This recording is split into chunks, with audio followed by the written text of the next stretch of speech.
It's 11:59 America, and this is Uncle Ponery with news, videos, and podcasts until dawn. Right now, I've got a few words for our brothers and sisters out there in the YouTube demonetized zone.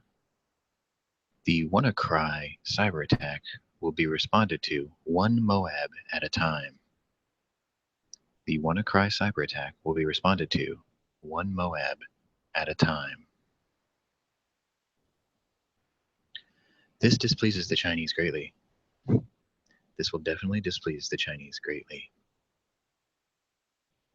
It's 12 o'clock America, and we're another day closer to victory. And for all of you gun channels out there, this is your stream. Good morning, everybody. Intro didn't go as well as I wanted to. I forgot the second one, to be honest. I was going to get really clever with it. But anyway, news of the day. Boston Celtics, first seed, Eastern Conference Finals, gets the first round draft pick. What the hell? Georgia executes a man by lethal injection, although he requested the firing squad. And the Chinese are angry at us for not doing anything about the WannaCry cyber attack. Then they got upset when we said we could solve it one moab at a time. Go figure. Anyway, links are out, and it's posted. You all can jump in, take over, do what you all do. Do your thing. Just trying to get more clever with the stories this morning, but my mind went blank just as we went on air.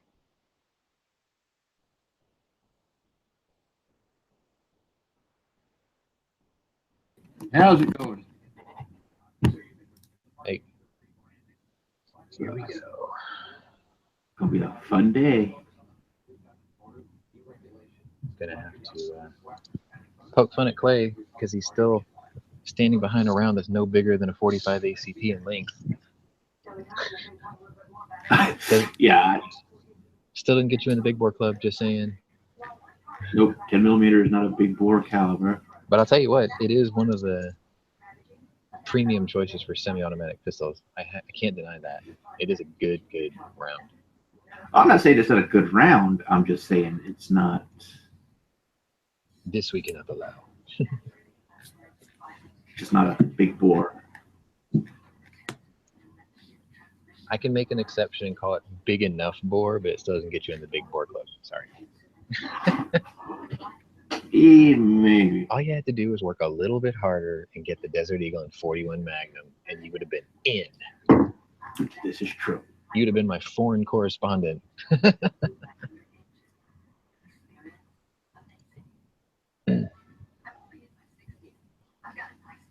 Yeah, so like I finished my... Of the United States of America.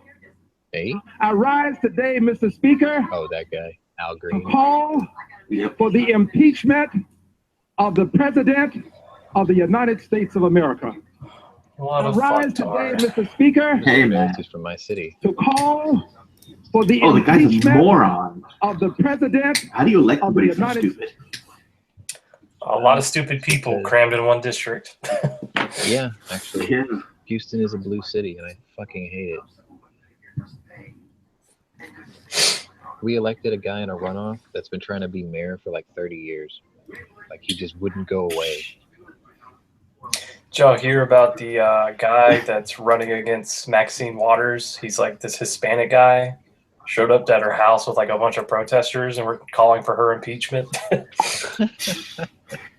A Texas man is demanding a refund from his date after she texted while they were at the movies in Austin.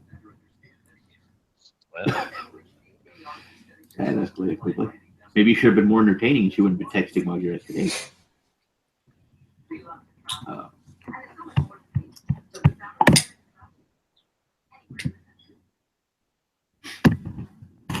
this is not the Al Green I stand behind. This is not the man who sang Show and Tell.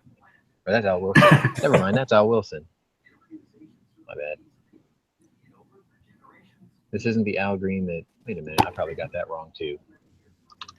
That's Jeff Green. Damn it, I'm having an identity crisis today. Oh, dude. So they're making a marshmallows only box of Lucky Charms.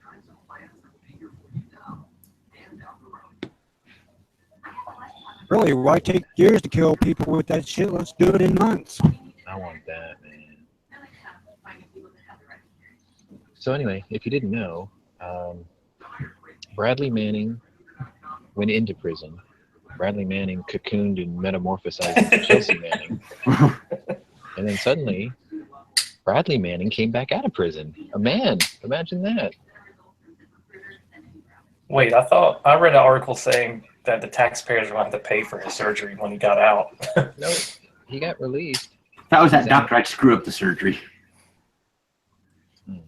Sorry, I was trying to get a blood tap for your, or I was trying to tie off that vein that goes to what was left of your penis, but instead I cut your femoral artery. Oops.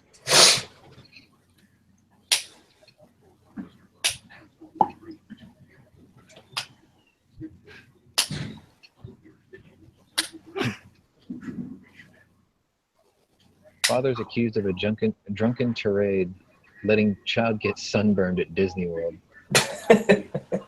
You know, if It's a crime to let your child get sunburned now? Yeah, I guess so.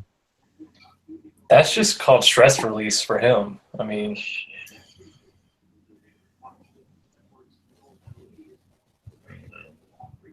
crazy world we live in now.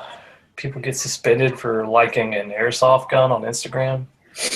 Oh, that's another. That would be constitutionally. That's a constitutional issue, I believe. We should develop a zero tolerance policy for stupid. Well, my favorite was a kid that he got a letter sent home from his teacher requesting that they start calling him by his middle name because his first name, Gunner, was too offensive. Oh, that's hilarious. I'd be like, screw you, that's his name. Get over it.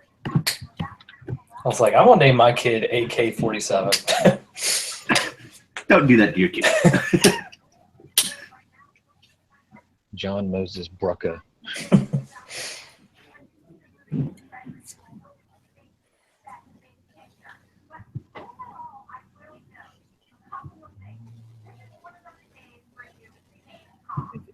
Damn, if I could be gifted with a son, I'd name him Fuck You.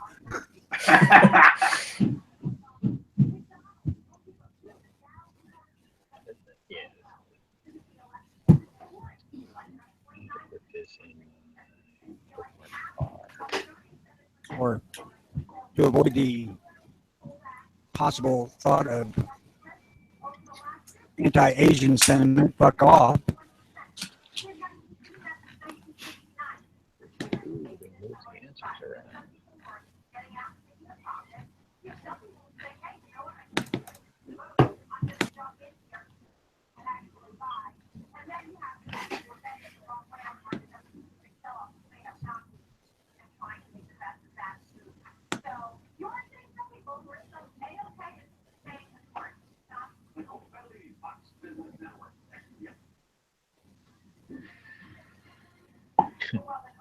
Whoa! For fuck's sake. How did they just poke? Gee, I ain't clicking that. That's a virus. Nah, it's good. It's That looks like the whole Toy. fucking base code.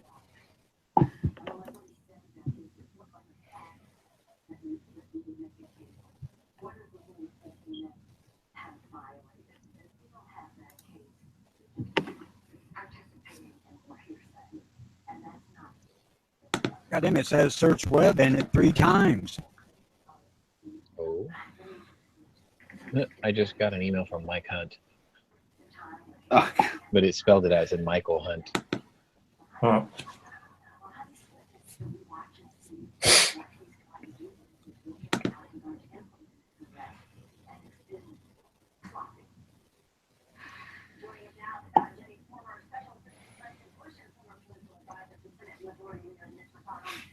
So I just read a story. Who knows if it's real or not because it's from an anonymous source. Trump reportedly so furious he's attacking Jared Kushner.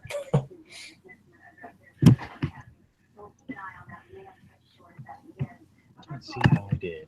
Oh man, I got it again. 13 out of 15. I'm setting up the trivia for later.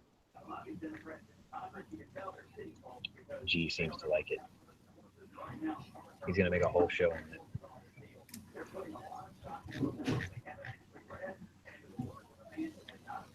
The Daewoo launch codes, huh?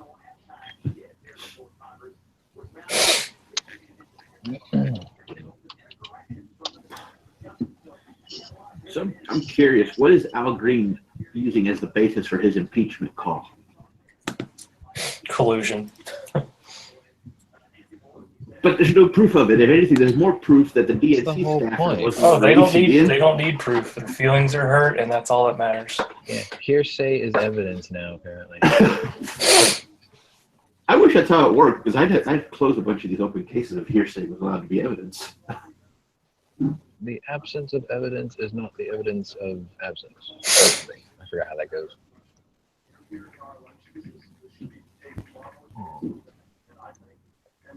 I thought this shit was supposed to come out today. What the fuck?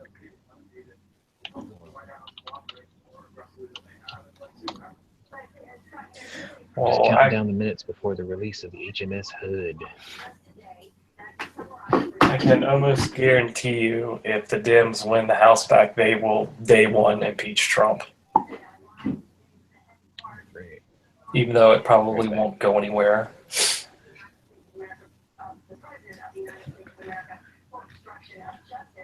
I don't know. I don't think they're going to win the House or the Senate. Well, I saw a poll, which we all know how accurate they can be, saying that as like last week, the Dems have a 9+ advantage going into 2018.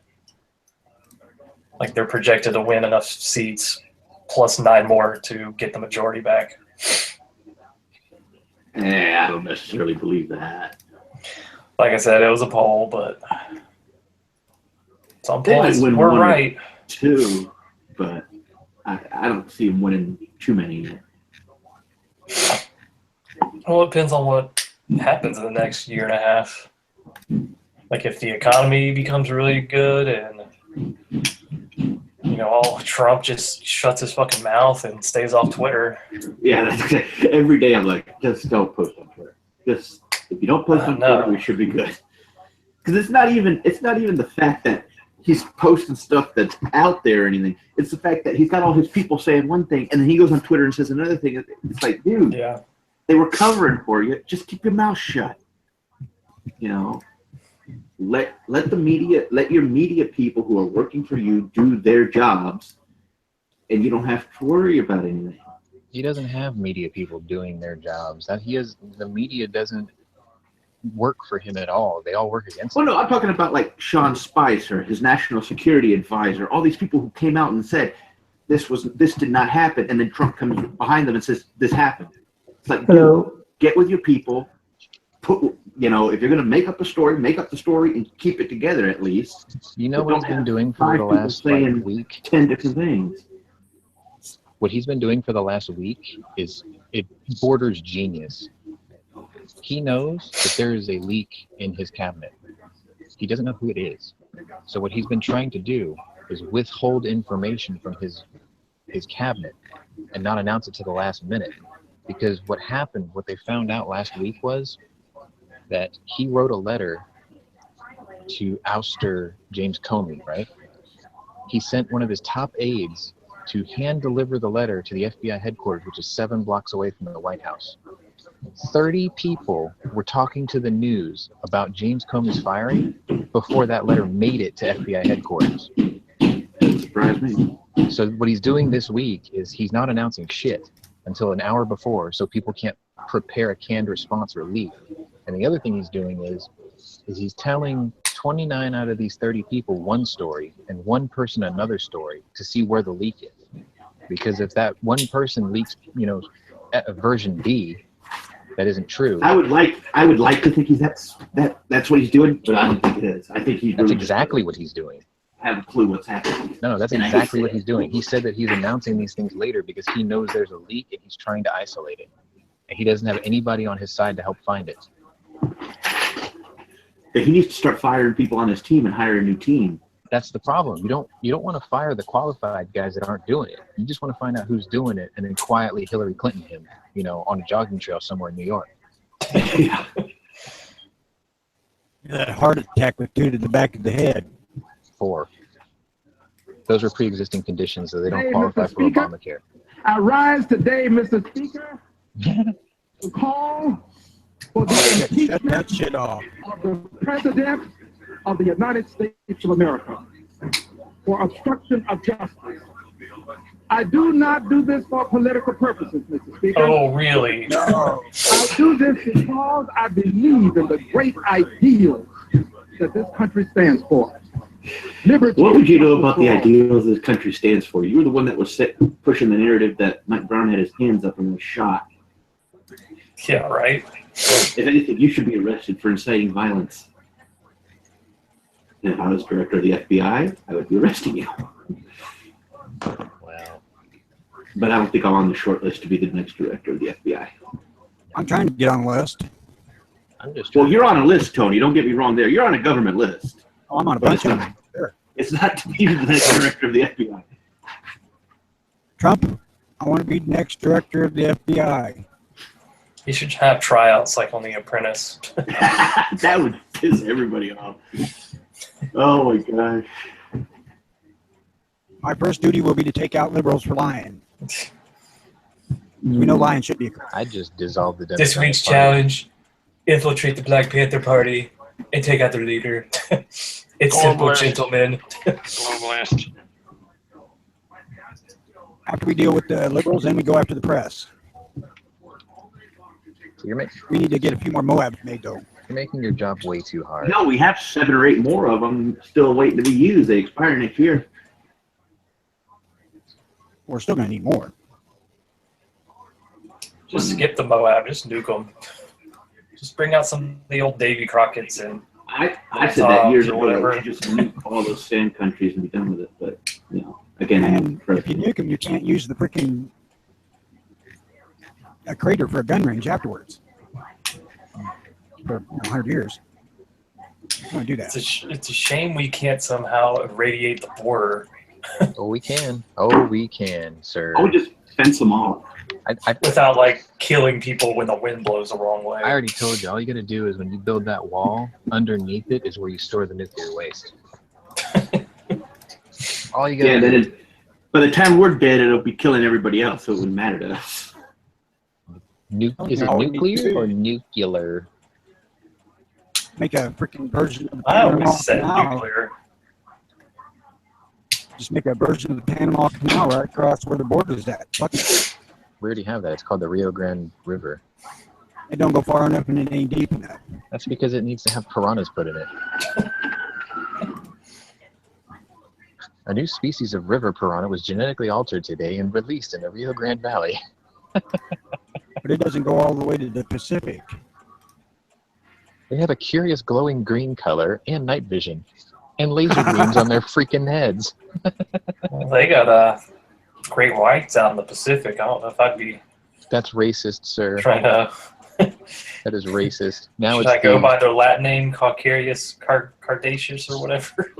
now it's just the Don't watch mediocre. Jaws. It's the The Jaws. mediocre Caucasian shark now. Mediocre Caucasian shark. That's Mediocre privileged shark.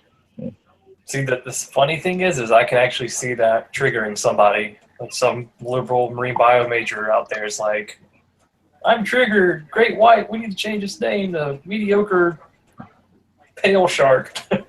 I'm telling you, we need to make it a law to where you can shoot people for being stupid. Sorry, you're fucking too stupid to get bang.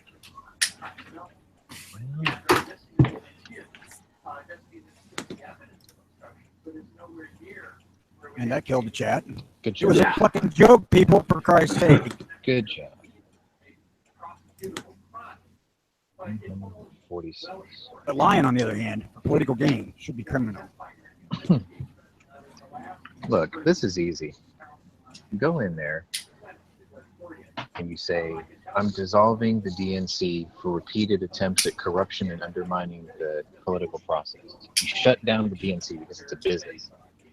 Then you get the FCC to do their fucking job, and you get them to shut down or fine anyone who releases false information that puts the public in artificial panic. That's all you got to do. And of course, you're going to be accused of being Goebbels. I think he was the guy, right? propaganda Goebbels? minister. Yeah. Yeah. You'd be accused of being Joseph Goebbels, but you know what? At least you're ending the nonsense of fake news.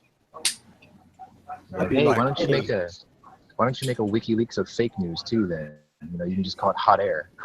It's already got a name. It's called CNN. NABC, NNBC. Yeah.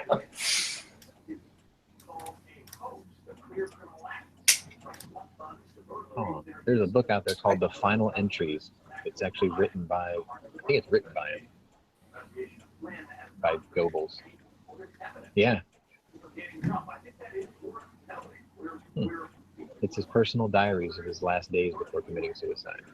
I thought he was a fucking Russian agent, not a fucking Nazi. Nah, he's Nazi. He was like, I think, second or third in line, succession. Not him, Connery. Oh, Oh, well, you got to know your enemy, right?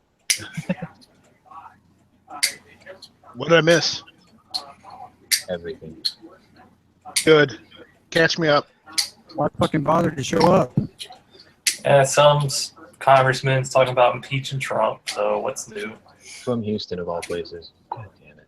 They've been talking about that since the day he was freaking elected. Well, after they finally got past the, oh my God, I can't believe it part. I don't think that's going to happen because the Republicans want a Republican president so bad. If they impeach Trump, they're still going to have a Republican president. So what? See what I don't Because they don't want Pence as president. That's the problem. Yeah, what I don't understand is Pence is way more conservative than Trump. Like, Pence is the one that's pushing all this religious freedom nonsense. You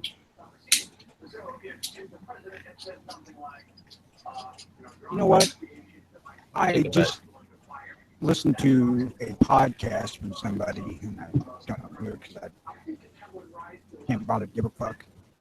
It was talking about the Indiana Supreme Court decision where the Indiana Supreme Court said that the act of having a gun does not make you a criminal. I think you were listening to Hit or Miss last night. No, Yeah, it wasn't. We went over this last night. Fucking show. No, we went over this last night, Tony. Yeah, Not for kidding. an hour. I don't give a shit. I'm going over it now. I don't stay up that friggin' late.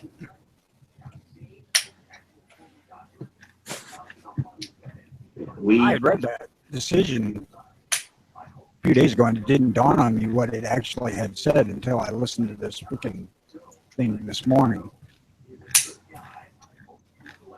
And I hope, and it was actually Armed Forces Radio is what I was listening to. But the ramifications of that particular decision are astounding.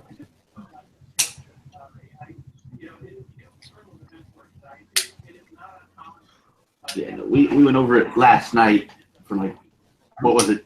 Night strike, like an hour and a half. An hour and a half almost. I thought there was already a court case saying that even if you have a gun on you, it does not make you, a suspect of a crime. But here's the part people seem to be missing out of this whole court case, and this is what gets me. The guy was a convicted felon. Now, with that in mind, just wait a minute, follow me here. If it was you or I or Night Strike or Sean or anybody, no felonies, had a permit or not a permit, if the state doesn't require a permit, whatever, this whole case would have been a non-issue because the cops would have come up to you. They would have said, hey, how you doing? We probably wouldn't have talked to him or said, whatever, no, that wasn't me, or I don't want to talk to you, whatever. Or we may have cooperated, depending. I mean, I don't have a problem cooperating with the police. I figure I just do. If I'm not doing anything, whatever. But if I have my permit or it's not a permit, I'm not going to be arrested or charged with anything because I'm legally carrying, and that's what people don't seem to understand. He was a felon. He had prior convictions. It didn't say he was a current. He was a current felon. It didn't say he was on probation or anything.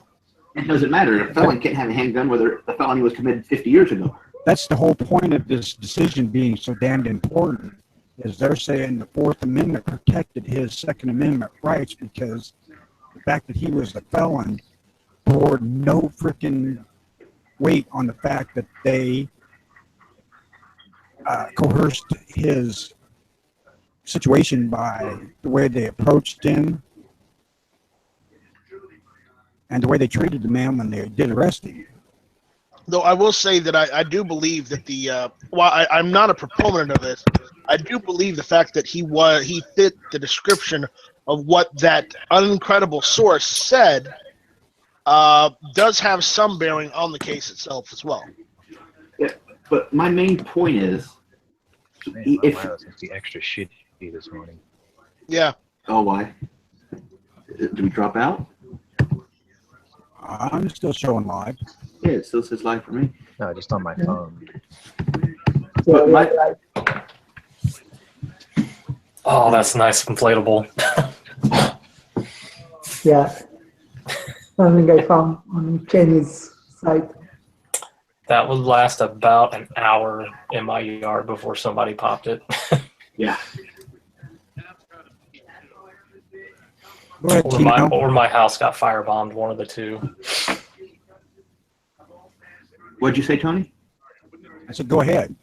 Oh, what I was saying is everybody keeps showing, well, they violated his rights instead of the other. Well, in a typical situation, now I don't know how they came to find out he was a felon, and that's kind of what screws me around, because if he gave his name, let's say, and they recognize that as someone who they've arrested before, I don't, you know, because it is possible you live in a smaller town or something, and they knew he was a felon, then that's a whole nother ball game than if they just came up and said, stand up, and then they saw the gun and went from there. I'm kind of surprised that the Indiana Supreme Court went so protective on the guy, because he actually denied having a gun. Well, I think that was what ended up getting him in trouble. Had he just said, yeah, I have a gun, then that would have been, okay, he didn't lie to a police officer. Lying to a police officer is a crime in most states. Now, I don't know Indiana law. I've never lived in Indiana. But if you lie to a police officer and they find out, oh, you have a gun, or you lied about your name or something, you can be cited for that or arrested. So obstruction of justice or something? Well, no, it's giving false information to a police officer. Oh, yeah. But the fact that he was minding his own business, you know, also means that they went and cornered and singled him out. But it doesn't matter. A police officer can come up to anybody they want and say, hey, how are you doing? You don't have to respond to them. You don't have to give them any attention at all. You could say, don't talk to me, and that's it. At that point, if they continue to harass you, that's a whole other issue. But a police officer can walk up to anybody on the street, hey, how you doing today? You having a good day? Hey, how you doing today? What's up? They can do that all day long. Perfectly legal for them to do that. Yeah, but what they did after violates the law. For fuck's sake. So what's the story behind this case? A felon had a gun on him, and the police stopped him, and they're saying that it was a violation of his Fourth Amendment. Right. They had no cause. Oh, they had no probable cause to arrest him, cause. essentially. Well, no, they had no cause to stop him. What basically happened is they got a description from a taxi driver that this guy had a gun and it fell out, and he picked it up and walked away. They got the description. Hey, let me get in here just a second. This is the important part right here. The taxi driver saying that he had a gun. The Supreme Court of Indiana said that having a gun is not a crime. Yep. Right. Yeah. And that's the part that's really important about this case, because they're basically saying that any gun control is illegal. That's cool and all, but there is a crime called unlawful possession of a firearm. Yeah, exactly. But the problem is they're saying that the police didn't have it. Didn't matter if he couldn't lawfully possess that handgun, because they had no probable cause besides the gun to talk to him. And since having a gun in Indiana, you know, didn't happen in Chicago. This happened in Chicago. We're talking a different ballgame. But in Indiana, you don't need a permit to carry, to my knowledge. You can conceal or open carry, I guess, without a permit. Awesome. And there's no, the cops can't just stop and ask you, hey, do you have a permit? That's not a reason to stop you. Right. This is precedence from the state Supreme Court saying that having and possessing a gun is not a crime. It's a pretty important precedent. Well, I guess, but the reality is, a general person, you know, you or I or anybody else who isn't a felon, if we get stopped with a gun, it's not going to lead to anything anyway. You know, because if you're not doing anything wrong, so it really wouldn't make a difference.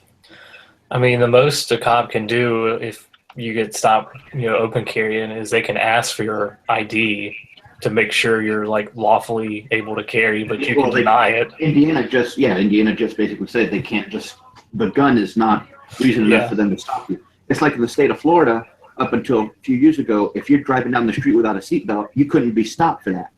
But if you're speeding, you get stopped for that and you don't have a seatbelt, you can get a ticket for it. It's like a secondary offense, right? So they're basically saying you can have a gun, and as long as you're not doing something else, the gun isn't a precursor for them to stop you. But if you're doing something wrong and you have a gun, then that's a whole other. There's a video on YouTube that was a couple years ago, and this guy either clearly knew every Supreme Court gun-related court case or was a law student, and he was open carrying somewhere, and some cop stopped him and was like, "Hey, can you give me your driver's license, because I want to make sure you can carry that gun?" And he just started blobbing off like, "Well, according to Sanford versus so-and-so, having a gun does not constitute me being suspicious of committing a crime," and yada, yada, yada. And he named probably 5 or 6 court cases. And then finally he was like, "Am I free to go?" And the cop's like, "Yeah, I guess so." He's like, "Have a good day." The cop didn't want to waste any more time. He wanted to go and actually do something. Because if a guy goes on about that, at that point you have to go and look it up. Yeah. Well, first he was like, "Can I see your gun?" And he was just like, "No." And he's like, "Why not?" He's like, "Well, according to this court case, you have no right to take my personal property." He's like, "Okay, well, can I at least see your ID?" And he's like, "No, according to this case, you can't, I don't have to show you my ID unless you think I've committed a crime." He's like, "Okay." And he's like, "Am I being detained?" He was like, "No." He's like, "All right, well, am I free to go?" And he's like, "Yeah, I guess so." And I mean, typically you're not going to have, the reality is most people who are carrying a gun aren't going to have interactions with law enforcement. So, I mean,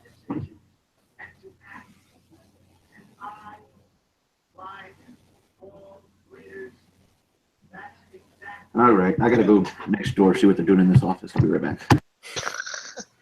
Well, they're clearly not tuning top fuel dragsters like they were yesterday. The monster has been banished from the nether region.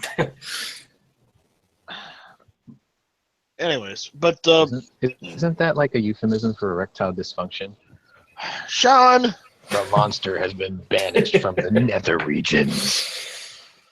I would think it was the monster is invading the nether regions.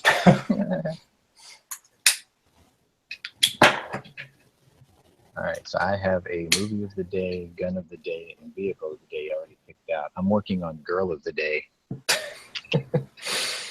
What about trivia? Oh, I got that ready too. Tune in for that later, though. It's too early. We're still getting all our morning jollies off here. I mean, I could. So that's what we're calling them now. Yeah. All right.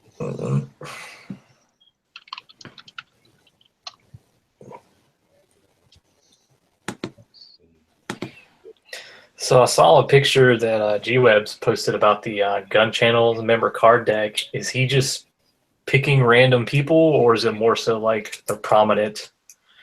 You'll be in it. Relax. People on Gunchannels. I think it's just the active members of Gunchannels. So if you're an active member of Gunchannels, you may or may not get chosen to be put in the deck. Gotcha. I posted on Instagram on G's Instagram when he posted that picture.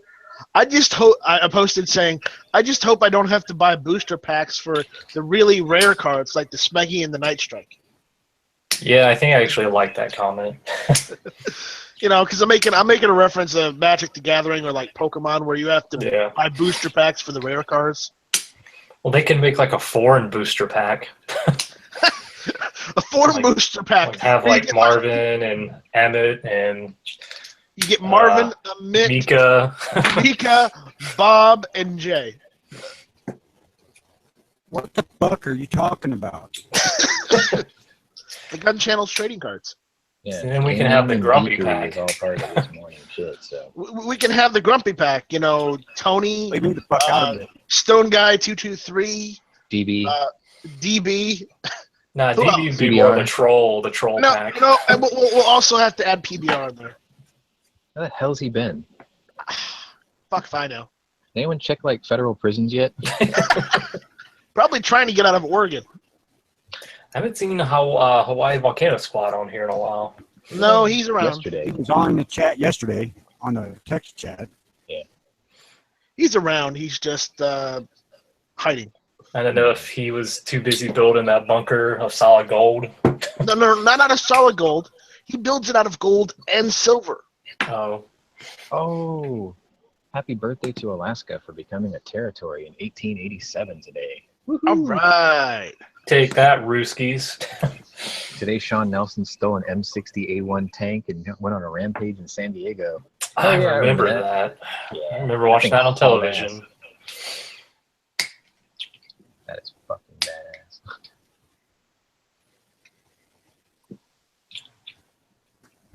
Oh, shit. The USS Oriskany was sunk off the Gulf of Mexico to create an artificial reef. Oh, let's see how many of these we got. 1, 2, 3 Medal of Honor citations were issued today.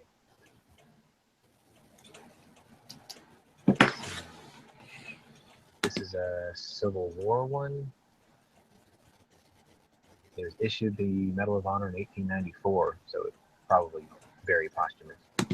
Indian War, maybe? Let's see.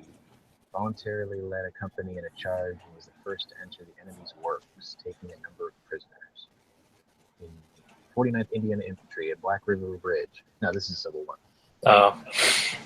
I should get one for dealing with you guys on the extended.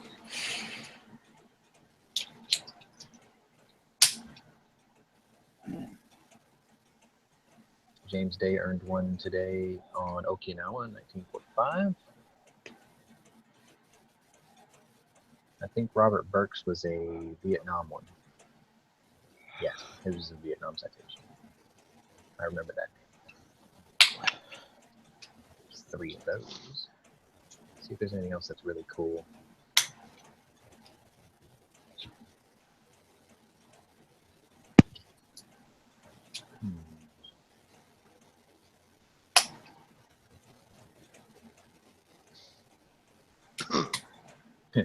One of them is going to lead into my movie of the day, so I'm going to withhold that. Or no, I'll go ahead and do it. Okay, so my movie of the day today is going to be, and I've probably used this one before, but it's actually relevant. Speak a little louder, please. Can I stick my foot up your ass? That's better. All right. So today is actually a pretty big day in history because this was the day that the Memphis Belle flew its 25th and final combat mission, being the first B-17 crew in history to do it. Which leads me up to the movie of the day, Memphis Belle. Really a good movie, actually. Oh, yeah. Early with John Lithgow and Sean Astin, D.B. Sweeney, Tate Donovan, Matthew Modine, Eric Stoltz, and I think that was one of Harry Connick Jr.'s first acting roles, and Billy Zane.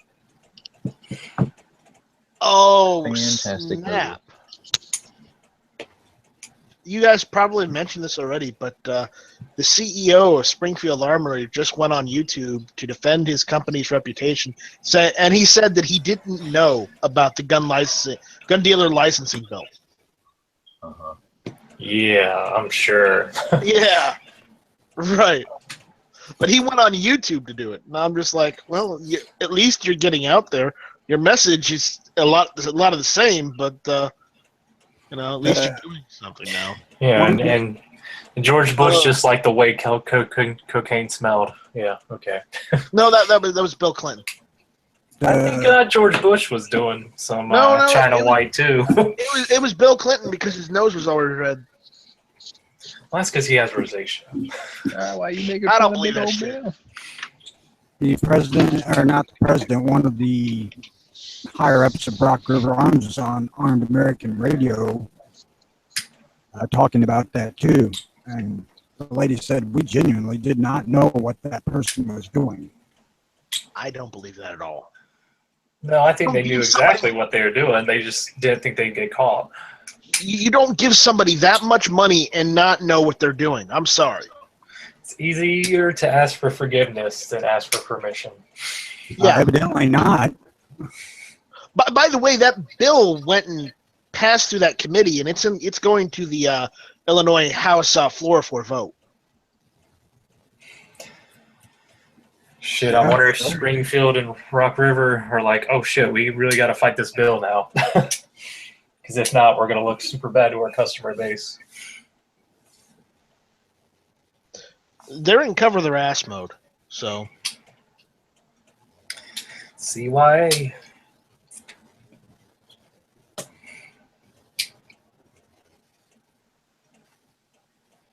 Well, I didn't particularly buy it neither, so, and I've been harping on it since I first read about it because of slimy cocksuckers.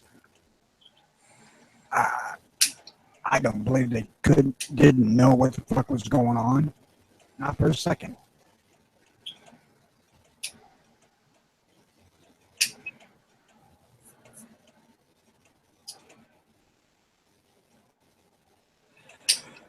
Well, they're getting their comeuppance now.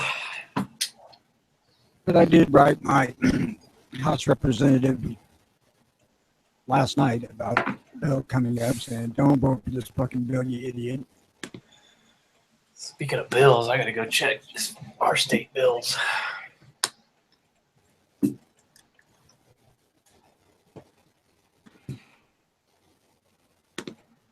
This heinous piece of crap that has nothing to do with nothing.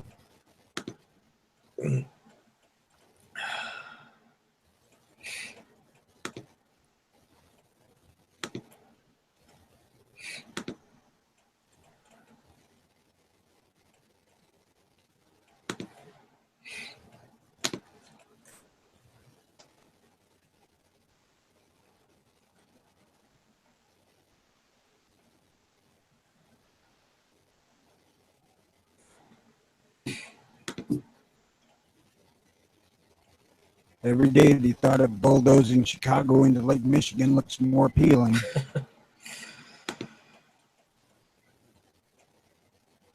Michigan doesn't want Chicago. So anyway, like I was saying, Lake I was Michigan. muted that entire damn time. Oh, that's good. Sean was muted. I was muted the entire time. I was like, what the hell? Anyway, It's like, what the hell your problem? we don't see your cat.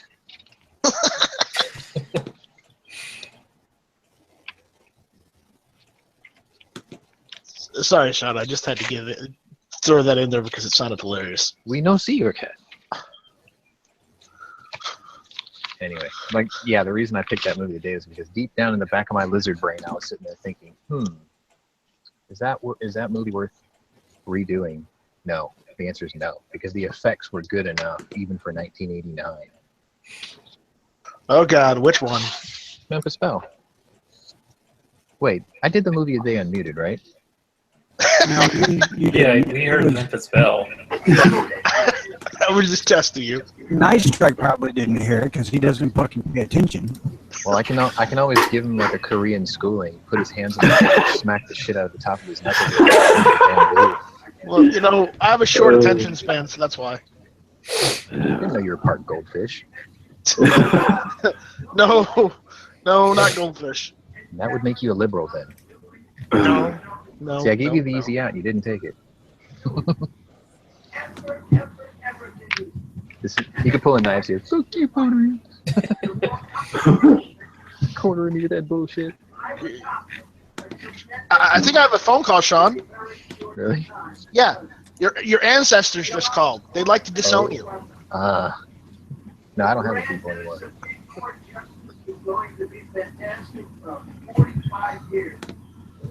Are you watching impeachment proceedings? Who? Me? Yeah. Oh no, he's speaking at the graduation in the Coast Guard. Wow. Yeah, we're reaching that dreaded day in about a week and a half when I realize, oh God, another graduating class has walked the stage at my school. Feel old yet? Yeah, because I keep getting these reminders. Hey, it's your 20th reunion. I'm like, I don't care. I never want to see those assholes again. Yeah, it's like the people I talked to back then, I still talk to since the day I graduated. And that I can keep them on one hand. I like some of the people I graduated with. But... I never want to see them again. Let's not forget the whole cardiac care thing. Yeah. I don't want to be stressed out over some bullshit. Yeah. So, I didn't mention this yesterday, but yesterday I checked to see how many subscribers I had. And I had Kasul caliber subscribers. Oh, cool. 454. And then last night, after I hit a miss, I had 455 Webley subscribers. Oh. Now we're up to 457. I don't know a caliber in 457. I'm getting ready to go unsubscribe. So. Yeah, if I subscribe, you can take me off. Yeah, isn't there a 458 SOCOM? There's a 457 Wild West Magnum, too. Is there? That sounds cool. Well, there we go. Let's get a description of this. What is this? 47 Magnum. Is that going to be our bullet of the day? It might be. What's really funny is there isn't even a Wikipedia article on it. You know it's cool when Wikipedia can't keep up. Actually, yeah, you're right. There is not a 457. There's a 475 Wildly Magnum. There's 475 line bot too. Yeah. Yeah, 457 Magnum, 350 grain bullet, 2,200 feet per second. Damn, This There's isn't also your, the 475 short, which they named 480 Ruger. it's like this is not your typical 135 grain 40 cal. Yes, I'm bringing that back because it was hilarious. DB went on a tear. It was freaking comedy gold. That should definitely be in the top 10 chat antics. Every time DB goes on a rant, it's always gold. Oh, I'll show you the difference between actually the 457 is the longest round out of the three between a 45-70 and a 50 Alaskan. That will go in the internal chat. Bang. The external chat. Yes. Whoa, It's huge. Let's just call it what it is. Bullets. We'll call it the 457 Bigley. No, we gotta call it something better. The huge. The huge Magnum. The huge. See, Trump probably couldn't handle that round due to his small hands. Can't wrap my mind around it. Stop looking at my hands. Hey, I said on Trump. the hands, and I have small hands. It's all on the wrist, right? They're bigger than Vienna sausages. I'm not even asking. I'm not even gonna ask. Oh, it's a joke. It is a joke. Good joke, too. Sure, it is a joke. Whatever you want to tell yourself. Anyway, so anything interesting going on aside from what we just talked about? Well, in Indiana, the Supreme Court decided. We already talked about that last night. About that one again. God damn. I swear, I didn't think we could talk about that for that long, but we did it. I didn't think we were going to either because I had no other topics, but because Smeggy and other individuals wanted to argue about it for so long, I just didn't have any time left to talk about some of the other stuff. You mean like the squirrel Well, people thing? were missing the whole point of it, and I was trying to get people to understand it, but that didn't work out how I wanted it to. I did see. Well, it seems that Trump is hell-bent on the destruction of the country, if you listen to the left news. Who listens to the left news? You're concerning me, Tony. Dude, all the news is left news. There's only like one or two beacons of light, and they're all squashed down by the rest of the news. They're like, you shouldn't listen to them. They're fake. And people will buy it. Fake news being peddled by the globalist. It's a global conspiracy. Alex Jones is a fucking patriot. I did see the other day, I think Clay posted it, that Alex Supreme Court might hear a case coming out of California whether you can possess a firearm outside of your home. Yep. Judy case. Yeah, I guess so. So that should be interesting if they rule it in our favor. Yeah, if they rule not in our favor, guess what? Heavy B is going to be leaving faster than he thought he would. He should get it with knives. He knows how to get out of the border really quick. No, he should go with knives because knives knows the ins and outs of crossing borders. See, you're gonna do it real slow like a turtle. See? It's a move so they don't notice you. Could you imagine knives on whippets? He'd be like,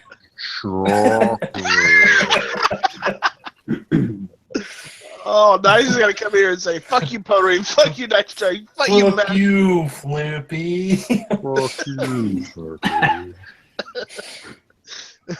Be like, wow, your English has improved. Fucking leave knives alone when you're here. Your English improved exponentially. Whippets are the answer.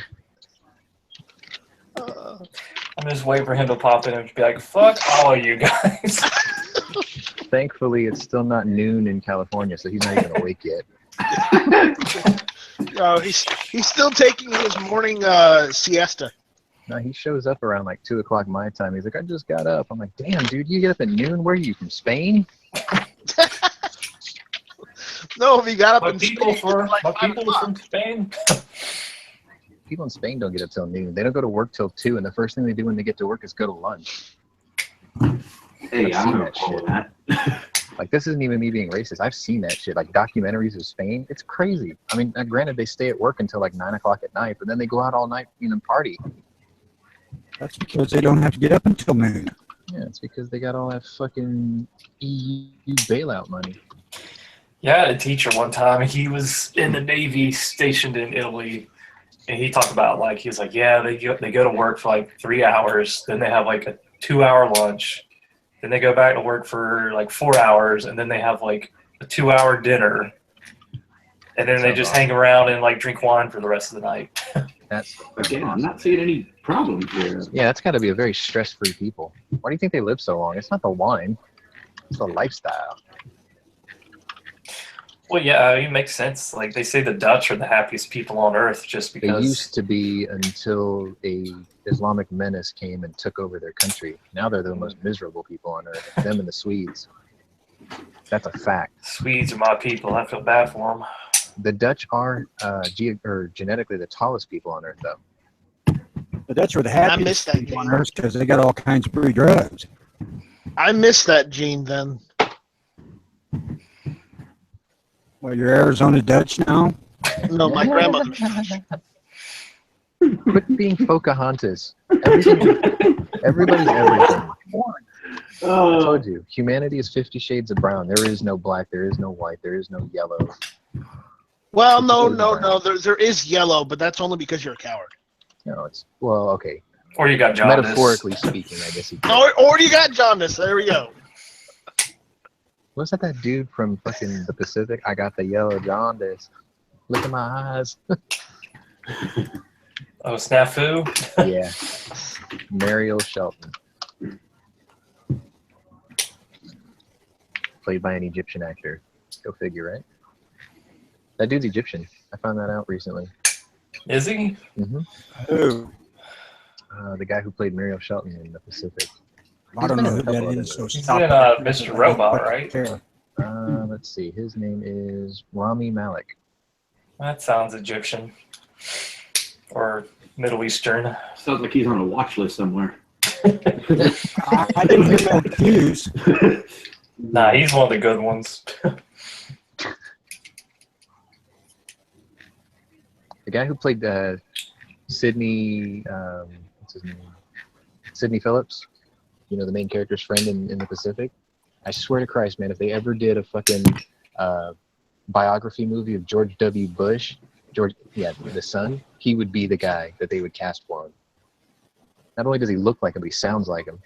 I just want to see. I want to see him go. Bring it on! Fuck would they do a biography of Bush? Most boring fucker since Jimmy Carter. My uncle that got killed in the war, he was in the same division as those guys. He was in I-35 and they are in K-35.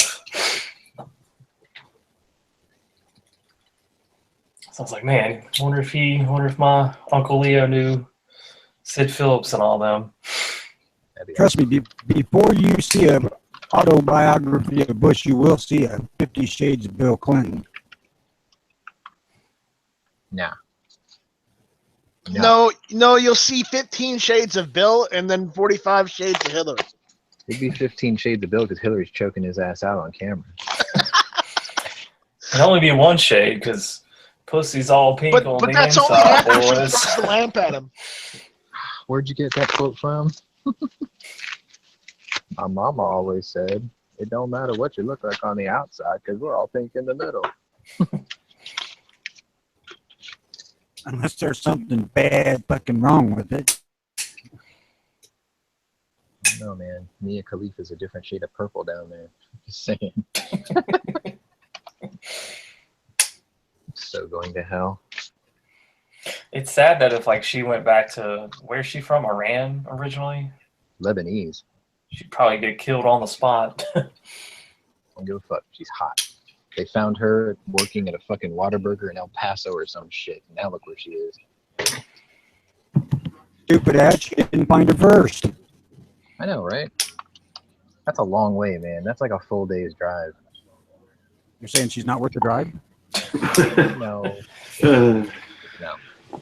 No, I've got better choices. Didn't you see that thing about Michaela Maroney yesterday? Holy shit. Oh, you're still with that, Sean? Oh, yeah. Oh, yeah. Oh, yeah. Yeah. He's probably made into a GIF and it's his desktop background. Set as desktop background.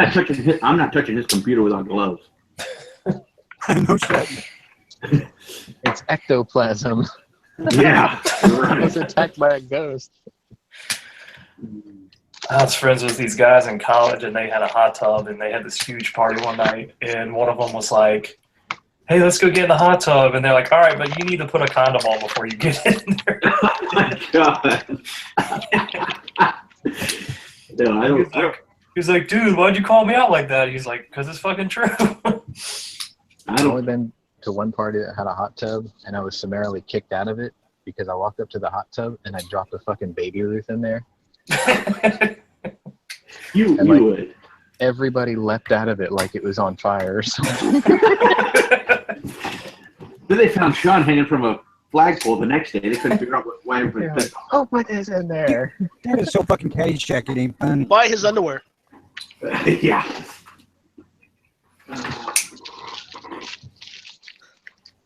Fun felonies. Fun felony? I don't think there is such a thing. We used to have a blog called Fun Felonies. Me and a couple guys would put one I'll be together. right back. Yeah, I'll be back too. It's like I hit the light switch and they scattered like cockroaches. See that? Speaks volumes of our clientele, huh? Right? I have not picked a girl of the day. I think I will let you all pick the girl of the day. That way I can think of something else. Like we already did movie of the day. I did today in history. And I'm going to hold the gun of the day because you're going to love it. And the car of the day. You probably like that too. But somebody else can pick the girl of the day today.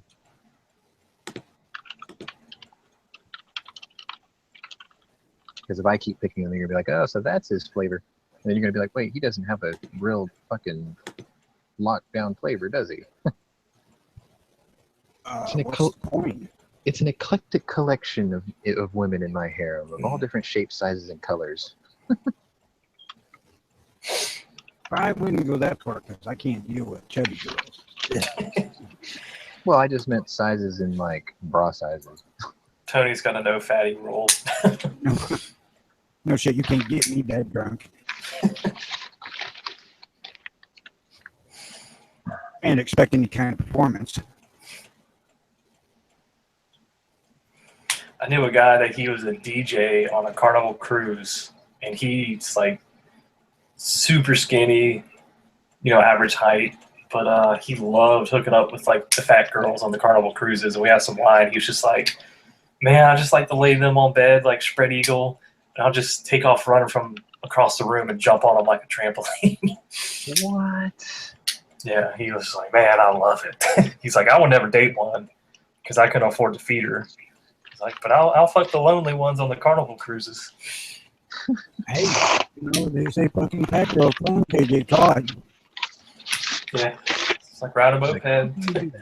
I'll have to take your word for it because I ain't gonna try it.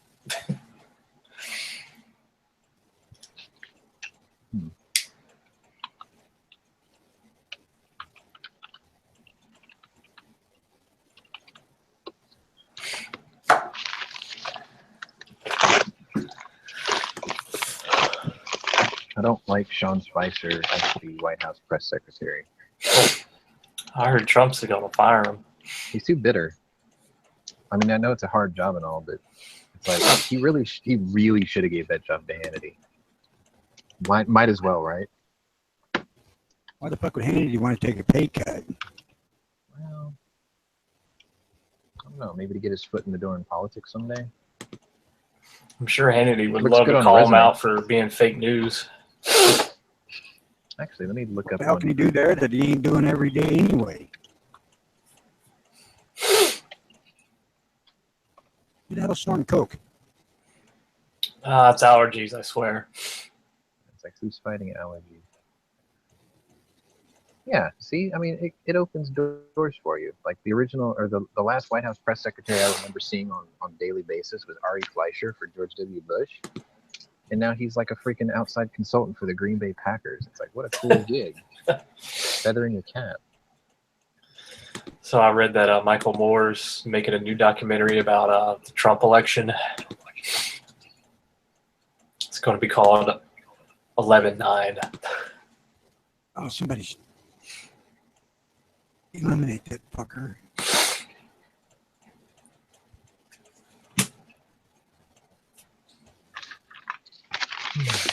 I'm doing a bad job looking at the Gunchannels chat today.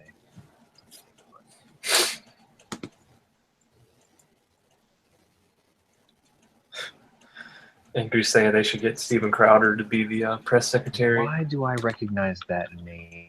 He's got a podcast, Louder with Crowder. Oh, That shit's yes. hilarious. Good job, Angry. I knew I recognized that name. Yes, Elena Nevis is going to be the girl of the day. Yes, very yes.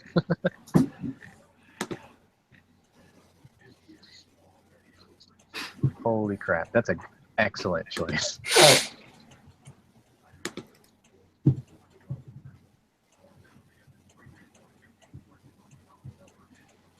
Well, that's not a real name, though.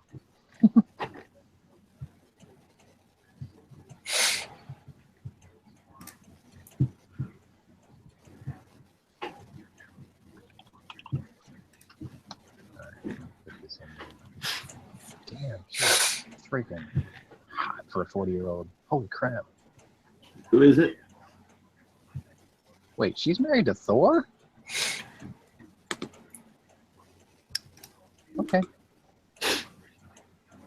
Elsa Pataki. That's going to be our girl of the day. And I I don't know believe who that is. she was the girl who played the Brazilian cop in the Fast and Furious movies. I never watched those. Damn it. Whoa. Did you look it up?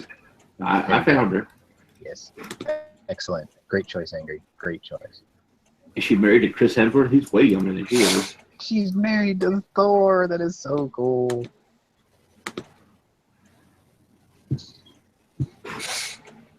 Oh, she played in Snakes on a Plane. I wonder who she played in that movie. The chick who got bit in the boob. I'm kidding. I don't know. That might be. I don't know. I don't know. It'd be funny as hell if that was the case. She's smoking fine for being 40. Mm-hmm. Oh yeah. Viva España. She's like Jennifer Connelly. Jennifer Connelly's in her 40s and she's still fine. People are still posting pictures of fucking Jennifer Aniston. She's like, what, 51? Yeah, she's up there. Holy Yeah, crap. but she's still decent. You know what it was? Not having kids. Yep. Like, Yeah, I'm not even talking about the mental stresses of having kids. I'm talking about the physical body stresses of having children. She never had them, so. I think she's pregnant now, though, right? Or had a kid recently. Jennifer Aniston's never had a kid. Like, she wanted to marry Brad Pitt, and she didn't want to give him kids or some shit like that at the time, and then he left her. Yeah, but then Brad Pitt ended up getting a collection of kids. Right. That's got to be half the reason he left. But why? He could have just adopted the kids with her. It's like they're She must not want kids, period. So she doesn't have kids yet. I thought she Uh-uh. got married and got pregnant. She's been married, but she's never had a kid. I don't understand that. There's some women in modern societal circles, right? They're gorgeous people. They're successful. They're smart, or they're just, you know. Oh, she's married really right good now. looking. Yeah. Yeah, it's she's like- married to the guy on The Leftovers. They don't have Yeah, kids. Justin Theroux or whatever. It's like her, Fran Drescher. Well, Fran Drescher has a history, and there's a reason she doesn't have kids. I know why. I know her story. It's tragic, but it's her, Fran Drescher, and like Sandra Bullock are three of like the hottest women out there in Hollywood, and none of them have kids. Sandra Bullock is not, but okay. I would just. We're talking paste, dude. Crush, paste, done. Done. Backslash, done. I'll ruin Fran Drescher for you. I know her story though. I read about that and I was like, oh my god, that's horrible. No, she's a Democrat. Wow. I don't think it's because of the reason why she doesn't have kids though. No, that has nothing to do with why she doesn't have kids. I couldn't deal with the laugh. Oh well. Laugh's kind of a deal breaker. Isn't Daisy Fuentes another one? Or does she have kids? I think she probably had a kid. Let's see. You know who she's married to, right? 80s legend. It's like a singer. Richard Marx. Oh yeah, I remember that guy. I was like, holy crap, that's so cool. The wherever you go, whatever you do guy. Yeah, okay. I remember that song was playing the first day my dad dropped me off, I think in first grade, where it was like the first time my parents didn't walk me to the classroom. So every time I hear that song, I just kind of get like depressed for like 5 minutes. And then the song's over and I'm fine. Yep, no kids. Go figure. What the hell, man? We're going to have like a generation of ugly people. It's like, why do the good ones not have kids and the ugly ones have like 20 kids? That's just how it works. That sucks. Tray will not open, just open. Oh, another one of my friends just got engaged. That's good. I don't do weddings. Yeah, me neither. Then people are running around being like, how come you're not married? How come you're not giving us, That's you're not exactly. giving your dad grandkids? Shit like that. I'm like, really? No, my grandmother's always nice. Every time I bring a girlfriend around, she goes, "So are you the one that's going to give me great grandkids?" I'm like, "Yeah, thanks for that." I usually answer, I'm like, have you seen the divorce rate these days? Come on, man. It's like, I've got too many guns I want to buy before I can start having kids. I mean, I could be with the girl for like 2 weeks, and I'll bring her around and I'm like, "You gonna give me great grandkids?" No, that's just how it works.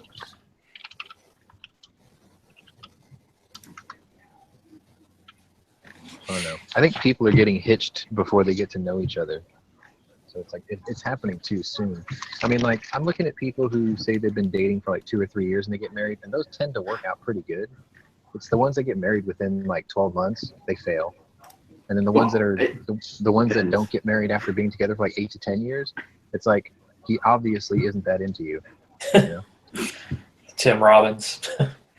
I mean, it's literally that pickup line that I use. I'm like, does he really love you, or is he just wasting the best years of our lives? Shit works so well.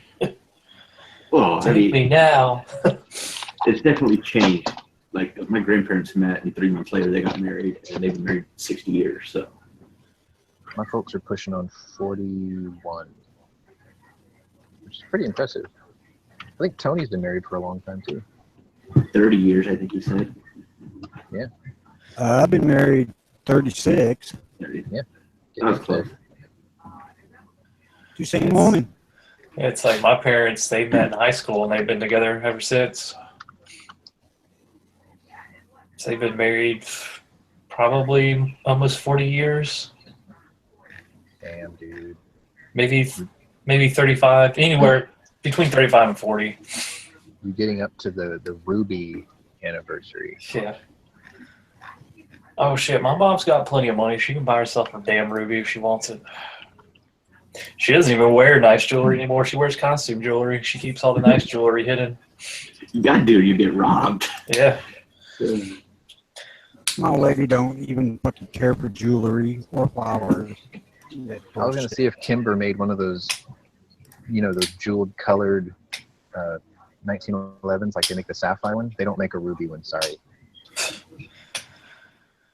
Well, technically, ruby and sapphire are the same mineral, just with different chemical. Yeah, different pigmentation. You could probably custom order a Tiffany version. Yeah.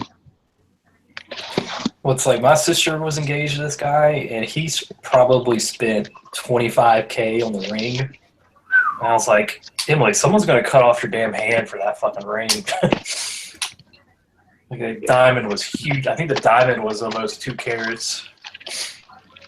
Wait, 2 carats and it was still 25 grand? That thing must have been like AAA flawless. It was, I mean, he makes six jewelry, figures. Oh, I was gonna say I know my gemstones, so because my mom was she studied for that shit for years, and she told me all about the 3 C's? Yeah, cut, clarity, and color. Yeah. Very cool.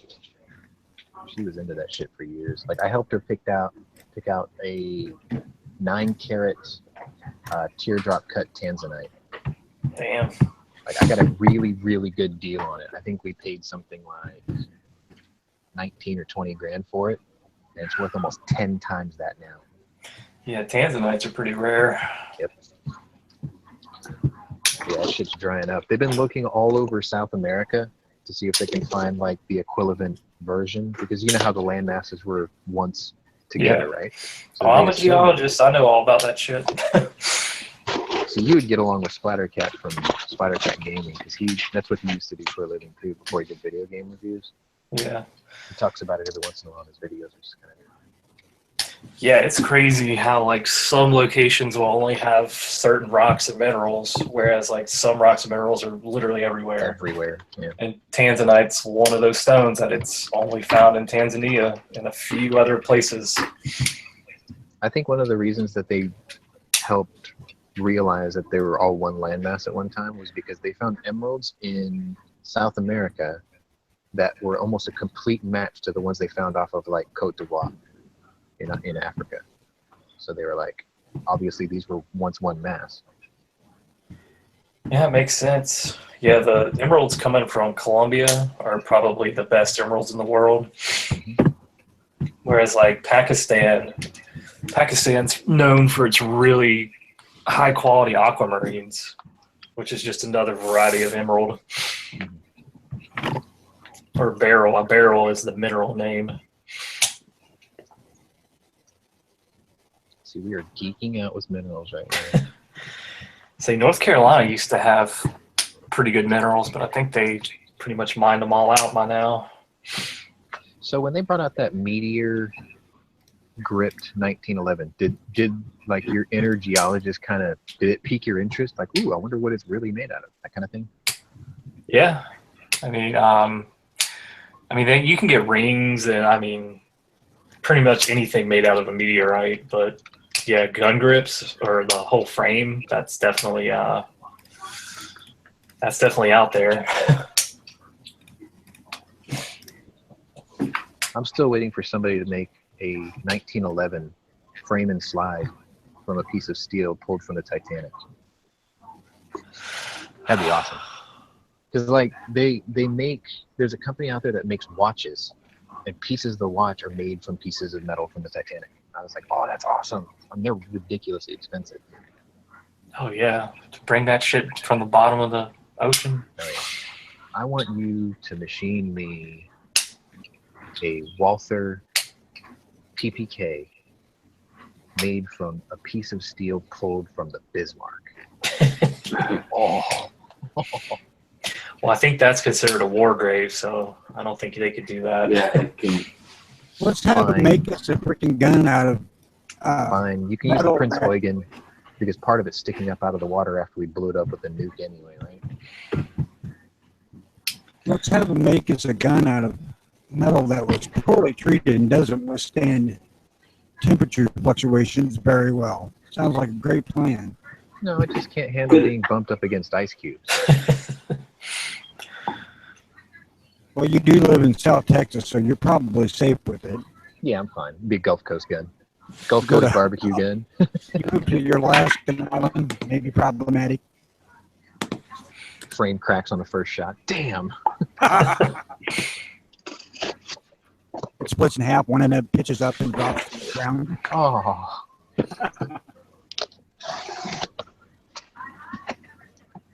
This is where Jack fell off the back of the slide. This is where Rose sat on the slider release, and there was clearly enough room for Jack on there. A man was killed today on Kodiak Island after being mauled by a bear. His last words were, "I'll never let go, Jack. I'll never let go." A really odd 1911 made from the hull piece of the Titanic. What a weirdo. Shit, that reminds me. I've listened to it twice now because I find it so entertaining. That Joe Rogan podcast with Alex Jones, and they're talking about a guy and some guy crawled into like a lion's cage at a zoo with a Bible and was trying to convert the lions to Christianity. Damn.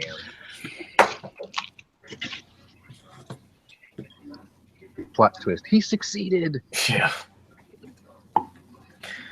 But they were saying it was interesting that lions, I guess, are a little less dangerous because they're like a pack animal, whereas like a tiger, they're very territorial. So if a tiger sees you in its territory, it's just probably just going to kill you outright, whereas a lion may not. But I still wouldn't want to risk it. I draw the line at bears. Even that's a little nutty. Well, the lion's like, that's my bitch's job, not mine. I draw the line at bears. I saw a skunk in my neighborhood for the first time ever. I didn't even know they were out this far. We were going somewhere and someone had hit a skunk in the road, and when we drove over it, you could immediately smell it. It was awful. Egg farts and shit. Yeah, it's like, oh my God, that's terrible.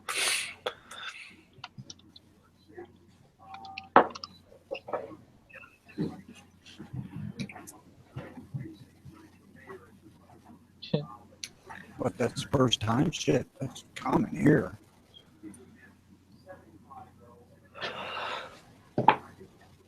Can the Titanic 1911 shoot underwater? Could sink Only like the if you're- Titanic. Only if you're Billy Zane. And you're shooting at a poor, starving artist. Leo Kate Winslet claims he a was. nice girl today, 20 years ago. Yeah, I think she's pretty liberal, though. She's pretty bird, too. Berg. Are you weight shaming? Berg.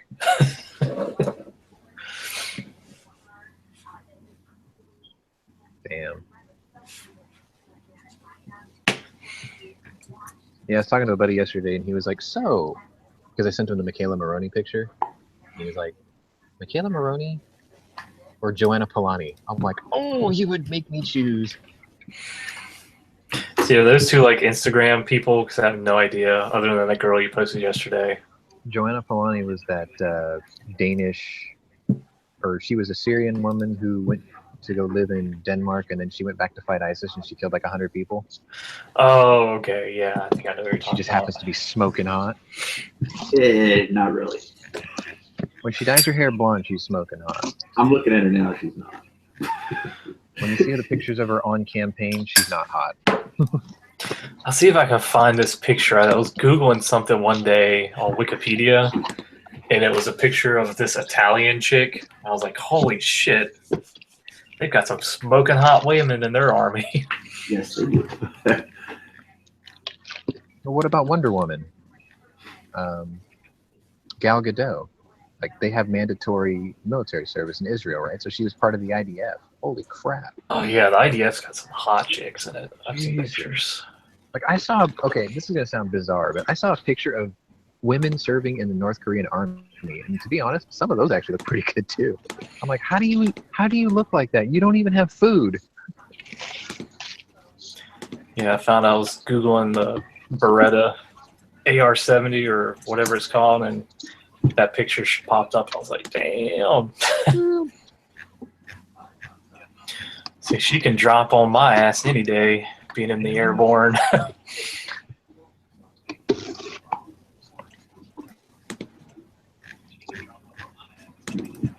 think John has got the wrong job. He's doing the wrong thing in life. He needs to be a cook, like a fancy 5-star chef or something. Feed the people. Spike their dinner with roofies.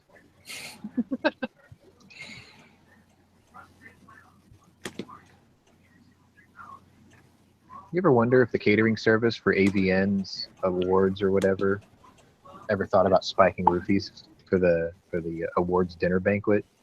I think AVN's the one where it's like Adult Video Networks, you know, it's the porn awards basically. Yeah. It's like biggest dick or best dick. It's like, gee, I wonder if the catering service ever decided, hey, I'm gonna try to spike them all with roofies, and like everyone is onto it. They take a bite and they're like, I know what's in here. Just have like a big blow-up mattress in the middle of the ceremony. Everyone just starts going to town.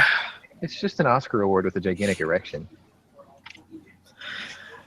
I don't know if y'all watched The Leftovers, but the last episode they showed, they're on this ferry, and it was rented out by this, I guess it's like a cult, and they're taking a lion around to breed with other lionesses.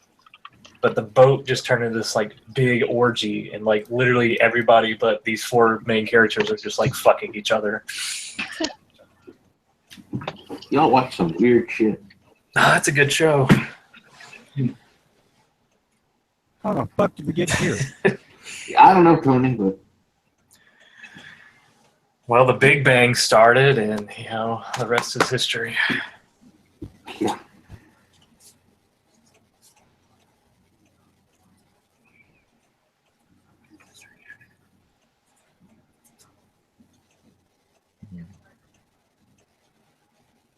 All right, so that one's done. That one's done.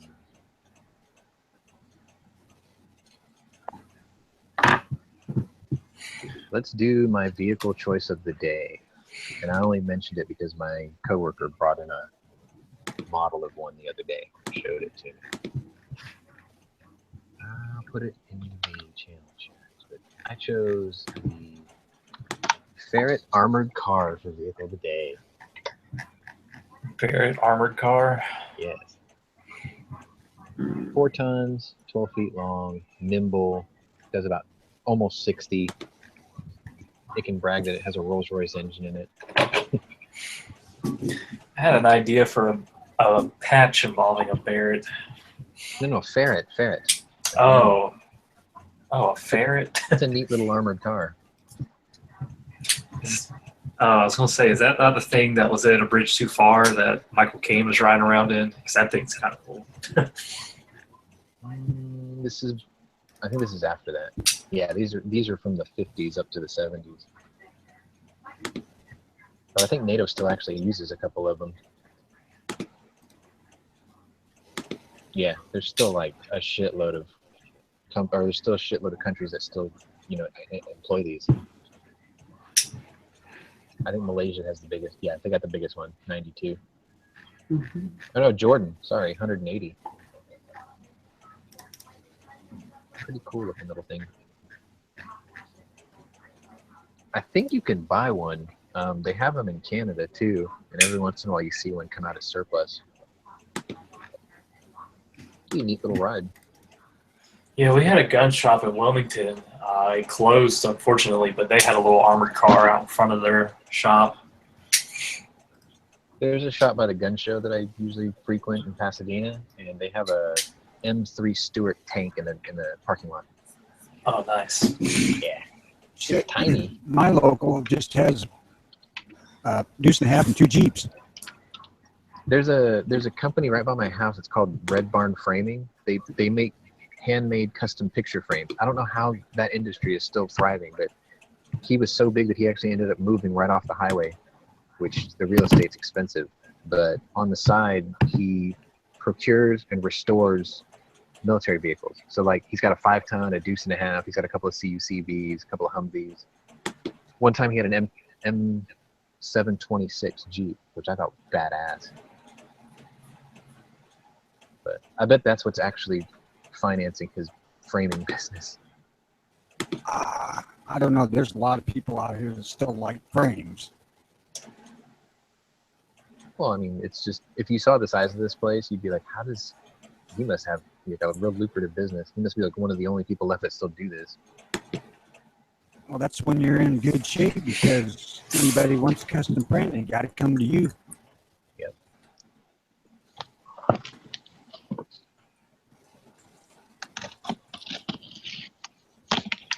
Yeah, my local's got a freaking LP08 artillery Luger. Oh, nice. Called me the other day. He's like, "You interested?" Thanks, Tony. He's like, "You interested?" And I'm like, "Yeah, I'm interested." I was like, "If I buy a Luger, it's going to be an LP08. I want the long one."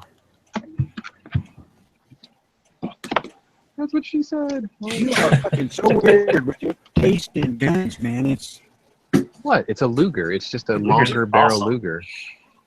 no, I got no problem with that. I mean, it's just not near your typical caliber choice. Oh, yeah. Well, when it comes to like military, then my restrictions are a little lax. Unless they happen to make it in like 12 millimeters, something I don't know about. Well, if I could find the 45 ACP prototype pistol, I'd have that. Yeah, what, one of 2 ever made? Yeah. What shit is this? No, if you had something like that, you'd be absolutely fucking insane to shoot it. Oh, no. And I could not bear to have a gun that I didn't want to shoot. I mean, Nah. If I got a Luger, I would shoot it. I'd shoot Not it often, because you can though. get replacement parts for Lugers all day long. And if it was something like really unique to an LP08, just call Mark Novak. He can make it for you. That dude from Sea and Arsenal?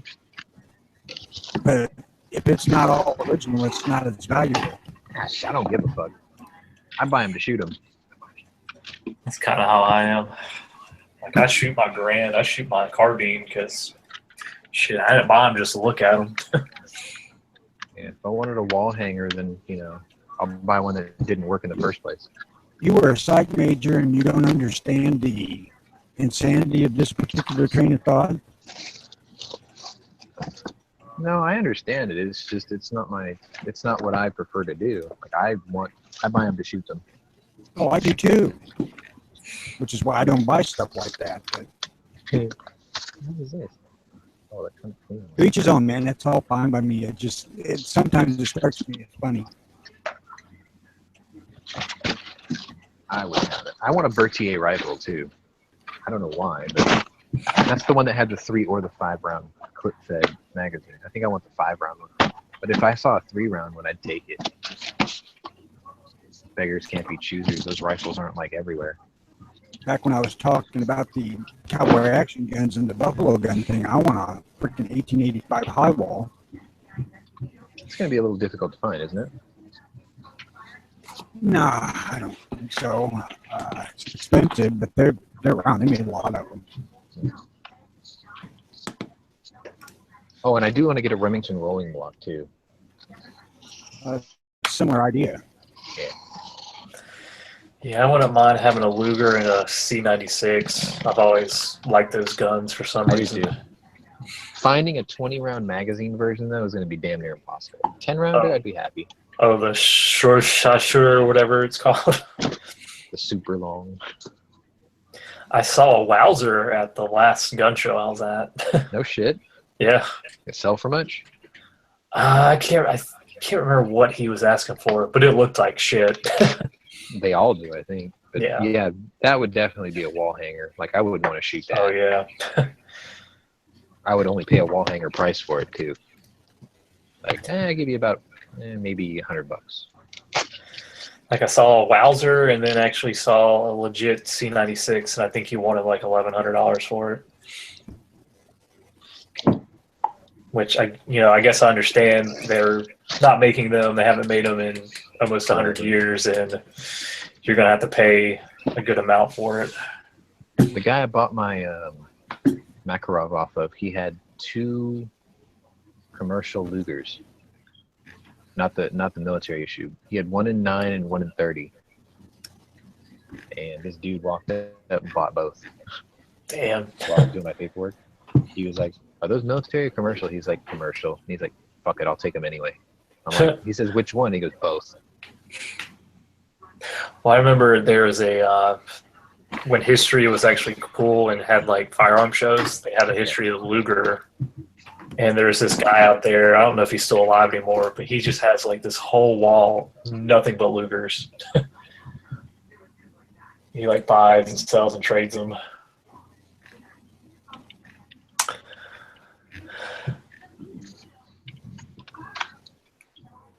Yeah, he wants like, I think he said he wanted $2,400 for it at my local for the artillery one, which honestly, that's reasonable. I mean, I could see why he would ask that, but I don't know. I didn't ask him if it had the stock or if it had the snail mag. I want to say one of my old gun shops. If I ever go back to Wilmington, I'll have to stop in there. But I swear he had an artillery Luger with the snail magazine, but I don't think it was for sale. I like how Thias describes it. This is the most unhappy snail in history.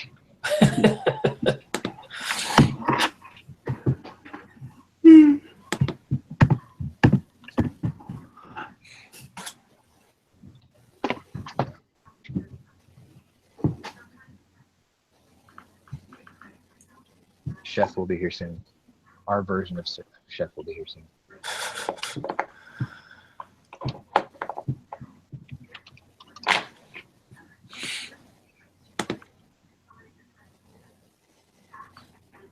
I'll do the quiz thing when my boss goes to lunch. I like to be a little bit louder so everyone can hear it. It's boss channels.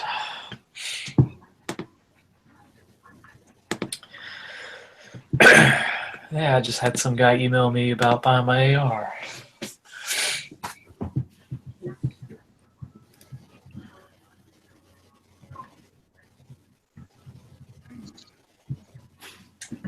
Background loophole.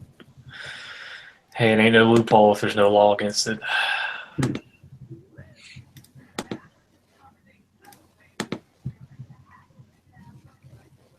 Damn, I think my allergy meds are wearing off already.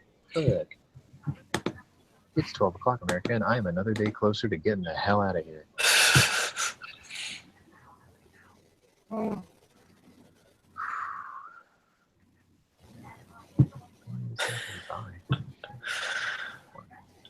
I just saw something on Facebook. Ben Shapiro posted, and it's like Putin. Trump didn't share any secrets, and we've got the evidence to prove it.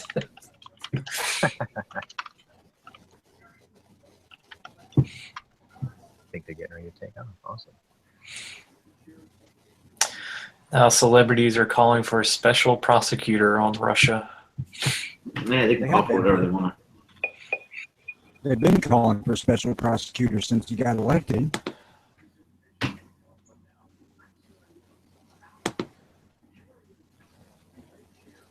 Yeah, trivia in 5 minutes. Whoop whoop. 6.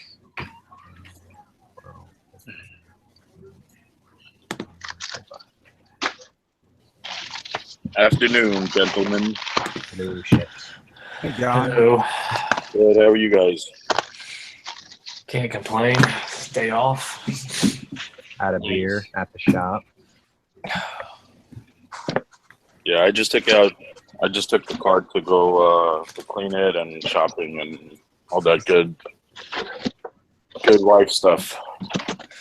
I was going to tell you, Sean, the other day when you were talking about drinking beer in front of your boss, they make that sparkling water now that just looks like normal sparkling water. It's 4 or 5% alcohol that could probably fool anybody because it doesn't taste like alcohol either.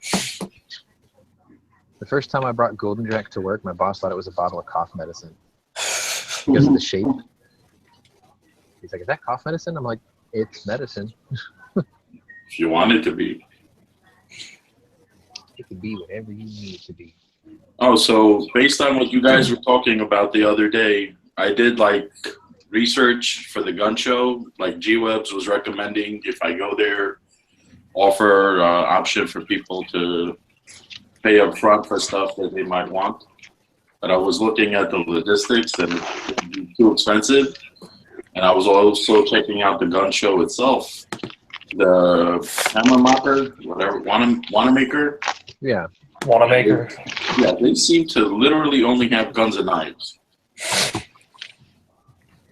Imagine that. Yeah, well, I think it was G-Web said they have other stuff there, but They do. When are you going Metals. when are you planning to go? huh? When are you planning to go? Well, I was looking to go for the November show, the 10th and the 11th, I'm thinking about going myself.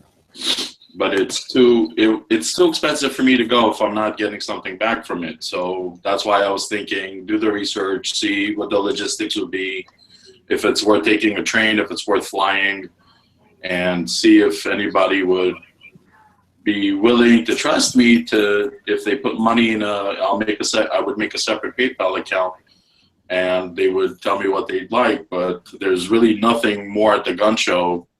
I was under the impression there was more than just guns and knives, but there's literally only guns and knives and maybe less than half a dozen vendors maybe that have coins and memorabilia and stuff like that. So I don't know.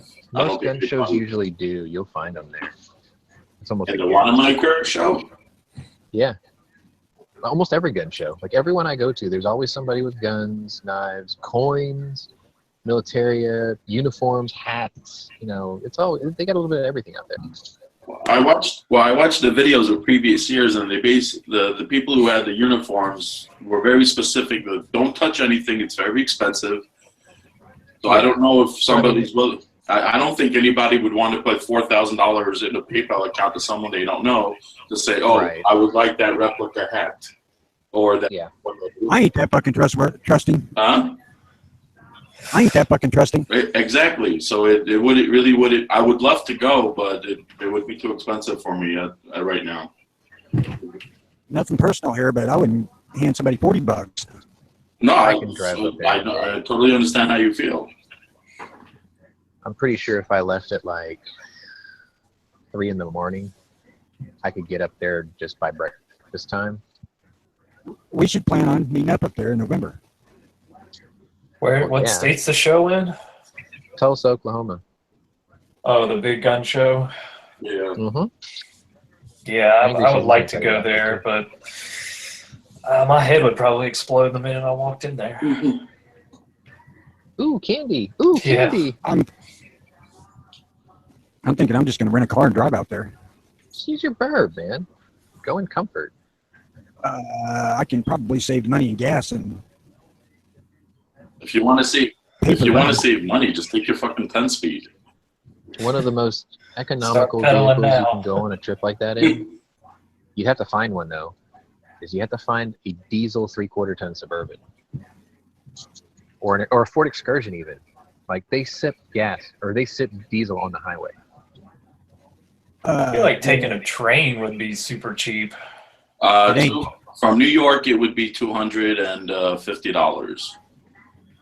That's probably cheaper than a plane ticket. And then you still have to get a car or car service to get to the show because They Uber up there. going in that direction. They do. They I actually rented Uber over there. Here a couple of years ago, I rented a Passat, and hell, it's got about 50 miles a gallon. Oh yeah, those are comfortable. Like I bought my dad the big version of the Passat, the CC, and then when my friend was looking for a car, I took him to the Volkswagen dealer, and he bought a Passat like immediately. If I was going to buy a new car, I would look at one because I liked it. So let me get this straight. Tony's buying a Suburban, and he's picking everybody up to go to the show, correct? No, he has. That's what I heard. No, Okay. incorrect. He owns a Suburban, and He owns a he ain't Suburban. picking everybody up. Okay, so we'll pay for the gas. Great. So what time should we expect you? If you're paying for the gas, you might as well rent a car because it'd be cheaper. I'd rather not drive. It's a long drive. So what time will you be picking us up? About 10 minutes after hell freezes over. Sounds good. Don't worry, Angry and I'll just pick you up in our Catalina. Nice. By which ocean? Well, we'd have to. Oh man, we'd have to get clearance to LaGuardia, huh? Fuck. Oh, you go to pick me up in Long Beach. Yeah, is there just any like big lakes around? No, it's right by the Pacific Ocean. Pick me up in Long Beach, damn it. Which fucking side of the country are you on? Huh? Which fucking side of the country are you on? The shitty side. All the way at the tip. Oh wait, that's Long Island. Never mind. You mean wrong island? Exactly. They call it Strong Island, but not so much.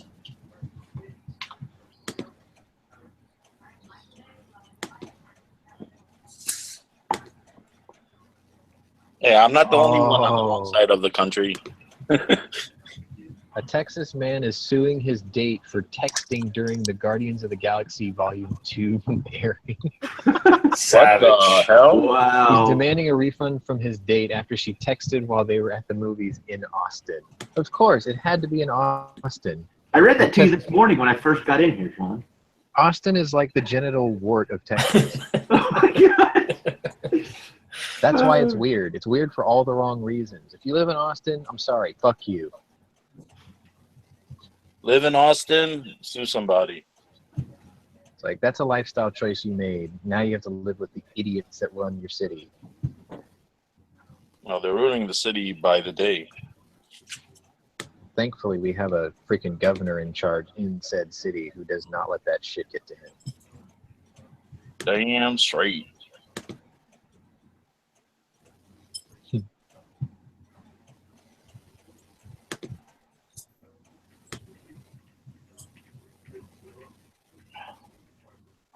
You guys see Travis SP's video on the RRA situation?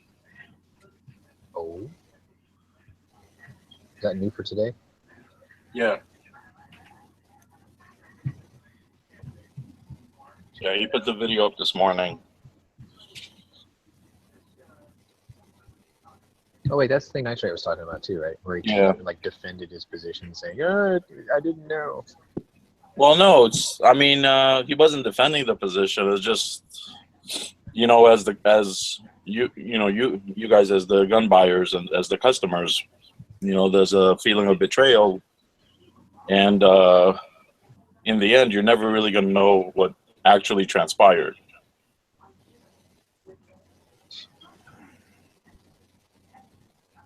So it's a crappy situation either way.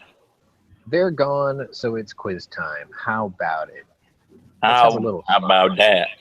How about that? Catch me outside. It's quiz time. Quiznos. Yippee. What's the that girl? Not quite so hot. Give me enough beer, I'll consider it in a couple of years. Anyway, okay, so we're gonna drive Angry crazy because you guys are all start jumping in with the answers before he gets to even hear this. Yay! But he might get lucky. There might be something he'll be like, "Hey, I don't know," and then he'll answer it before you. So it would be like the YouTube side winning at the Daily Gun Show tactical pop quiz, and then shaming everyone on Gun Channels for not getting it right. What is this, dodgeball? No. You can dodge a wrench. You can dodge a ball. All right.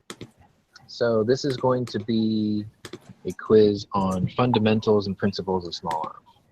It's going to be a little more difficult, possibly, depending on how much of a geek you are. So let's begin. Drum roll, please. What weapons are commonly referred to as small arms according to NATO? Handguns. And No, it's a very Long guns. You specific can thing. carry. Anything? Yeah, I was gonna say anything you can carry. It's a specific definition in NATO of what a small arm is. Semi-automatic. This was a quiz question one time. I felt like it took forever for someone to get it. Small I got it. arms. That's why I remembered it. Rocket launcher. No. It's a classification. It's not a specific weapon. Any projectile weapon? Any weapon not suffering from erectile dysfunction. No. Any weapon that you can hand or shoulder fire. No. Come on, Angry. You can steal this one from them, and then we can shame them. And I'm on the computer. I'm not even Googling it. Yeah. Small arms, NATO. There's a very specific classification for what NATO calls a small arm. And it's kind of funny because I think of it, and I'm like, there's no way. Guns that we feel civilians shouldn't have. Oh. That's California. That's New York too. It's NATO. Angry saying portable firearms. No, come on. This is an easy one. I guess it's not easy, maybe.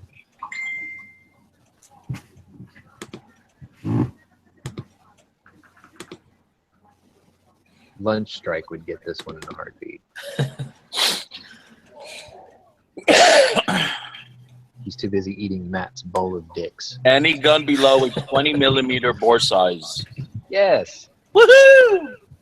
NATO Somebody classifies Googled a it. small arm as a weapon having a caliber less than 20 millimeters. Although some countries in NATO will go up to as high as 25 millimeters. What do I win? The next question. So your 19.9 millimeter revolver is okay. All right, so what type of action is generally used in a machine gun? Rapid back. fire. Open bolt. Yes, that's what I was looking for. Yeah, see, Angry was like 20 millimeter. That's bullshit. I agree. When I hear 20 millimeter, I think it's something that's pretty large. But then again, XM109, 25 millimeter Tuesdays, man portable. 25mm Tuesdays. Yeah, if they ever sell me one. All right. Name the part of a firearm that holds back the hammer or striker under spring tension when in the Sear? cocked lock position. Yes. Too easy. All right. This one's going to be a little bit more anatomy related. Gun anatomy, that is. Yeah, I'm glad you specified. Thank you for specifying that. This piece has a specific name, so I'm looking for it. The tit.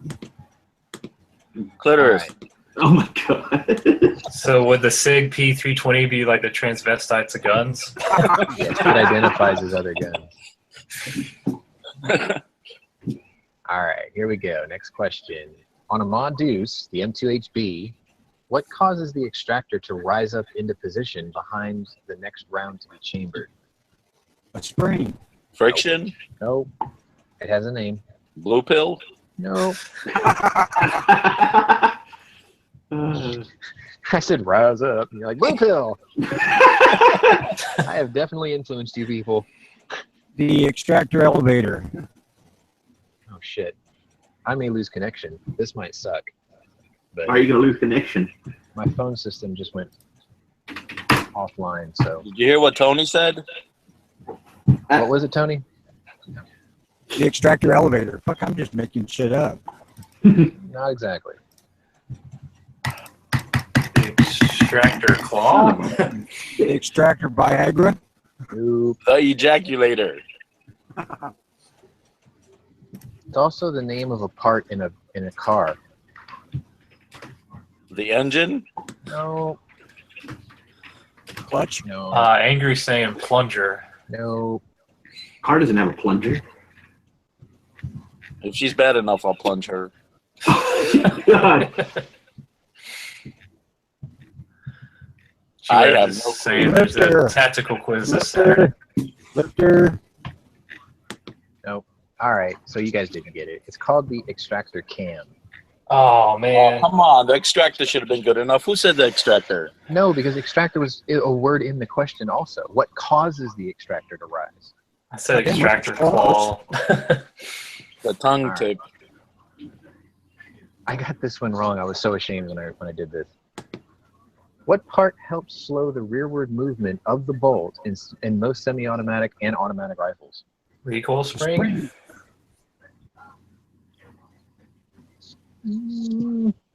Yeah, I guess I'll give you that one. They say return spring, but Whatever. I put Well, potato, just potato. jumped on when buffer was one of the answers. I jumped on that, and I'm like, wait, no, that's not it. It was like, you're wrong. I was like, fuck. All right. What is Thanks, done Jason. to a chamber to assist in primary extraction? Adrian? No. What's done to the chamber to assist? Oh, okay. Chamber notch cut in it. What's the question? What is typically done to a chamber to help aid in primary extraction? Primary extraction? Polished. Chrome line. Yes. Woohoo, Tony. Good job, Tony. All right. Now, this question, I'm not 100% sure is accurate. Maybe it used to be, but I don't think it is anymore. But I could be wrong. So give us the answer, and then we'll figure out the question. No. All right. Why do American soldiers often try to trade their M16 barrels for Canadian C7 barrels? Because they're better?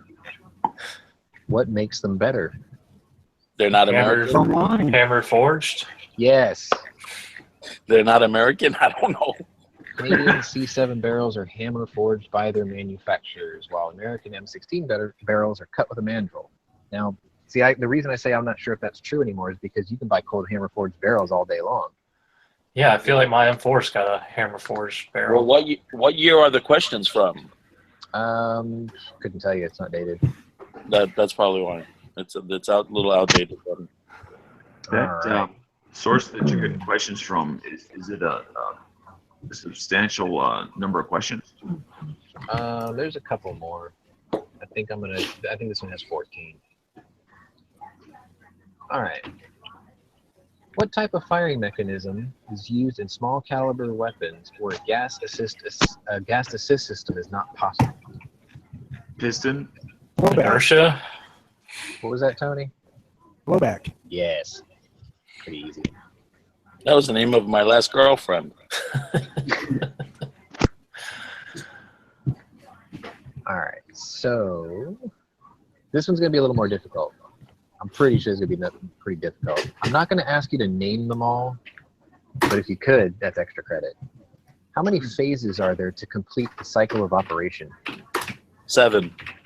4. No, John got it. Nailed it right on the first Seriously? try. Yeah, good job. That's my lucky number. Damn. Can you name them? When hell freeze is over. Nah. He's not that lucky. What was the answer? 4? 7. 7? There's 4 in the rearward movement and 3 in the forward movement. Oh, wait. Extraction, It's half a point for knowing how many, and whoever can say all of 7 gets the other point, the other half. Well, Nah, they're not going to get all of them. It'll take according to forever. Smeggy, the universal answer is 42. It always is. Would it be like loading, pulling the trigger, the hammer drops, ignites the primer ignites the powder, sends the bullet down the barrel? You're talking about the actual process step by step. Oh. Hold on a second. You didn't even say load the ammunition. Because that's not part of the cycle. Oh, okay. Technically, it isn't. I mean, Bitchy, he gets moody, she is unreasonable. we're not talking about women. Oh, okay. We're not? Nope. We did that already. See, Dano heard cycle. It was Pataki. All right. My mind naturally went to that. No, not ant flow. Oh, God. Define head spacing. Headspace what? Define head spacing. Head spacing is the clearance of the base of the bullet and the base of the bolt. Base of the chamber. All right, now putting that all together, Base of the chamber. you're all like sort of right there. Making sure the thingy fits in the thingy. That's pretty. No, I'm just kidding. No, I think a combination of Tony's and Dano's answer makes sense. It's the clearance between the face of the bolt and the chamber itself. That's what I said. The base of the Thingy and thingy. I said the base of the bullet and the bolt. All right, there's no way that Tony can't get this answer. Like, he should be the first one to get this. What can result from firing a weapon with excessive headspace? Boom! Kaboom! Explosion. Kaboom! Where?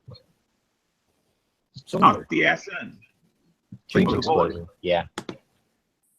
All right. If your firing pin protrudes too much, what can happen? Slam fire. Wham bam. Thank you, ma'am.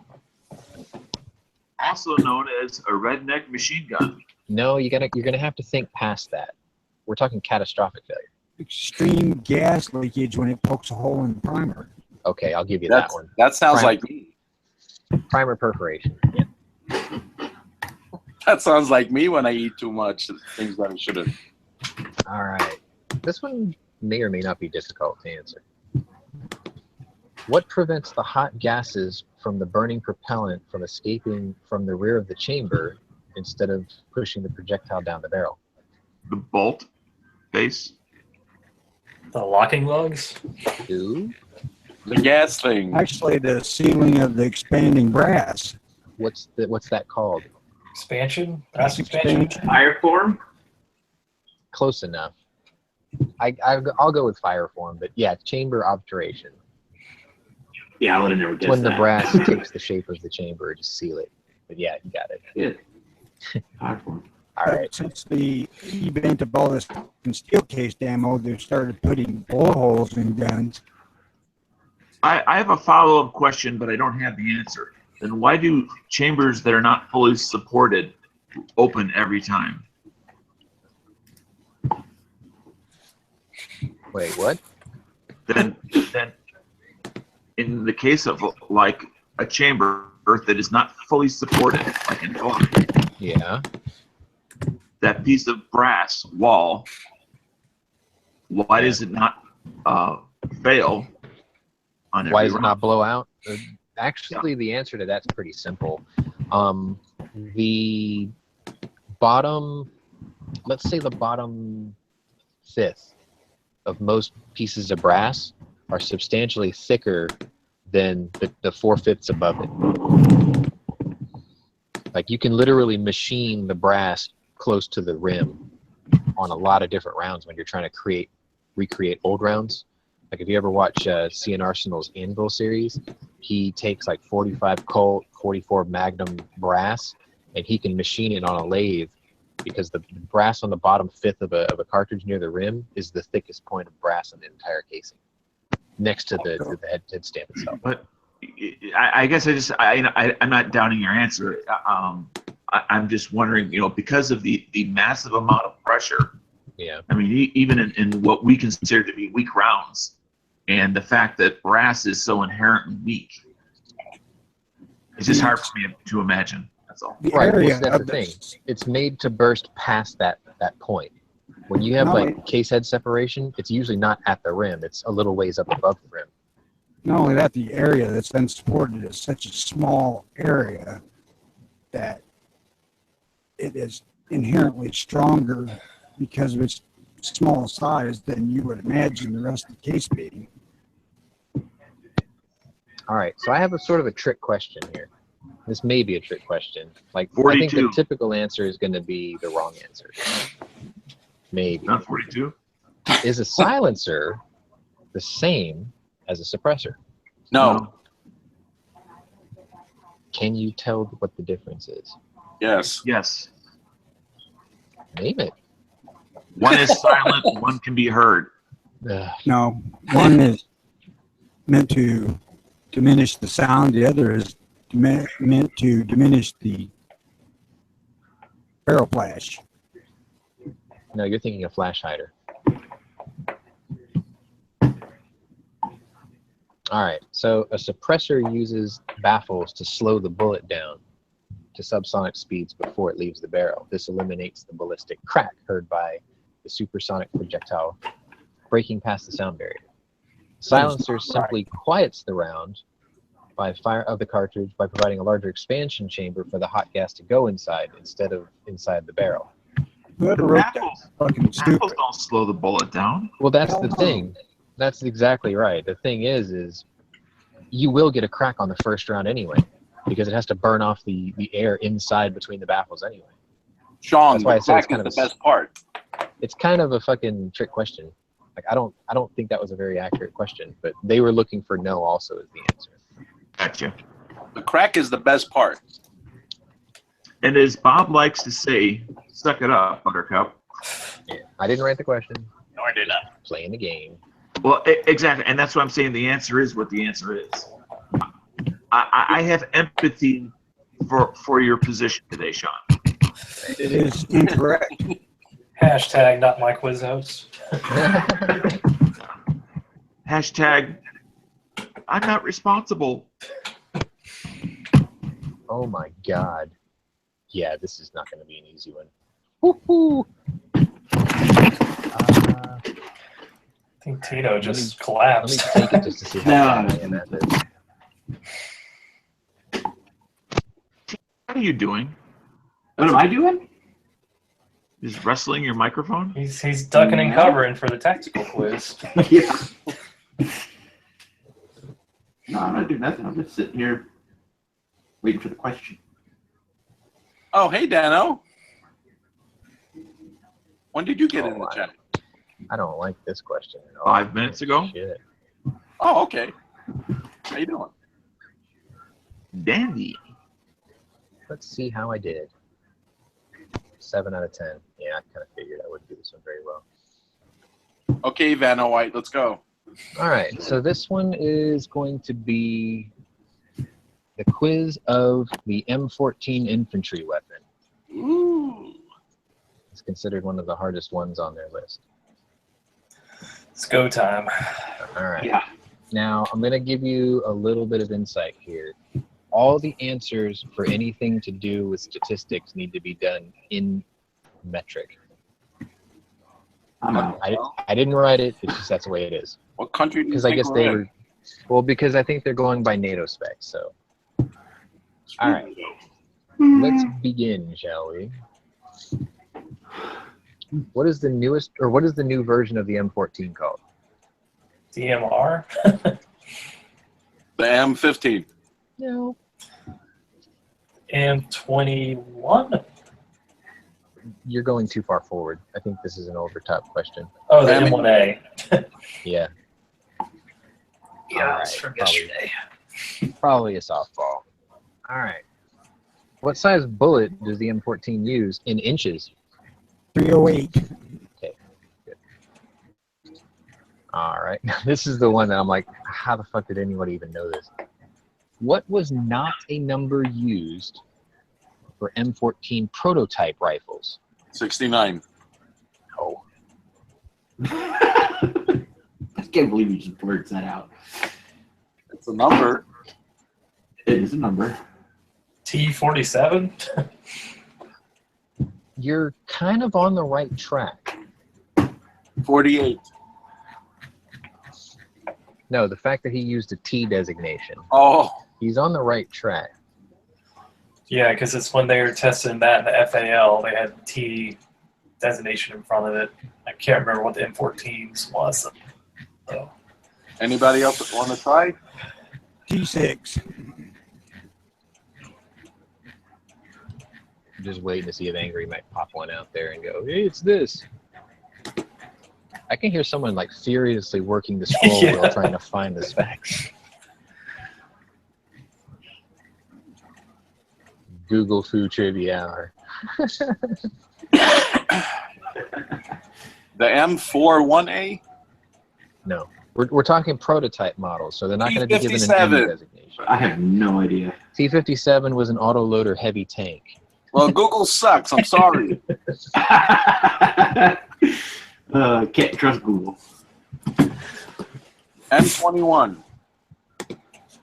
Oh, you're almost there. M21A. No, prototypes are not given an M designation. M14 TP. What was that, Tony? T21. Yes, the T21 is Damn correct. it. You stole my letter. The T20, the test model 20, turned into the T37 and T44, which was eventually redesignated the T44 E4 and E5 rifle. Nice, Tony. Next question. All right. This is a loadout question. So, what was the ammo loadout for your typical M14 carrying trooper in Vietnam? 250 rounds. Are you trying to weigh him down so he drowns in a river? 100 rounds, 4 Yes. mags and 1 in the gun. Exactly. Nice. So 200. right. Why would 250 rounds be too heavy? 250 rounds of 30 cal is pretty heavy. Yeah. Man up. All right. 30 rounds of AK plus the mags over a pound. Oh, yeah. This is a caveat question because, you know, there are some people who hated carrying, you know, the M14, my dad being one of Can them. we take just one moment to step back to that previous question? The answer is always going to be divisible by 30. Why? The size of the magazine. They use 20 rounds rounds. in the M14. We're talking about the modern, their current ones. My bad. All right. Moving right along, there was a caveat follow-up question to that one. Because, you know, there were some people who did not like carrying the M14. They thought it was too heavy and then the loadout was too much. And what was the standard carry for the same weight for someone equipped with an M16A1? 300 rounds. 180. 400 rounds. 150. 500 rounds. Higher or lower? 600 rounds.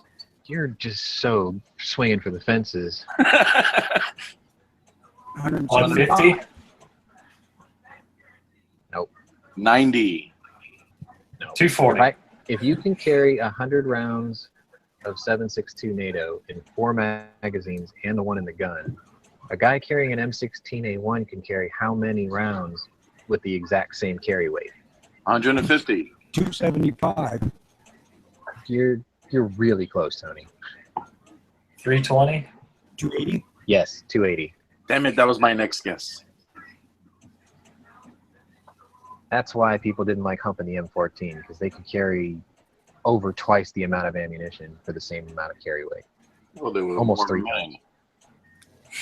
All right. Now, I took a guess with this one, and I got it right, surprisingly enough. You don't have to give it to me in...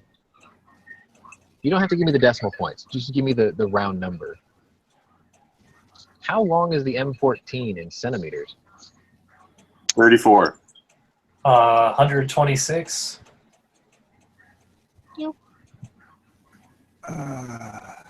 62. What'd you say, Tony? 62. No, think about it. 30 centimeters makes a foot. 62 would only make it 2 feet long. 92. 102. No? 112. Yes. Woohoo! I got my 12.12 to be exact. Or Got my- 44 and Yes. a quarter inches. got my decimals off. I was gonna say it's 1,126 millimeters, which is 100. Right. What is the dry weight of an M14? Unlubed? Dry weight. 7.75 pounds.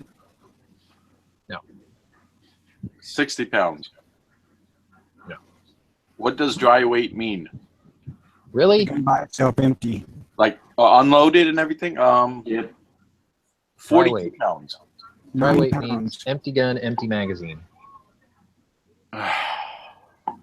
Who would be And- stupid enough to take an empty gun and empty magazine into war? It's dry weight for when they have to calculate how many they got to put in a crate when they put it on a plane. I'm just and they have to load kidding. the plane.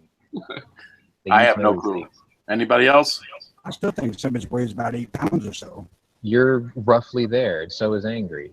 12 pounds. No. 8.5 pounds. And the answer I'm going to give you, it'll help make you understand why they didn't carry 200 rounds of ammo too. 400 pounds. No. Really? That's pretty heavy. I wouldn't want to wait. Maybe a crate of them. Fuck. It's a freaking rifle, not a goddamn anti-tank weapon. Depends what country you get it from. All right. You guys all failed. It's 8.7 pounds empty. That's it? Yes, Oh, but man. fully loaded, it's 11 pounds. So imagine you're carrying an 11-pound rifle and 4 magazines. And don't forget your rucksack. And probably a field dress kit and fucking who knows what else. All right. This is sort of a trick question. What is the bore diameter of the M14 barrel? 0.311. In millimeters, please. Oh, for fuck's sake. I don't think it's that big, Tony. 7.7. No. I think this is a wrong answer, actually, to be perfectly honest. 7.65. What was the question? I dropped out. Bore diameter of the M14 barrel. Metric. 7.65. No. Like I honestly, I feel like this is probably not a correct answer for this either. But 14 millimeter. How much? 14 millimeter. Jesus Christ, what are you doing? Fucking, are you watching CNN trying to answer these? Is it wrong? Yes. Oh, okay. It's twice as wrong. Well, you said CNN, so I figured it couldn't be right. Okay, I'm going to go with the generic answer that they're giving. I'm pretty sure it's wrong because you do want it slightly tighter for the rifling. They're claiming that it's the same as the bore diameter as the bullet size, 7.62 millimeters, which I think is bullshit. Usually it's either a hair tighter or a hair looser, but, you know. All right. Name the muzzle velocity of an M14. And I will take English or metric for this because they gave both. Fast. 2860. Really close. 2,800 feet per second? Yes. On the dot. Nice. Who said that? Dino? Not me. I did. Or if I load it, 4,300. All right. This one I will also take. This one I'll also take the imperial or the metric if you know. But what is the typical maximum effective range of said rifle M14? 800 meters? Yards. How many? 500 yards. Yep. That was the exact answer they gave. Nice, Tony. That one I actually knew. Oh. Okay. Bit of a throwback question here. What was the M14A1 known as? The heavy gun? What did Tony say? I said the carbine. No, M14A1. I've never had a freaking M14 in my hands or in my field of vision. I'll give you a clue. It's another gun is called this today, and they're radically different guns. The Glock? No. You're gonna get punished North Korean style pretty soon. Hand on the table, fucking oil-soaked piece of bamboo across the knuckles. That sounds kinky. All right. I'm going to process this return I'm holding, and if you can't get the answer by the time I finish that one, I'll give you the answer. I forgot what the question was. The M14A1 was also known as what?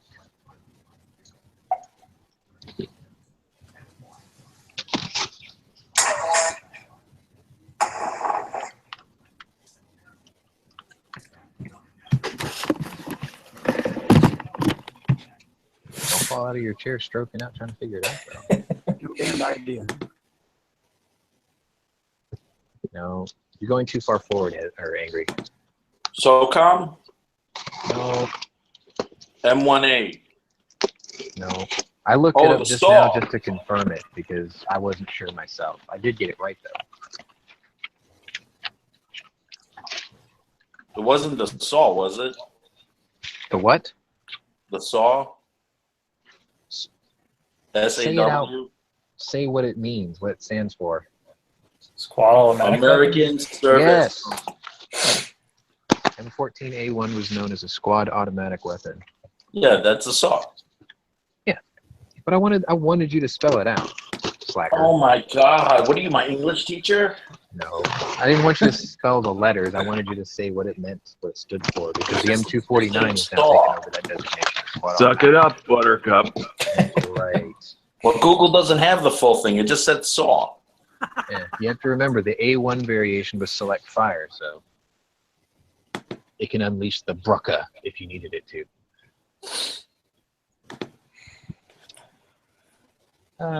See if I can do one more. I'm gonna run out of these very quickly if I use them all up.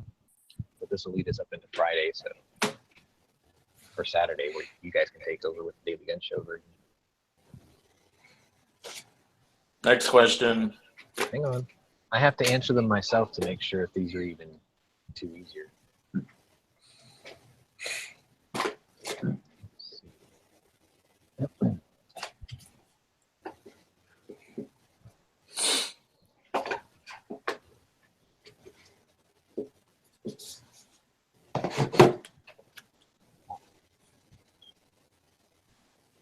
This is almost like a hand loaders quiz.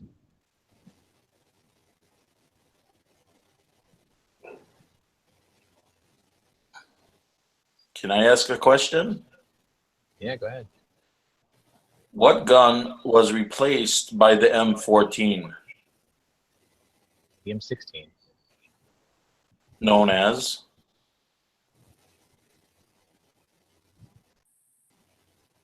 Colt M16. Colt LMG. Oh, like, okay. Ba-dum-bum. Oh, God, that was too easy. Google sucks at asking these questions. It really does.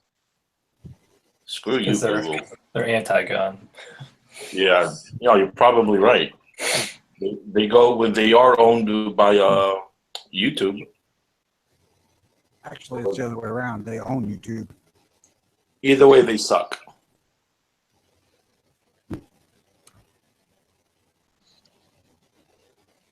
What? That's such bullshit. 8 out of 10. Which one did I get wrong?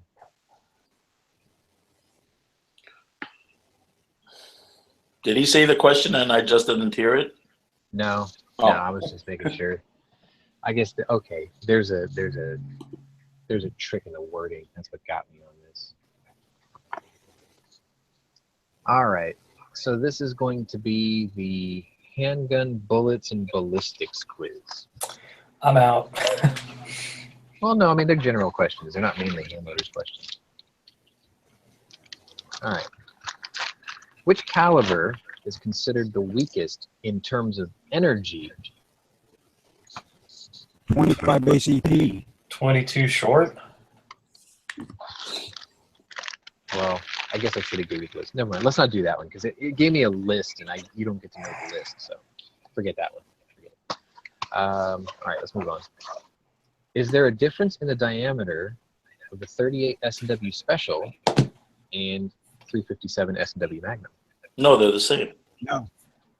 Obvious. All right. Okay. Will jacketed hollow point bullets reliably expand at handgun velocities? That depends on which ones you get. Did you finish the question? That was the question. It's basically just a yes or no question. I would say yes. Yes, they will. Nope. Depends on the handgun. It's 44 Magnum, they'll fucking expand. The key word in that question was reliably. Common misconception. Even though cartridge companies are on the leading edge of bullet development, most handgun bullets cannot be driven at velocities fast enough to guarantee that they will expand reliably at handgun velocities. Obviously, these guys have never shot a 6-inch 44 Magnum, but whatever. Anyway, I've never shot a 1-inch Magnum. If my cylinder hold together, yes, they will expand. Right. 9mm denial. 9mm apologist. All right.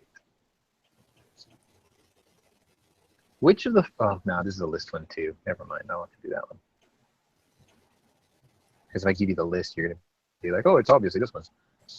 What is generally recommended as the smallest personal defense caliber by most self-defense instructors? 9mm. 9mm.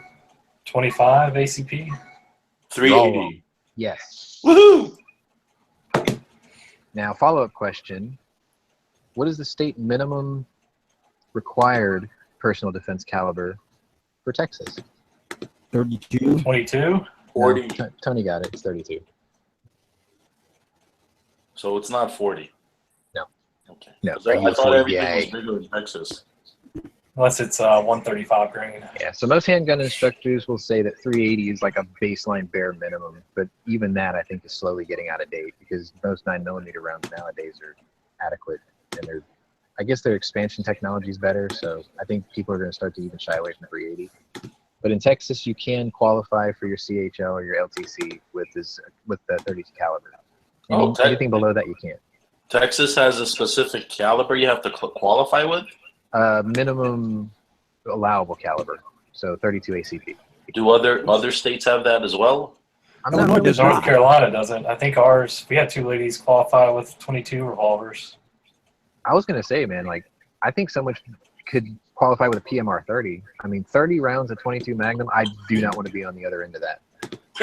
Even our instructor was like, yeah, I know a lot of people that they carry like Magnums for defense, but they'll qualify for the class of 22s. Angry. So I'm guessing nobody takes a 50 BMG to qualify?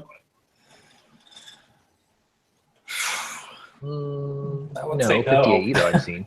I've actually seen someone qualify with their LTC with an Eagle. Seriously? Yeah. An AE? Yeah. Holy crap. And even the instructor was like, isn't that a little bit overkill? He was like, you didn't say I couldn't. How many are all the states the same as far as their carry license requirement? 20 rounds, 50 rounds? What do they have to shoot? Every state's going to be different. Like in Texas, it's 50 rounds, and you have to have. It's 50 rounds, and then you have to shoot them. You have to shoot 50 rounds at 3 different distances. So you shoot at 3 yards, 7 yards, and 25 yards. Okay. Yeah, I think ours was. We had to shoot 30 rounds, 10 rounds at 3, 10 rounds at 5, and 10 rounds at 7. But he made us shoot 40 rounds. He wanted us to get 40 rounds on paper. Yeah. And you can't shoot an automatic, right? No. Well, I don't know. I guess if you fire your qualification. Yeah, I guess if you shut up with like a Beretta 93, it's still a handgun. Let's see. With the advent of new monster magnums released in the last several years, what cartridge is now considered the world's most powerful cartridge?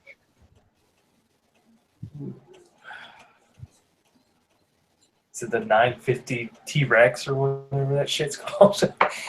JDJ? No. JDM? No. I'm thinking they're going for handguns here, not rifles. 500 Smith & Wesson? Yeah. I thought that was a kind of a softball. All right. What bullet type would you pick today, I guess modern times, to use in your personal carry firearm?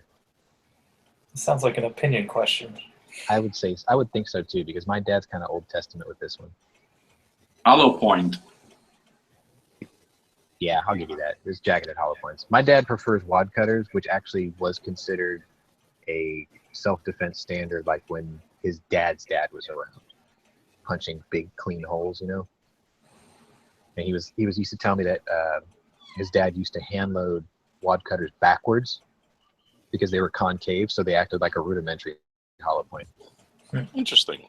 He actually made me load his police service 6. I can load it to plus P. I mean, it's literally the same as a 357 gun. They just cut the cylinder different or they cut the groove in the cylinder different. But I load his 38 plus Ps essentially with wad cutters turned backwards. He asked me to do it, so I did it. What's a 38 plus P equal to? Is that like a 9mm with if it's like plus an P? in between. It's literally the in between special and 357 Magnums. Oh, okay. 357 works. But I can load his 38s to 357 Magnum pressures. His gun can take it. Like I got that confirmed by Ruger like 1,000,000 times. Well, so revolvers do have. Most revolvers have a better made barrels. Well, no, the thing with his is he's got the weird gun. Like the Police Service 6 was like 9 out of 10 guns were made in 357 Magnum for that particular line. Right. But certain police departments requested 38 special only, and Ruger didn't want to make a whole new gun with a different metal. So they used the exact same gun, and they just cut the cylinder with a groove so it only held 38 specials. But everything else is identical. Like the materials, the hammer, the top strap, it's all the exact same as the 357. They said they literally just engraved 38 special down the side, cut the barrel or the cylinder different. They were like, if you swap in a 357 cylinder in that gun, you can shoot it all day long and not even worry about it. Well, that's what we used in training in corrections. The number 10 Smith & Wesson. All right. So this is sort of a generic opinion question. So, I mean, you can beat around the edges of this one. If you get pretty much some of the keywords I'm looking for, you'll get credit for it. What is the best rule of thumb when selecting a handgun cartridge for self-defense? Penetration. The most powerful gun you can shoot reliably. Yeah, that's pretty much it. Largest caliber you can shoot accurately with sufficient speed and respectable accuracy. That's pretty much it.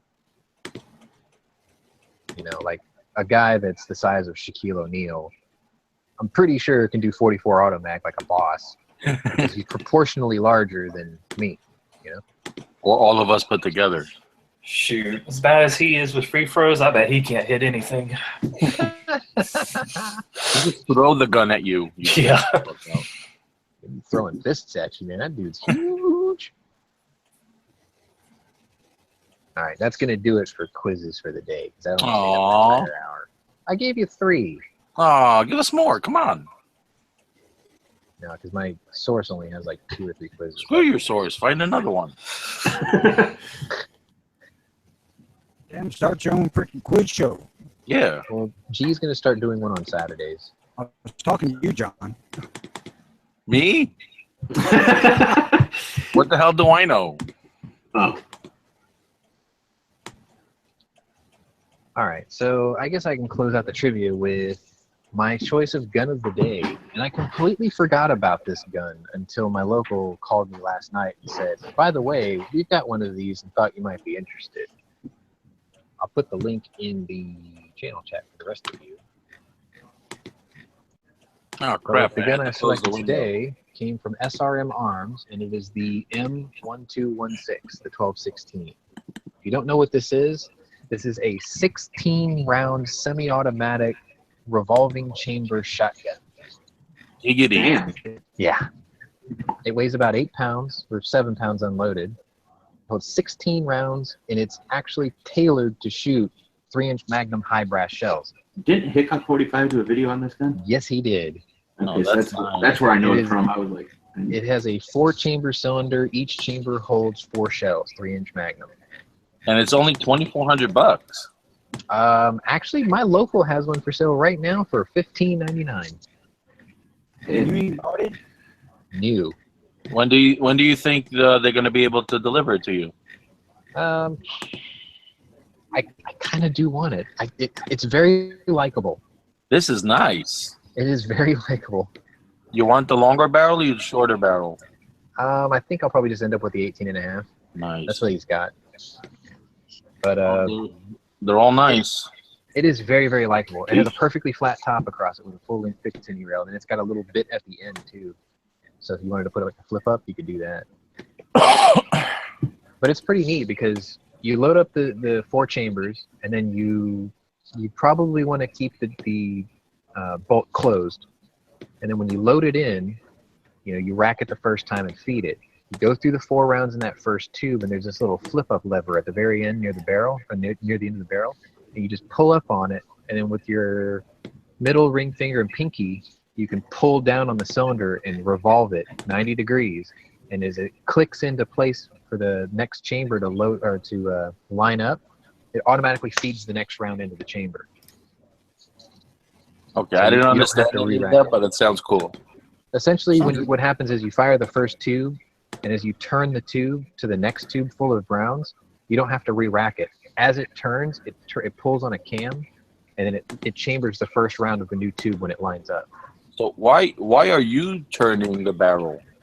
Because you have to turn the barrel. You go through all 4 rounds in the first chamber before you turn it to mechanically feed the next chamber. Okay.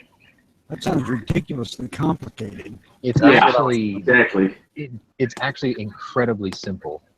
Think of it as like a Henry repeating arms rifle, right? It's got a tube, and you put 4 rounds in it. When you fire the first one, there's a spring in the back that pushes the next round to be fed in. So you go through 4 of those, and you're done, right? So when you revolve the cylinder to the next set, there's a cam in the back, and as soon as you lock it in, 90 degrees, the spring that's already pushing on it releases the cam, and it feeds the next round in for you. You don't have to rack it between revolving the cylinder. You only have to do it the first time. And theoretically, you don't even have to do it the first time. You leave the bolt open, and then you feed the revolver cylinder into it. It'll chamber the first round then too, but some people don't want a hot round, when they're not ready. Seems like it's just begging to fail. But it's actually a really, really simple system. Like the teardown is just as easy as an AR, and there's hardly any moving parts in it. I think they're teaching this in Liberalism 101. It's confusing as F. It's actually a really, really simple gun. There's just like nothing to it. The field strip is simple. The takedown is simple. It comes apart with 1 pin. The cylinder it's a modular unit. Like you don't have to do anything to it. You just feed it and then use it. That's it. Yeah, it's definitely a liberal that wrote down the instructions for that one. But you get 16 rounds with it. If you watch the Hickok video, he actually shows you doing it. Oh wait, he shot one of these? Yeah, he did a video on this. I saw him do one where the barrel looked like a triangle. Hang on, I'll pull That's it a up for you. Chiappa. That's the what? It's a Chiappa. The Chiappa? Because I know he did the shotgun barrel on that one, and it held like also 16 rounds, I think. There's the video for that one. But yeah, 16 rounds of semi-automatic 3-inch Magnum Brennicky slugs, or 3-inch shake and bake rounds. That's pretty stout. My local does have an offer for another one that's in flat dark earth. It comes with two cylinders and a door breaching attachment. Muzzle? Yeah.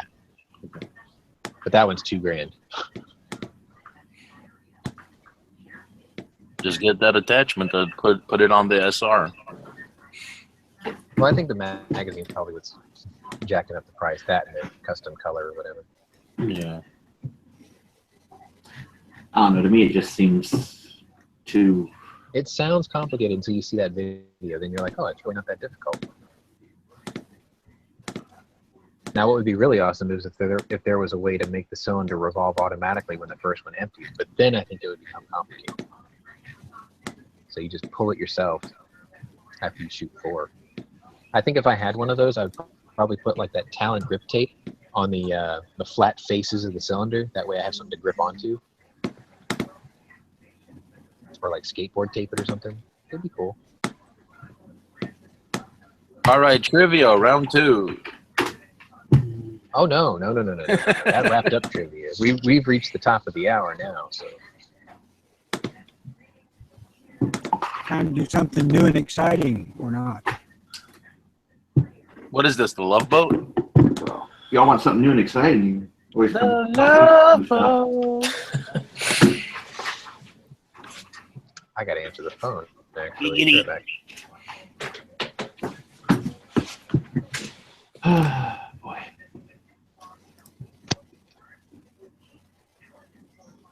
Hey, Anybody Dano, is here that your, either live in Tennessee or used to live in Tennessee?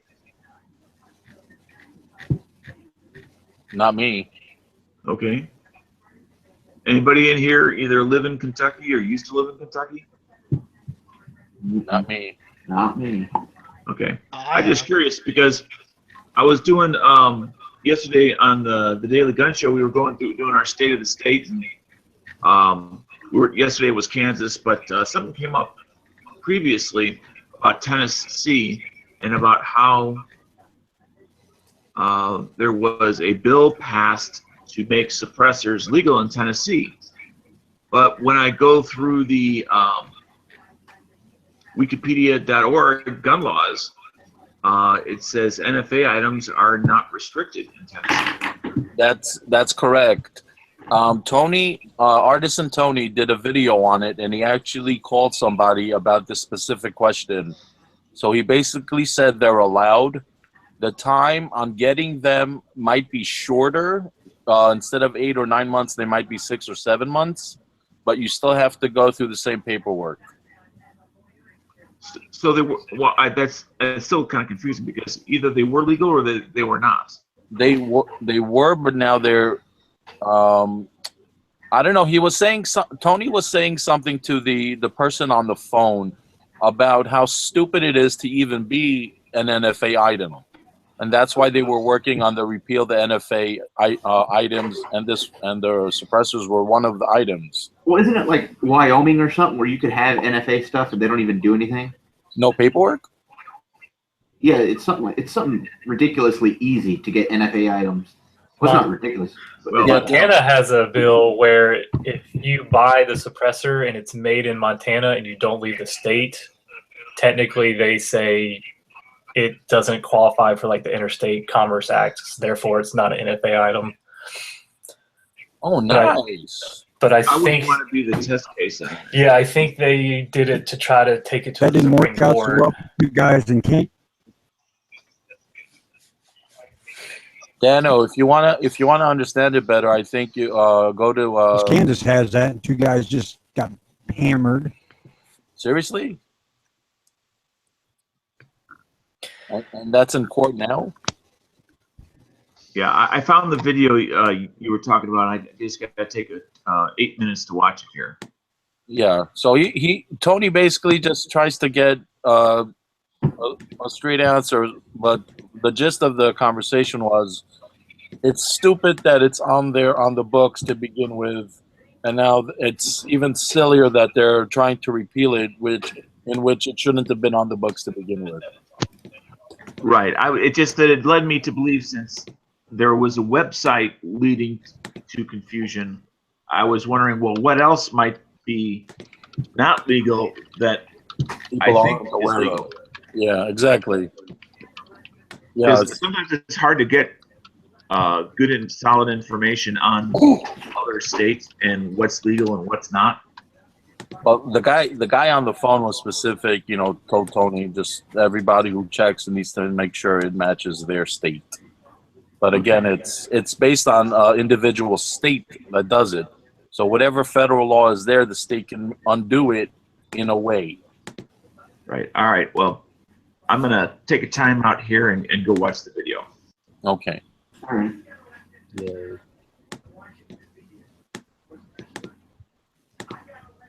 Now, the reason I came up with my gun of the day was yesterday I was looking up Beretta automatic shotguns. Right. And they're pricey.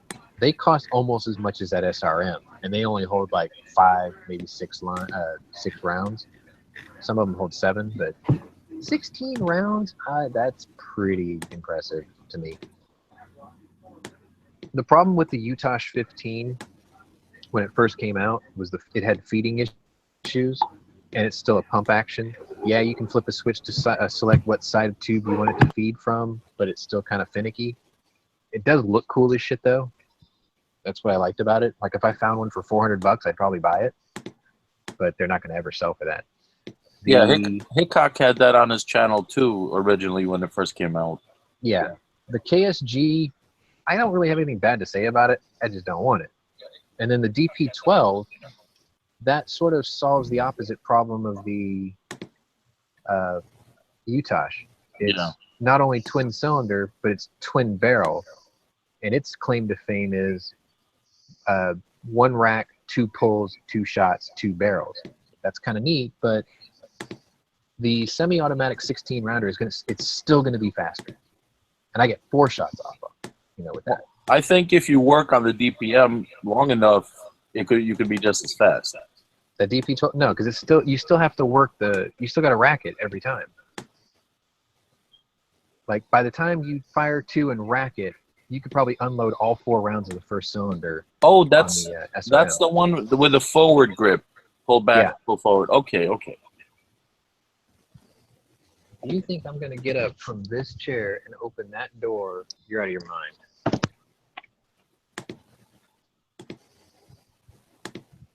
My warehouse guy has a remote so he can open the gate. Yeah, he got it. Good. Yeah, I mean, the only thing that I can think of that's faster than that gun is, the AA-12, which we'll never get because of, bullshit law. It's one and they'll never gun? And they'll never make an AA-12S. I don't know why. It's a banned firearm? Well, no, it's a machine shotgun, basically. Oh, okay. Here's the reason why they won't make a semi-auto. It's because they'll have to sell it for, a shit ton more than people want to buy it because of all the metal that you use to build it with. So I don't think they'll ever do a semi-auto. I've seen a semi-auto be done by a couple companies, but the issue is the price to manufacture just one of them is ridiculous. How much? It's a polymer body, though. So, how much does it cost to manufacture it? Do you know? I don't know, but they said it was pretty pricey. I don't buy it. I contacted a company that made it. Who? What are you talking about? There was a company that made an AA-12 semi-auto. No, there wasn't. I know the people that made the AA-12. You were there to see it. Made it semi-auto. Yeah. No, it wasn't the same company. It was I know it wasn't. BC Yeager. It wasn't a company. What? So is it the type of steel they're using, how much steel they're using, or just the cut of the steel? Oh, so you're calling me a liar? Okay, well, you know what? Here's a YouTube link. Come on, Keltec, make it happen. No. That's all we need. No. That's just what we need. Yeah, no. We need another failing. We need another semi-auto AA-12 right there. There used to be a saying with this woman in a bathtub, very relaxed, saying, Keltec, take me away. Yeah, so you said it was a different company. That's wrong. That's BC. That's the guy who would be the AA-12. So why is it so expensive? Because how much steel is in it? They were trying to get investors so they could get... So expensive is because it's not an easy design to make. It wasn't a design. It's very hands intensive to make it. You have to reach one off. It's not design. So it's not just machining. You're saying it's expensive because it was a one-off, but if they actually made a production model, it would drive the cost down, right? I don't know if it could be made in a production model. I don't know. What does this video say? It's 8 minutes long. So that's Bourget. That's the guy that made it from the prototype gun that didn't really work to the one it is. That's what it looks like inside. It's fairly simple and everything. Yes, it's possible to take it to the next level. Later, Tony. It is a semi-auto only. G-Webs, I wanted to ask you, did you get my message after you sent me that link? What message? I sent you a message to the link you sent me on the YouTube site because I don't have another email. So what's he saying here? In the email? No, talking to Night Strike. They're trying to that video was a video for them to try and get investors. So one would assume that it would cost a ton right now to get one. Okay, so he was pretty much humping the concept to see if someone wanted to fund it. Yes. So Keltec really could call him and say, "Yeah, we'll build it." No, there was another problem. You can't make a semi-auto drum-fed shotgun that doesn't have purpose. That turns it into a destructive device. So then it's a $200 tax stamp. It's not, even though it's not short. Or a $5 if you AOW it. No, destructive devices are $5 sometimes too. Huh. But it doesn't matter. It would be NFA. So that's when I was talking to him in 12, that was the hurdle to overcome, because making it semi-auto wasn't a big deal. But the other problem was that they don't own the patent on it. They would have had to got around that, and they weren't going public with it. So obviously, if they posted this video back in 2016, they dealt with the patent issue or whatever, the ownership issue of it. But that's the guy. So this is the company that took it from the original Atwood. What was his name? Atwood or something design? Maxwell Atkinson. Atkinson. Atkinson, yeah. He did it in his garage, and it was like a theory. Then this Bourget is the engineer that turned it into what it is. But some other guy, the guy who cast the frames for Mac 10s and for makes the internals for Mac 10s and makes the frames for NAA revolvers and everybody else's little mini revolvers. And he does a lot of stuff for Charter Arms and stuff. That guy owns the patent on the AA-12, and this guy he owns it. Well, he doesn't own it. He owns all the machines and turned it into the gun it is. And they sell them, but they don't sell them very many. But anyway, when I was talking to him in 12, he was saying that it was, like say, it would have been a destructive device. So it's really nowhere to go into us. You're saying it has to have a purpose, right? It has to have a purpose if it has a drum. So this couldn't be conceived as a sporting purpose? No. I was thinking more like special, like a SWAT purpose, like they could fill it with beanbag rounds and quell riots or whatever, or something like that. But then I guess they couldn't sell it to the civilians then. No, military doesn't count as sporting purpose. Sporting purpose doesn't say reasonable use or lawful use. It says sporting use, and that means national level sporting event that the ATF recognizes, or hunting. Then this can't be used for hunting. So does the ATF recognize 3-gun? No. They recognize like long-range marksmanship classes. Those are the 40 millimeters you're talking about? No, we're talking about a 12 gauge. 12 gauge. But they're out of business now, so it's not going to happen. At least not with them. But they had been asking me for a while to try to figure out how to make that happen, and I was like, man, that'd be interesting. But anyway, people knew about it. Companies definitely knew about it. They must not have had faith in it or thought there was any market for it. Although I think there'd be a shit ton of market. You can tell by under mass production, it would be fairly simple to make, I would think, because or at least get accomplished. And if it didn't need to be full auto, I don't know if that'd make it easier to make or less. But it's basically stamped metal wrapped around. It's like an AK very much. There's just a couple of pieces of metal that need to be machined, and then a barrel. It all locks together with no tools, which is the coolest part. That's not aluminum, that's steel, right?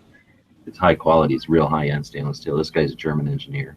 Oh, okay. Machinist, that so thing is heavy. He put way too much money into it, but it's also a semi-auto 12 gauge. That's the other problem, is they'll normally blow themselves apart. So if it's it's a full auto. So if he's making only semi-auto, that might mean it could be weaker, less. How is this different than the other shotguns I've seen that are semi-auto? It's completely different. It's a barrel in a chassis, and then a bolt carrier. Where'd that picture go? What do you call it? The outside of it is literally just like a skin. Oh, this has a bolt carrier? Obviously. So this is the barrel, and then this is the spring, and then gas piston, and then carrier. It's very much like an AK, really. It isn't. And then, except it's just in a different shape. But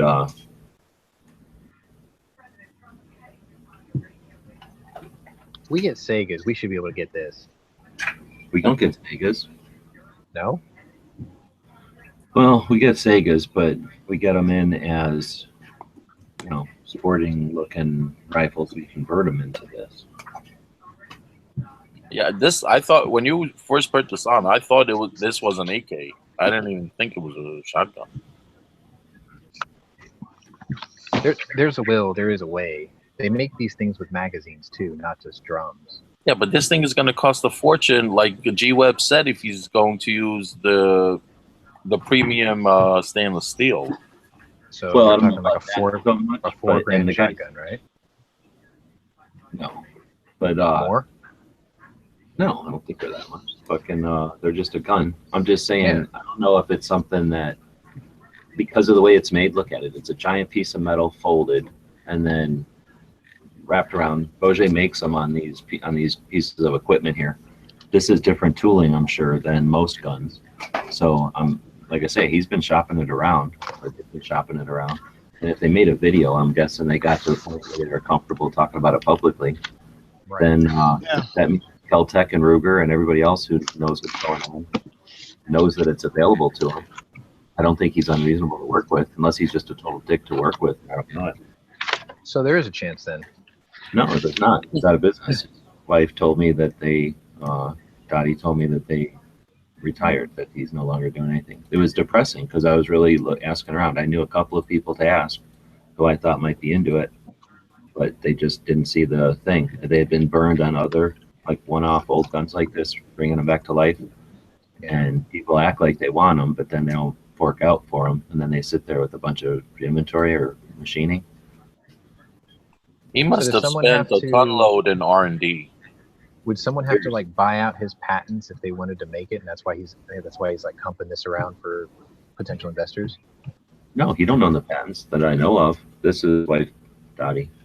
Bourget is a machinist, so here, I did a fucking video on it. Fucking the guy invented it in his garage in like what, the 70s or something, and then because he went to Nam or something and was like, hey, we need a full auto shotgun, and then I don't know what happened. He decided it wouldn't work or he couldn't do it, and then he let it sit in his garage, and then this guy, come on, didn't I do a video on this? The dude, Jerry, whatever, Jerry Beber maybe, went to or came along and said, I'll buy that from you because I'm in the gun industry and I can make that gun. And then he's like, oh, I can't. And then yeah, right here, the AA-12, the whole story. So let's see. Hired on to improve the design and set up the tooling to produce. So this is in the garage where they make these, and that's my magazine. I'm jamming up in there that I still own. That's the that I'm shooting. So let's see. So Atchkinskin, whatever, makes the thing, and that's what it looked like back then. Box magazine, 11 pounds. Oh yeah. Oh, that was the primary design? That was the one he invented in 72. And then he gives it to this guy who I went up and interviewed in 12 while he was forging some parts for revolvers. I think it was Charter Arms revolvers, Taurus revolvers or something. Probably Charter Arms revolvers. So they're casting parts in this giant arc furnace right here. And this guy, Jerry, is talking to me. And he's telling me all about how they make the frames for all the NAA guns and all the Charter Arms guns and all the Freedom Arms and all the everybody who's made a mini revolver since like the 70s. He's made the frames for them. He's also made the triggers and the parts for the Mac 10s, everything from all those companies, and then Charter Arms and stuff. So anyhow, that guy owns the patent from Atchkinskin. He just bought that from him back in, let's say, the 80s or something. So he's just been sitting on it, and then decades ago he gets into business with Bourget, this engineer from Germany, and he goes, make this thing work. So Bourget sits there for a while telling us all about it, and it's awesome. Like all these little parts and the gadgets and stuff are all like just, you know, as he's working on stuff or whatever in that shop. So he did the Thunder 5. He fucked with that gun. He worked with little NEA revolvers. That's another reason I wanted to meet him, because that guy Jerry, a friend of his, I guess, was making those revolver frames. So he made his own little NEA revolver looking things. And then anyway, that Jerry guy hired Bourget to make the NAA work, or the AA-12 work, and it took a long time. And then you could tell they weren't like super good friends, but they're business partners, you know, kind of thing. And they got the thing to work, but nobody wants it. Like it's who wants it? That's the most mags you can put in it. Was that 12 rounds or something? And it takes you. You've seen them shoot, right? No. Moments to empty. Oh wow. Why wouldn't anyone want one? I'd want a semi-auto. Too much gun to carry around. Shotguns are stupid. Sure. This is fully auto. When you have to turn loose for a single shot. Okay. If you hold it on, it'll keep shooting, which is okay. This lets me shoot it one-handed into their box. But that's just, look how big that thing is. It takes forever to load, and then you're carrying around that giant disc, and then you got this fairly huge gun. Yeah, it unloads cool. But what do you do with it? You know? Hey, that's us. Yeah. So it's just nobody wants it. I mean, it's neat, but it just doesn't do anything for anybody. So a couple of like guards in like the Middle East have them because I guess they look cool. That thing must have weighed a nice pound. I think it doesn't weigh nothing really. It's mostly just that framework right there. Plus, you gain like points for holding an AA-12, so all of a sudden your strength doubles. That's true. Gravity doesn't mean so much anymore because you're holding an automatic shotgun. That's true. Don't have time for So gravity. you're saying I can never have an AA-12? That's heartbreaking. No, dude, that sucks because they are super neat. I just think they're the neatest design ever. But I was frustrated, and then because there was no full auto ones, nobody bought them. Well, who builds So, the ones yeah. for the military? Or What? do they? Doesn't somebody build them for the military? They keep trying to sell them. That Jerry guy maybe wasn't the best marketer ever, but I just don't think it's the rounds are not effective. If they would have come up with some new thing to deliver, like it's a best delivery system, but shotguns are pointless. You know, if they could come up with some new tech where shotguns were the delivery system, but it shot like little those drones or some awesome shit, or Those some little like fin stabilized grenade rounds. yeah, you know, if they did something way better, or we started to shoot bugs. Because bugs came down from space and we needed like shotgun size capacity. I like the sound of that. Would you like to know more? Yes. Service ensures Space, you know, he's putting it together for me there. Like, there's nothing to it. It's like a pin or two that you don't need anything. Like he says, when they get, it kind of self cleans itself, he claims. So as you shoot it, it blows all the just air and stuff below its own carbon out because its tolerances are good. So you don't even get like caked in pins or nothing. Sometimes the best ideas go to Is there a gas tube in there? Yeah, the spring is around the gas tube. It's like an AR-180. Oh, he's putting it together now. Okay. There's that little pin there that holds the barrel in. Oh, he's taking it apart. Mm-hmm. That is some barrel. Yeah, but it can be swapped out. So if there's a problem with it, you can take it apart, swap it out.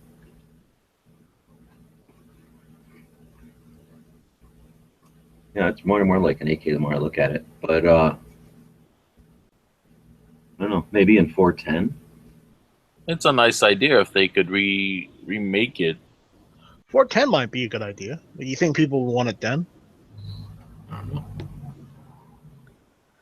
Still a 410's weird. 410's pretty fun.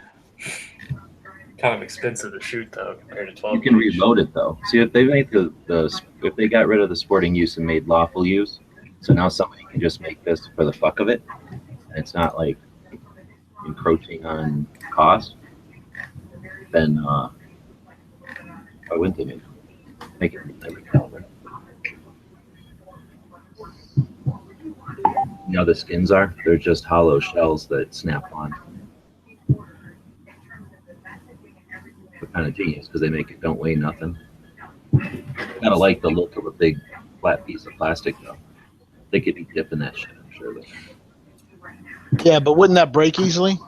No, he's saying like fiber enforced and it's super strong. It looks like a soft. It looks like a soft polymer, but it's mixed well to be durable.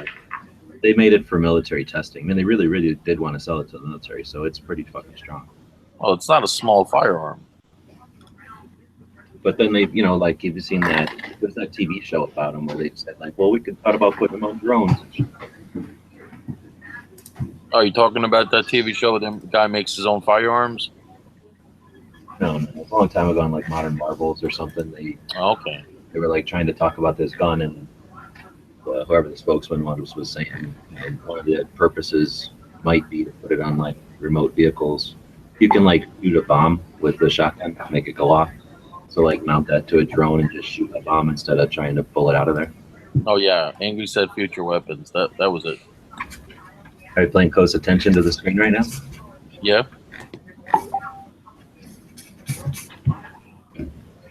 Yeah. Quiz quick. Hey, there's Hoss again. Did I put a picture of my dog in here? I got a picture of my dog sitting next to the A12. Well, Dano has the one. Oh, you mean in your photo? Yeah, my dog was in the car, and I was like, I'm gonna go get my dog. Do you care? And they're like, no, go get your dog. My dog walked around the A12 factory.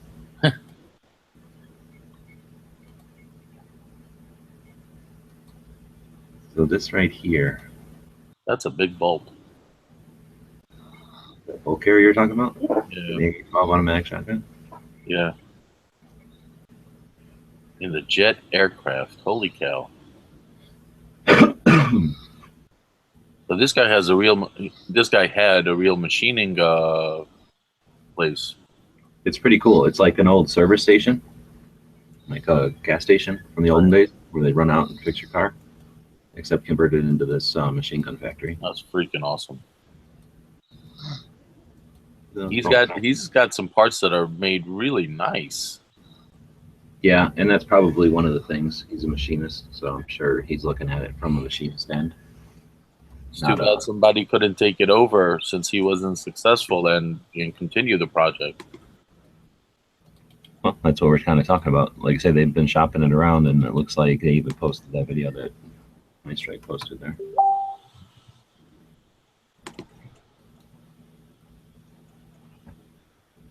But yeah, if we make this thing, there's that possibility that we make a full auto shotgun, have it on the shelf, and then all of a sudden, shit ton of Terminators come back, grab them all. They don't care how much they weigh. I'd be Bob. Because then they would make one of them backpacks like what you have for a saw or something, where it'll just be like that feed tube, that channel that comes from the back of the backpack, gravity fed. Right. They can just put thousands of rounds in the back of that thing. I was just watching the one before the newest Star Wars movie. The guy had that same pack.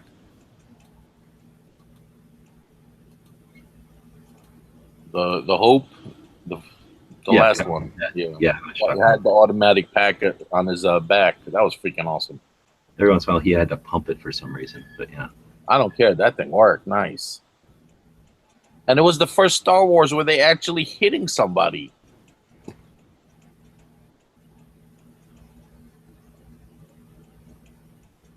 Damn. Well, it looks like that video is up for like a year. 9,000 views.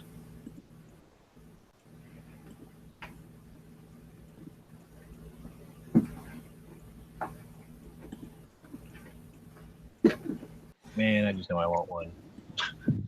Yep. I guess that SRM one will have to do, though. I mean, it's not bad. Look at the comments on it, though. What a bunch of dipshits. What? Well, YouTube is where teenagers go to slander others anonymously online. That's what the internet's for, isn't it? Keyboard warriors, unite. Like somebody's wrong on the internet, I'll show him. That's how AKs started. HKs. That's how venereal disease started. Keyboard warriors? Yeah. That girl's wrong. I'll set her straight. You have 12 months to live.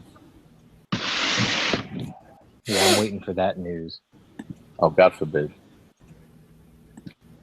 It'd be like, hey, so we're gonna. What's that?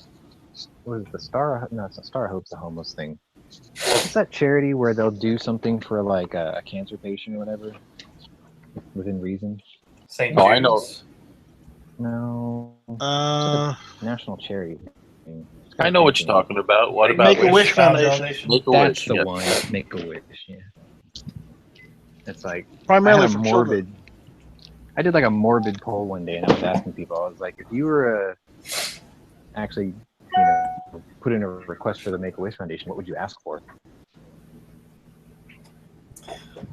I remember one time when I was living upstairs, I walked downstairs and there was this kid singing the national anthem, and I hadn't heard anything leading up to this.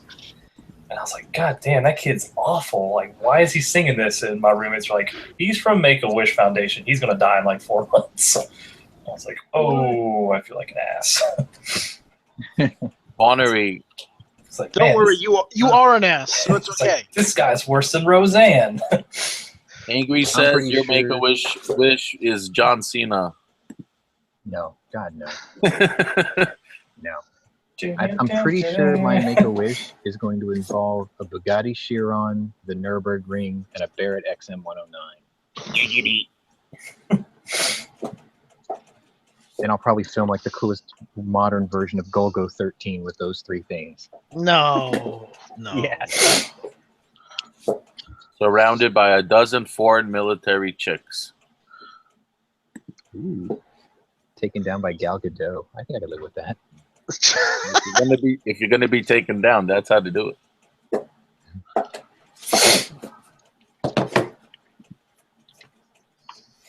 Have to go do something expendable style. Wow, wow.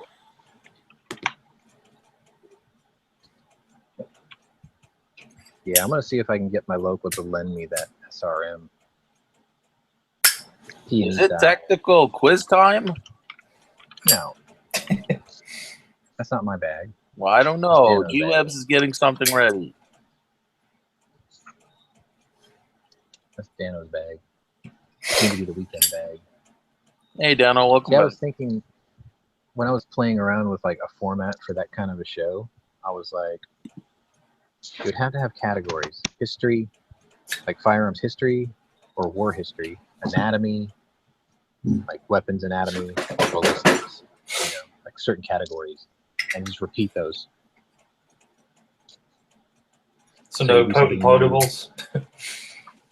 Well, maybe like something new, something old, something, technical. The only class I did well in was in wise assery. I'll take swords for 200.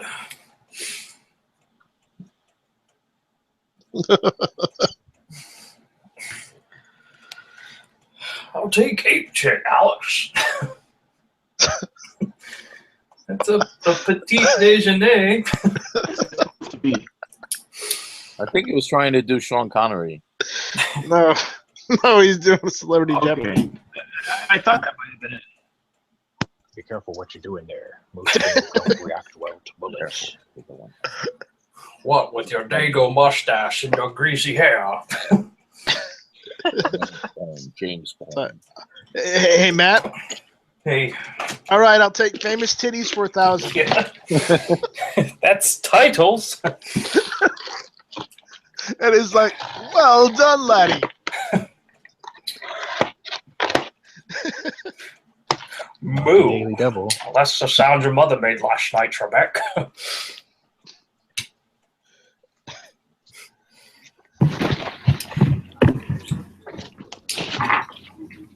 That's the Daily Bubble, and they show Jayla Maroney's ass from yesterday's pictures.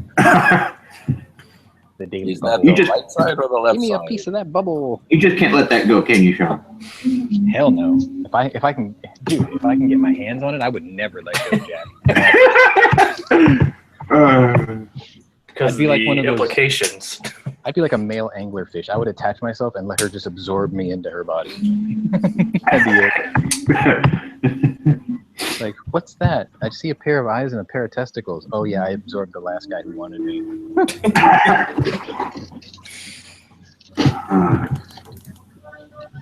Girl's hot, man. She knows what she wants, obviously. What the hell is this? Fuck.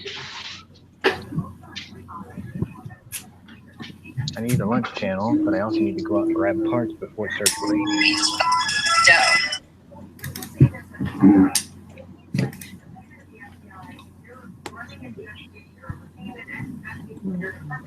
Oh, I've got time.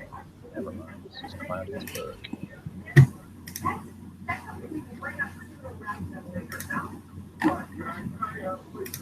Hey, did Fear the Walking Dead come back or something? Because I swear I thought they said that there was a Talking Dead episode last Sunday, and I'm like, what show was on for that? I think June. I don't think it's. Yeah, I think it's coming back in June. Preacher and that come back on in June, I believe. Might have been a Talking Saul. That could be it, because I think they're still doing Crouching Tiger, Hidden Gun Control, or whatever the fuck that show is. Into the gun grab lands. Yeah, exactly. Sorry, that show's not gonna work. Yeah, I can only imagine they based that show off thinking that Hillary Clinton was going to win the election.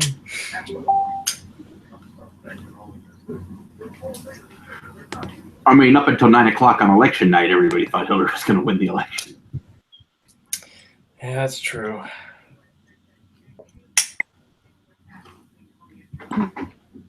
Yeah, I was listening to one of Sargon Akkad's videos, and he had like a montage of the election coverage.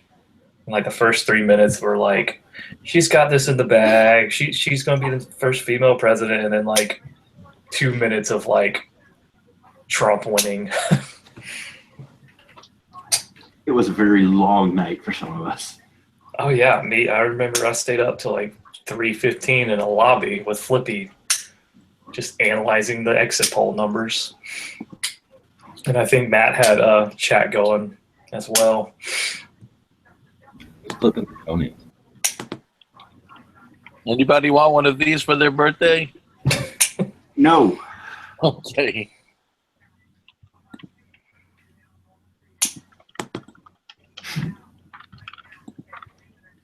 Dude, I was watching the Forgotten Weapons video last night, the Q&A, and he pulled up this advertisement from the 50s that showed you can buy a freaking Lottie rifle for $99. I was like, oh, God. Talk about being born too late. Historical advertisements can be extremely painful. Yeah, like the Garans for like $59.95. What? Yeah, real? Back in like the 60s, Yeah. 70s. When you could order it from the Sears catalog, right? Yeah, like one of my managers, he was like, yeah, I remember when I first moved down, because he was from Connecticut. It's like, yeah, I remember when I first moved down here, I would go to Rose's and they would have surplus Mosin and SKSs for sale. I was wrong. I was born in the wrong time period. Seriously. Like $99.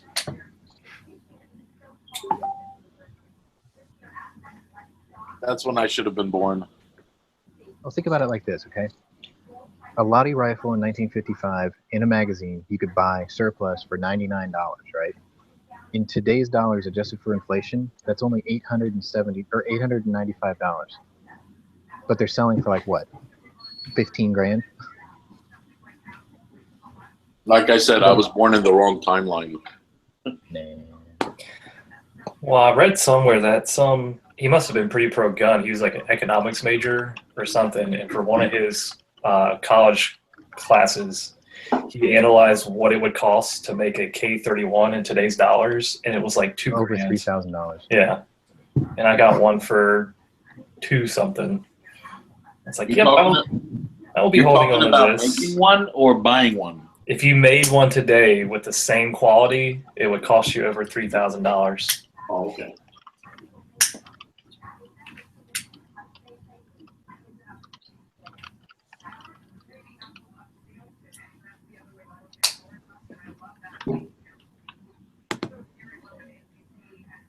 I have this If I could old have had a Lottie rifle for $100, I would have bought it.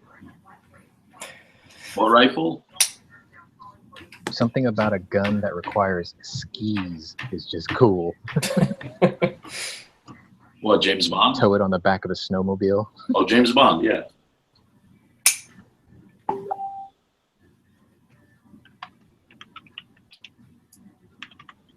snowmobile carry is now trending on Gunchannels.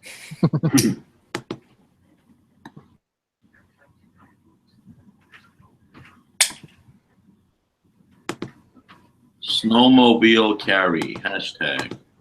Nice.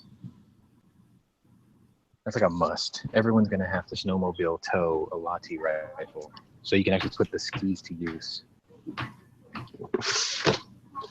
They're not functional skis. I will make them functional.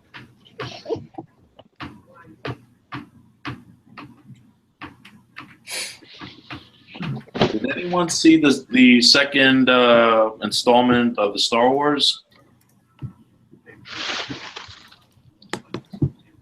Of Star Wars? Sorry, my wireless is crapping out. You mean like a Rogue One? Would that be Rogue One or Rogue 2? The one that everyone died in? That's the newest one, right? Yeah. Okay, I didn't see that one. Did anybody see it? Yeah, it's awesome. It's good. I just gave you the ending. Rogue One is, in my opinion, better than The Force Awakens and all three of the prequels. I just saw the Rogue One last week. In fact, I would almost say it's almost better than Return of the Jedi. And the only reason I don't say that is because Return of the Jedi is like the death of the Emperor and Vader, which is kind of hard to beat. That's true. I would almost go so far saying Episode 3 is better than The Force Awakens. One was the best. One was the best because Jar Jar. Just saying. Shit. That ought to trigger everybody. Throws, Like, did flips that keyboard. fucker just say, did that fucker really say that? Yeah. I said it, just like I would say that 135 grain is the best weight for 40 cow. I was going to say, Just kidding. Jar Jar being the best character would be something DB would say, just to troll everybody. Right. Jar Jar would carry 135 grain 40 cow.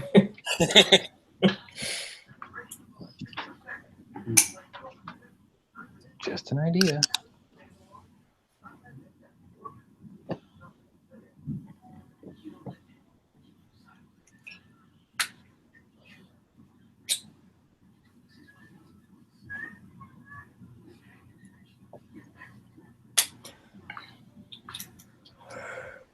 I would think Jar Jar would be the reason that warning labels are printed on the sides of guns. That's true. Agreed.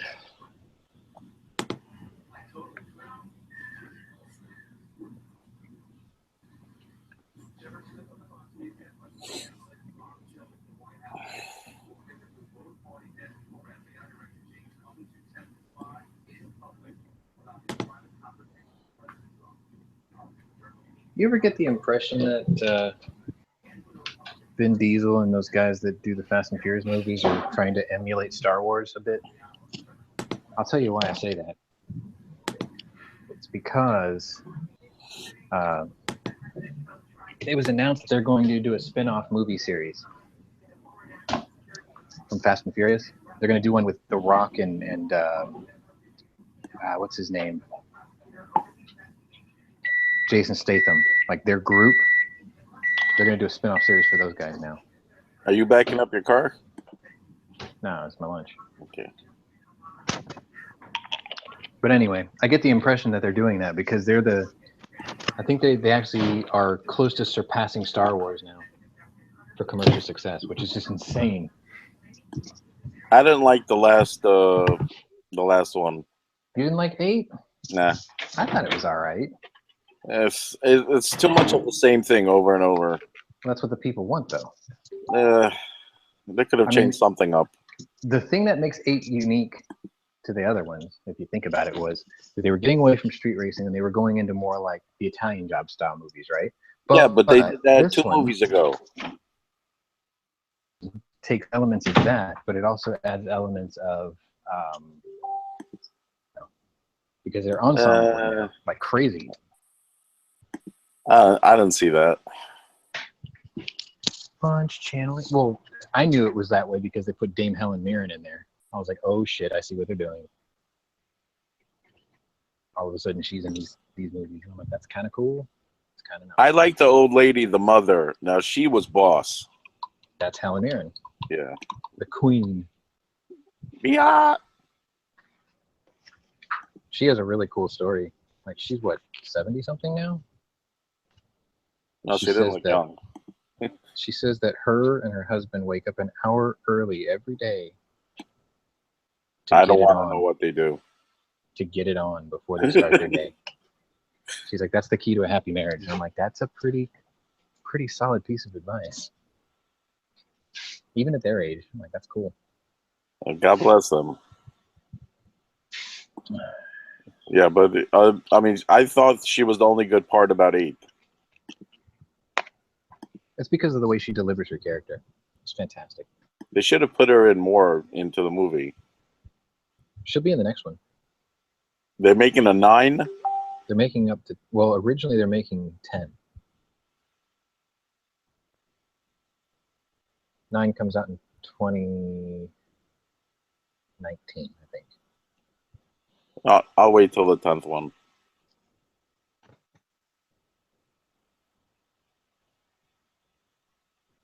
All right, I'm going to lunch channel, so you guys have to take over for a little while. Enjoy. Thanks.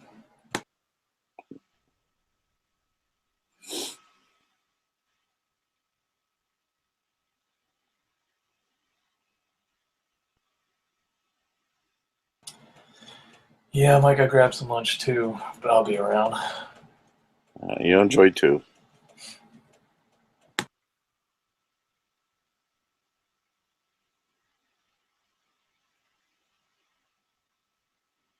Hey, Dano, how old is your dog?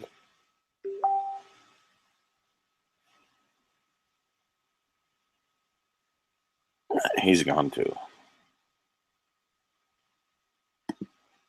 Dano's dog passed away a while back. Oh, okay. Really? Yeah. Mine did in January. I mean, a long time before he started using the icon, I think. Oh, okay. Gwebs, your Gwebs account. Where did I send it? Hold on. Somebody's asked me a question. I think I sent it to the Gunchannels email. Let me check my community. What was the email about? What are you talking about? I'll just check it. The Gun website's YouTube email. I don't know if you use that or not. Gun website's YouTube email. Yeah. The gun website's YouTube channel, the direct email. Oh, the messaging system through YouTube. Yeah. I don't know if that goes to my email or not. It doesn't, okay. Unless you set it up that way on purpose. No, then I got to go look at it. So where do people usually send you something? There is no usually is the answer. I get stuff from all over the place all the time. Well, where is the email you most likely check? For email, gunwebsites at gmail.com. Okay. I'll just copy and paste it. But the last message I have over here is from Schwell. Schwell. Maybe it's before that. I sent it to you yesterday after you sent me the link. Schwell's was 3 weeks ago. The one before that was 4 months ago. Yeah, I sent it to you this morning. In an email? Yeah, the direct messaging on YouTube. Direct message. I'll send it to you again. Hold on.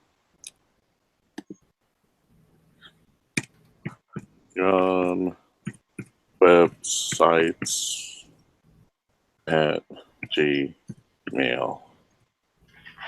mail.com. I just copied and pasted. Most of it is irrelevant now, but okay, sent.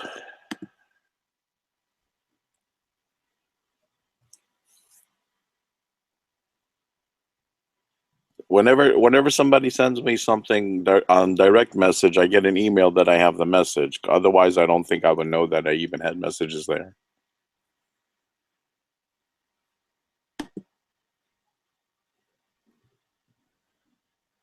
All right, I'll reply to that one. Thanks. You got it? Yeah, I did get that one. Okay.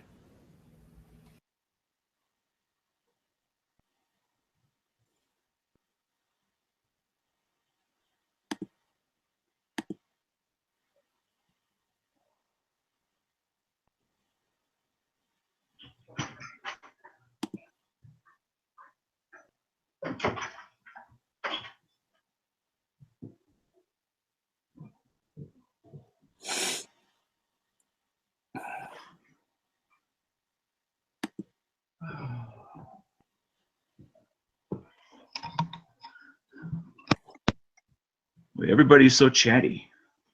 Step away for 30 seconds. Dano, what's going on? Actually, I got a question for those of you that aren't asleep or away from your mic. Shoot. Any of you have a that you like, that is a mag carrier, or like a pistol mag on your waist? Single pouch? That you actually like? Single pouch or double? I guess either at this point, just conceptually. Usually they come in both, single or double, depending on what you want. But I can't answer that since I don't have any. yeah, I mean, I have one. It's a nylon plastic piece of. I mean, it gets the job done. It's never broken. It will probably last plenty long. Are you looking to replace it? I'm just wondering if there's something out there that might be a better product, because I really didn't do much research when I bought it. I just needed it a couple of years ago for the first class I ever took. I needed a double magazine pouch carrier.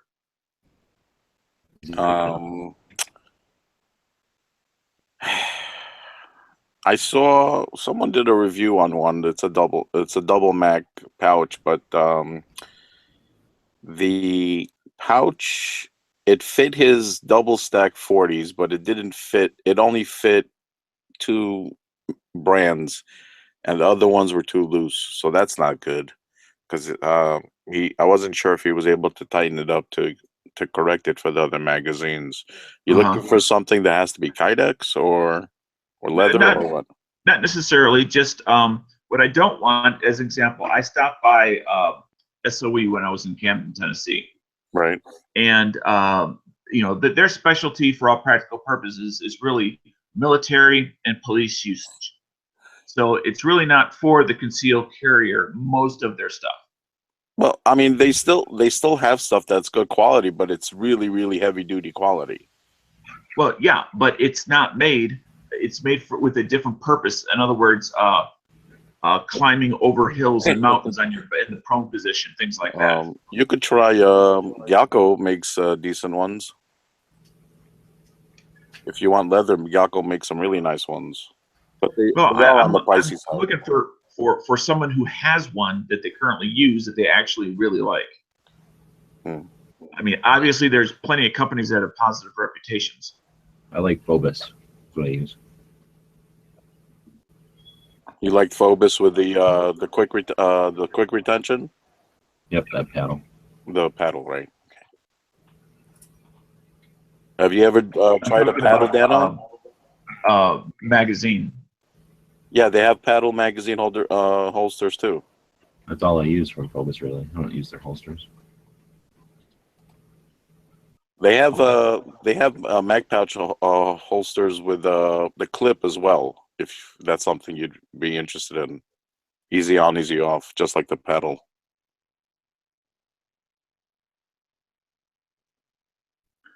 Let me see if I can pull this up here.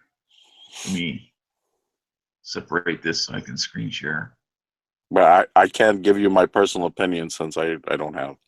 No, I got that. That's fine. Yeah, I suck. I know. I'm sorry. I didn't say that. Well, I still suck. You don't think? No, I'm kidding. I mean, if you don't have one, you don't have one. There's nothing wrong with that. All right, this is an example. Is this what you're talking about? G-Webs? Yes. I usually run singles, but I have doubles. I have more doubles than I have singles even. Yeah, that's nice. What did you run in your class?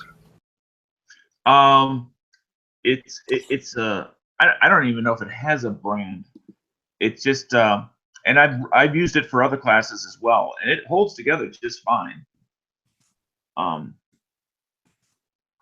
Is that an answer? Well, actually, let me go where I keep it, and let me see if I can find it just a second.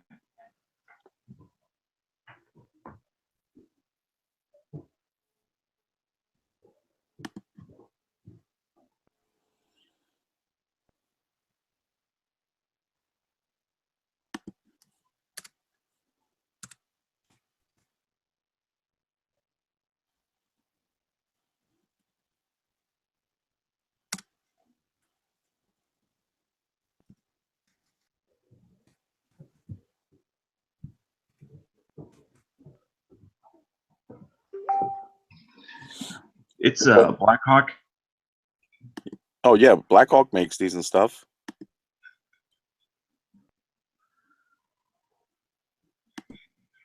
The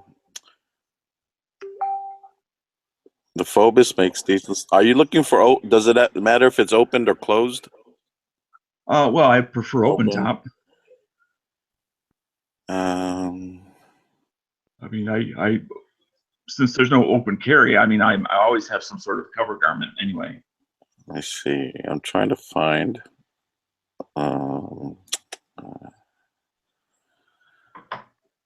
See if I can pull up the one I have. Is there a certain price point? Well, right now I'm just looking for something that, again, someone has and someone actually likes what they have. And like G. Webbs had mentioned, the Phobos. Right. Paddle.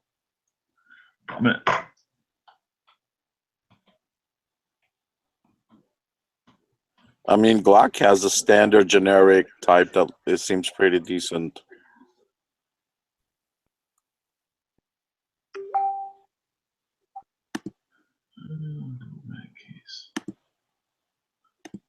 Stack, double mag.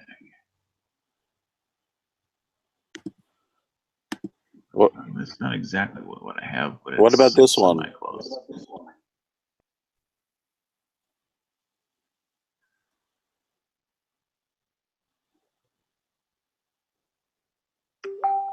I don't see it. Are you screen sharing it? Yeah. I'll re-screen share it. Hold on a second. Or you just put the link in the side, whatever. You got it?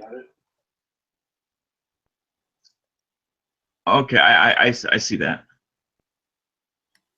And it's a 511, so yeah, that's yeah, and that's similar in price to the other one, except it doesn't have the paddle. Oh, you want the paddle, or? Well, no, I'm just saying, this one that I'm screen sharing now, with the exception of that fancy design on the side, Carbon fiber. Yeah, it doesn't have carbon fiber. It's just plastic all the way around. That's what I have right now. That's actually really nice. And that's a paddle? You're gonna get shredded. No, it's not. It's has a plastic clip with a hook on the back. Oh, you don't want a plastic clip. You want at least a steel clip to retain it. Well, you know, I can say that I've used this for all my training classes, and it's never come out. Right. But I also have an actual gun belt that I used with it. Okay. And by gun belt, I just mean it's not made at Walmart. It's made for hanging guns and equipment off of. What about this one? The Bianchi makes a decent AccuMold.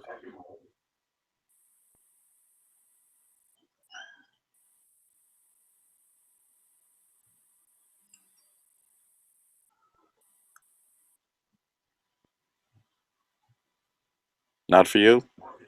Yeah. Well, I mean, you know, if I were to change, I'd want to change to something that someone who I'm talking to has actually used it. Yes. I totally agree with you. DB's in here. What does he use for a mag carrier? His dog. It's stupid. I know right what up the keister. I use a fisherman vest. Like a fucking dweeb. Hey, Dan. I use a that where you stack dweeby your fisherman 135 vest. 40 cals? Dude, what are you talking about? I heard you, Mr. Fancy Pants. Wait, oh, I didn't know if you heard me or not. Yeah.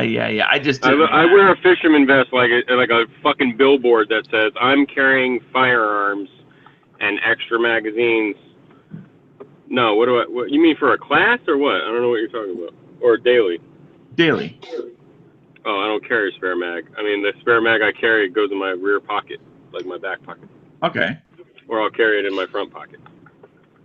But I'm not carrying like 2 extra fucking mags like I'm a police officer. Well, it's not so much, but carrying in your pockets, you don't find that it's turned around or. No, I got the remora shit. I mean, it goes in like a little remora, like a little cap. You know what I'm saying? It's like a fucking like a sleeve or something. Okay, so you have one of those remora pocket. Yeah. But I don't carry it on my waist, man. I got that shit is. Man, I'm worried about my gun printing. A double mag carrier on my left side. I look like a fucking. Oh my god! It's like an advertisement. I got a gun on. Yeah. Well, I have a double now. That's just what I use for training. Dano, you can actually get a single one that's a lot smaller in the same brand that you have now. For training, I literally stuffed all my fucking pockets with mags. Like the last class I took, I had like 2 mags in my front, rear, 2 in my rear pockets, and like 2 in my front pocket. You know what I mean? Oh, I know. When I was at Camden, I was like, pick a pocket. I got a magazine. Yeah, it didn't matter. That's not realistic. Like on the go. That was just to finish drills. You know what I mean? Right. Fuck. Right. Because you never know when another one of those little orange fuckers is going to come up and. Oh, you had fun with those, man. I'm glad to hear. Yep. Oh yeah. Well, that's part of the deal. I loved it when the dudes were like, all right, you can turn them all in now, and I was like, I was so happy, man. I was like, oh my god. It's like, thank God. It was really fun. Yeah. I do have to say I did feel relieved when they said, and we won't be using them for the rest of the class. It was like, hallelujah. Yeah. and the clouds parted and the sun came out, and God pronounced it as good. It was fun. But on the other hand, it was you definitely got the hang of without hesitation, boom, boom, boom, slap, rack, bang. Oh my god, yeah. I was telling G-Webs or somebody in the chat once, like, my main fear of like, that was like one of my main fears is that my gun's gonna jam, you know what I mean? And like, having a failure to feed or something, like I'm not fearful of it now, but it's not, get over it. You know what I mean? I know I could get over it. Unless it was one of those type 3s, then you're like a double feed or some shit. But how rare that's rare. Right. I mean, but it may be rare, but it has happened to me on range. Oh yeah. So it's not like it's uncommon. Ouch. It doesn't happen every time I go to the range, but it does happen. Yeah. My SIG that I had bought brand new, the extractor flew out of the fucking slide within 50 rounds, and that gun was dead. But that was like one of the only time I had a round going into another round from a gun that I've owned. That's messed up. It's pretty fucking rare that that's happened. It's one of the worst feeds, worst failures you can have. So thank God it doesn't happen even at the range. Like, did they make you do that shit? Do which shit? Do the load the fucking round behind another round and jam up the gun? Oh yeah. Create like stovepipe and stuff. Sure. Well, not stovepipe, not failure to feed or failure to eject. The horrible one. Yeah, the round, yes. Empty case in the chamber, live round going into it. Like. Yes. Yeah. Did they have you do that with the orange cap? Orange round? No, we just used cases that were on the ground. Oh, okay, right. I forgot. Yep. And we were at the Birdsong range, which is the larger one. Mm-hmm. We weren't at the one that you see sometimes where there's like a billion shotgun holes all over the place. Yeah, that looks nasty. Yeah, we weren't at that range. We were at the birdsong range, which is much bigger. It's like just under 500 acres. Gotcha. Yeah, well, I'm glad, man. That was probably one of the most beneficial fucking segments. You know what I mean? Like those tap rack drills and shit. Like, yeah. How fast you can get back the gun working, man. After that, man, I was like, wow, okay, I carry a gun that malfunctions once or twice every 100 rounds now. I'm fucking kidding. I'm kidding, but yeah, I wouldn't be worried about it as much. I mean, it wasn't fun, but I didn't go there for that part of fun. I go there for them to train me through the parts that aren't so much fun, like constantly fixing magazine issues. Oh shit, yeah. You know, and then not hesitating. It's like the moment it malfunctions is the moment you go into corrective action. Yeah. You don't sit there and take 3 seconds staring at it. I think I had a teachable moment. I dropped one of my Glock mags, and it hit the ground really hard, and then when I picked it up, it had a fucking round sticking out of the feed lips, but straight up, you know. Right. Vertical, just straight up. And then rounds were beneath it, all fucked up looking, like all jumbled up, like not normal double stack. Right. And I was like, shit. And Tim saw that, or one of the instructors saw the mag, and was like, everyone gather around, everybody. It was like, everybody, gather around and look at this mag. Be that guy. Be that guy. Yeah. He goes, look at how you fix this. Does anyone know how to fix this or something? I'm like, well, take the fucking round out, you know, like pry the round out. And I think he hit it really fucking hard on his like thigh or something. It kind of just fixed itself, you know what I mean? But yeah.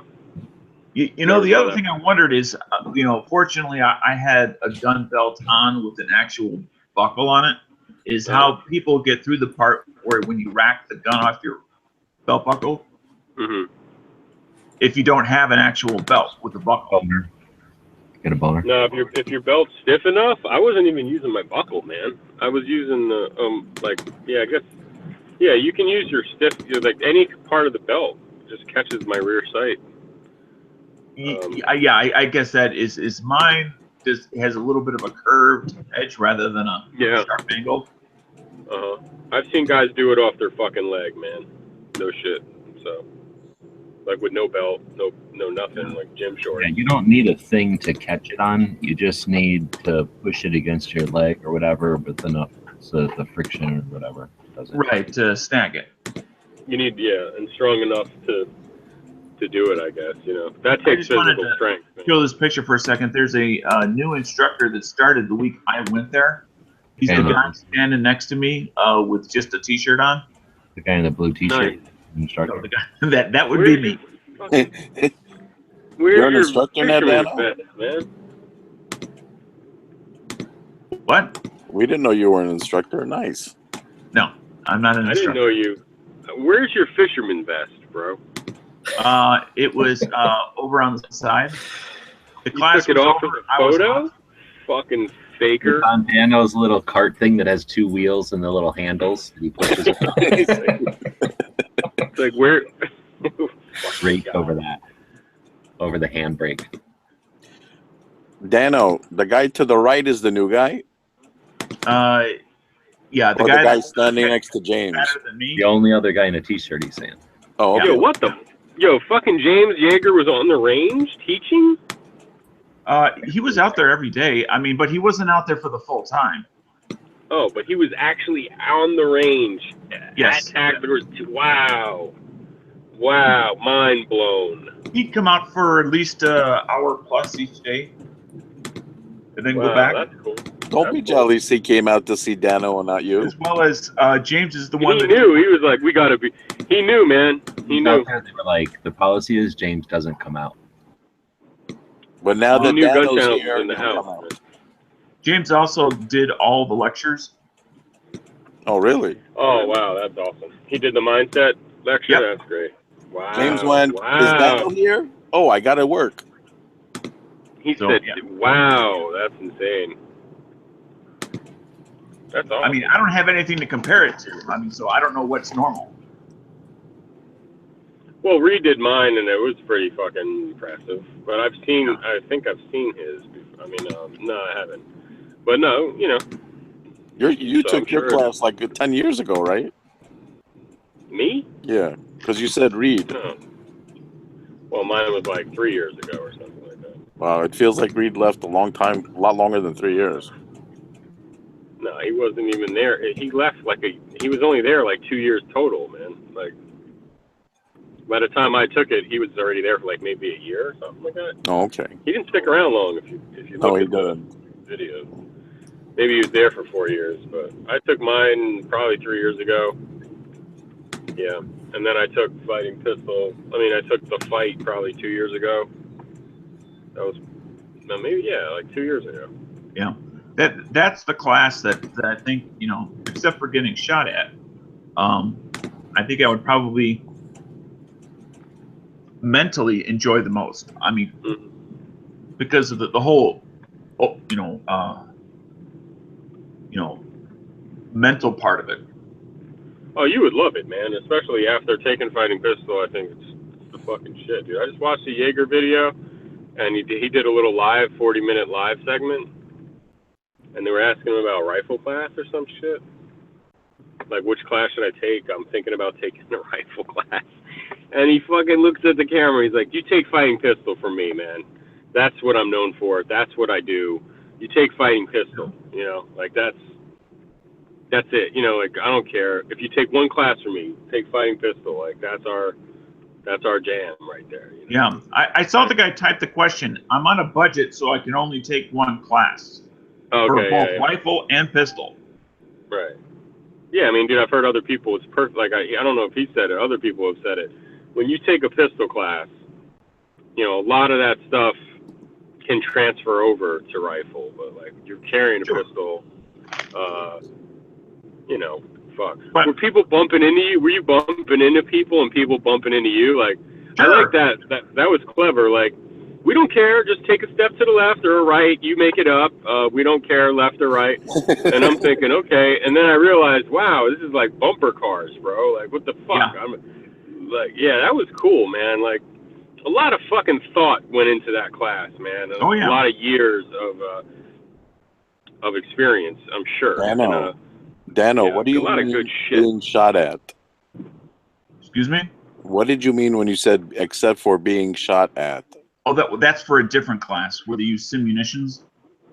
Oh, okay. I thought like actually being shot at. It's a scenario class, kind of. Okay, all right. Yeah, it's fucking that's an incredible class too.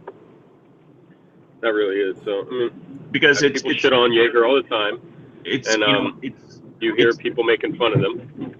It's far more mental than anything else. At least that's my impression of it. What do you think? Shit. Yeah, I mean, it's stressful. I think I was nervous every time, you know, for sure. I mean, there was nerves going in. They divided up into thirds. A third there's also a scenarios. But while you do get a lot mentally, and like you're saying, decision making, but you figure out what you're actually physically capable of. So going to the range and masturbating at the range about what you fucking can do out of your holster or whatever is nothing when you're trying to make a decision and then react and then be in an environment that has like all the dimensions that real life has. So you're trying to move to a doorway or through a door and keep track of multiple people and still draw correctly.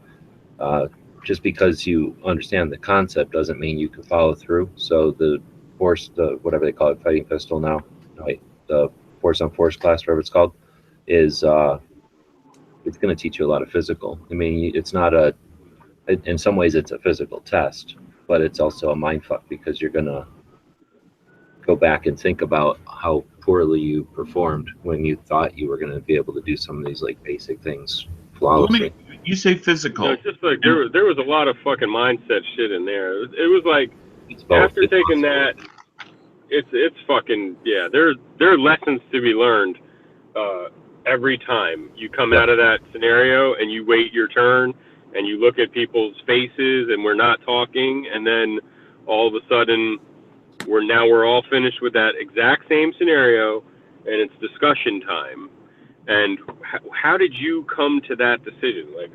Like no one here came to, they were calling people out, man, in a good way, because people were making dumb decisions. I made a dumb decision. Everyone's going to do it, but we're going to talk about it, and then we're not going to talk about it anymore. You know what I mean? Like, it was awesome. It was like, you learn from it. You learn from the other people, because like there was, people who had scenarios. We all went through them, and I'm like, man, there ain't nobody that came out of that shit alive. You know what I'm saying? Like, everyone died in that shit, right? And one guy, we're having a discussion, and one guy lived, bro. It was like, wow, what the fuck did you do? Like, you know what I mean? Because everyone here died, or, that was an awesome fucking class, man. Like, man, I wish everyone could take that shit, man. It was really So, G-Webs, when you say physical, how physical are you talking? In one scenario, what the hell happened? Something happened. They had to react by drawing and getting the hell out of Dodge. And I did that by walking backwards. So at least in my head, I was drawing and walking backwards and going around this corner so that I'd get out of the line of like direct fire, like no draw and shoot or no challenge, just immediate direct fire.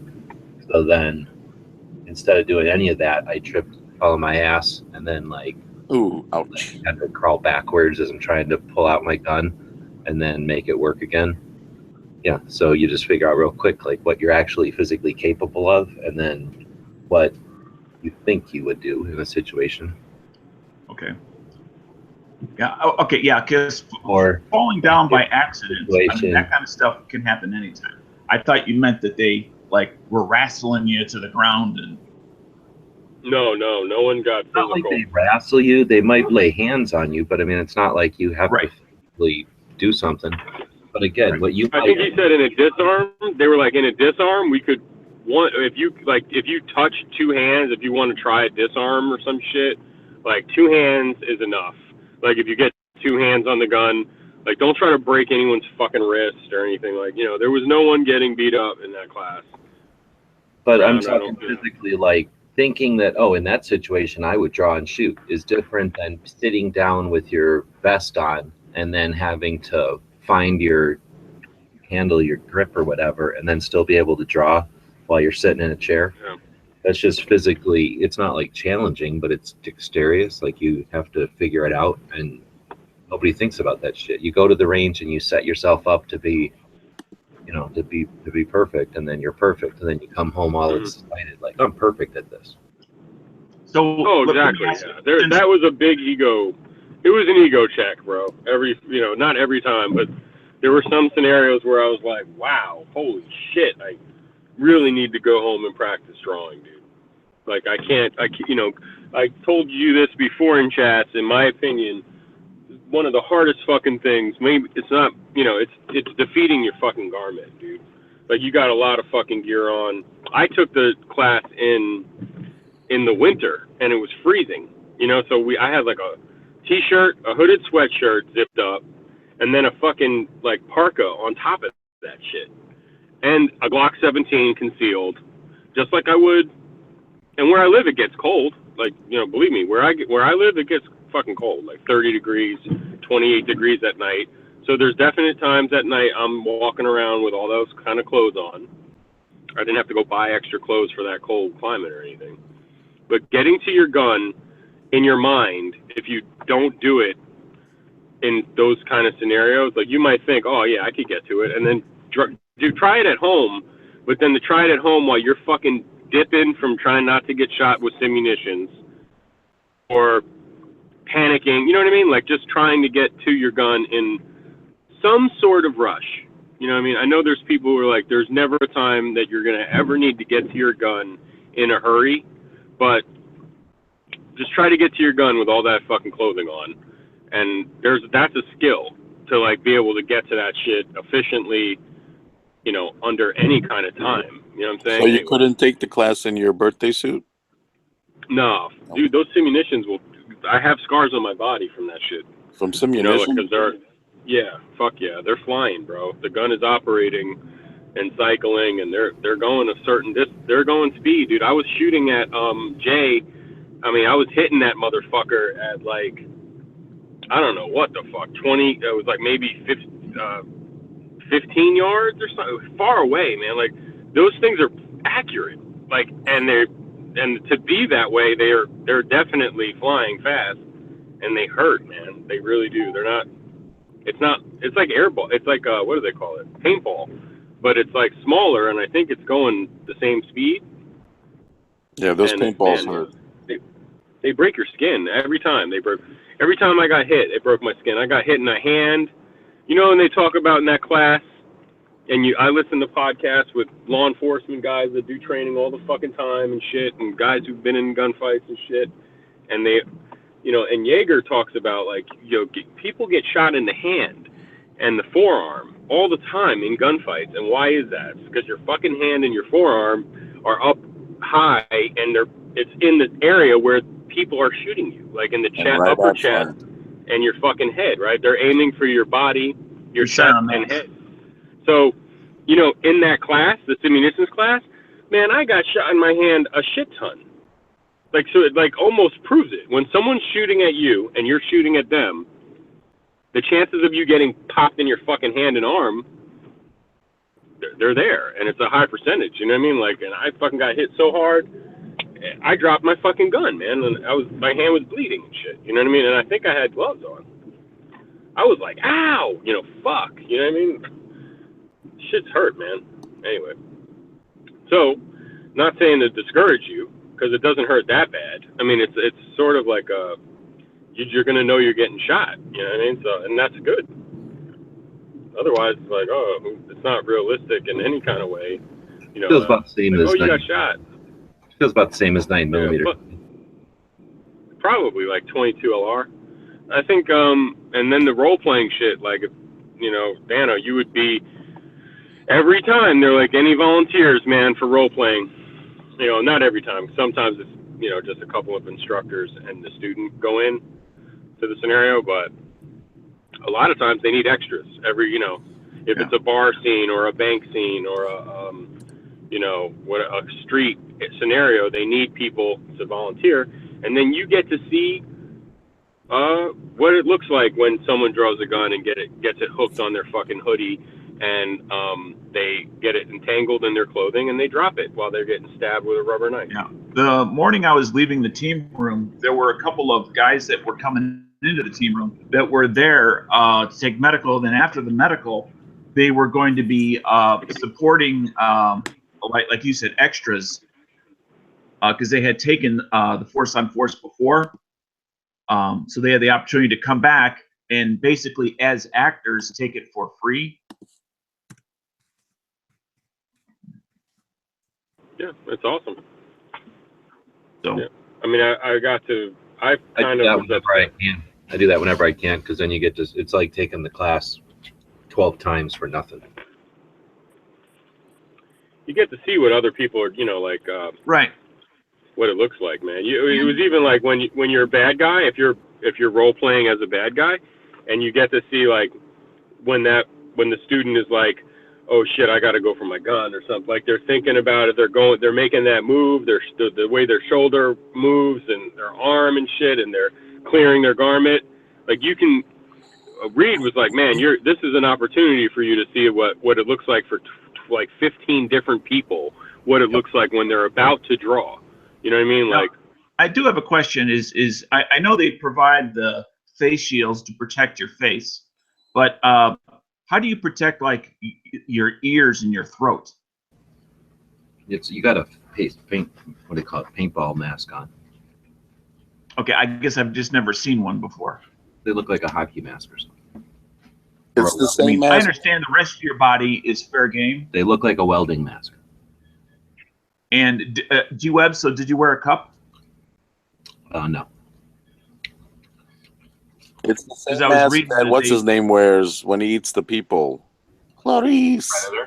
Predator? Yeah. Predator. Okay, that too. I guess that works. You're talking about Hannibal Lecter. Yeah, that's it. No, but I just saw that was one of the suggested pieces of equipment to bring. I'm thinking, oh yeah, getting shot in the junk, that hurts. Probably could. You don't get shot in the junk that often. Oh, it's not that bad. Stop. Yeah. Well, it's like rolling on the ground, getting hit in the nuts. We've all been there, and I don't want to repeat it. Oh, man up. Nothing wrong with it. No, it's because I'm a man that it hurts. All right. I'm sure it's not like that scene out of Super Troopers where they're shooting each other with a metal cup on.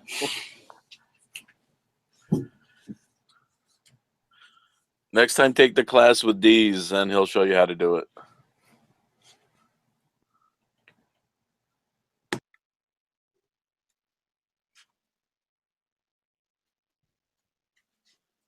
Where did he go? He left? Yeah. Oh.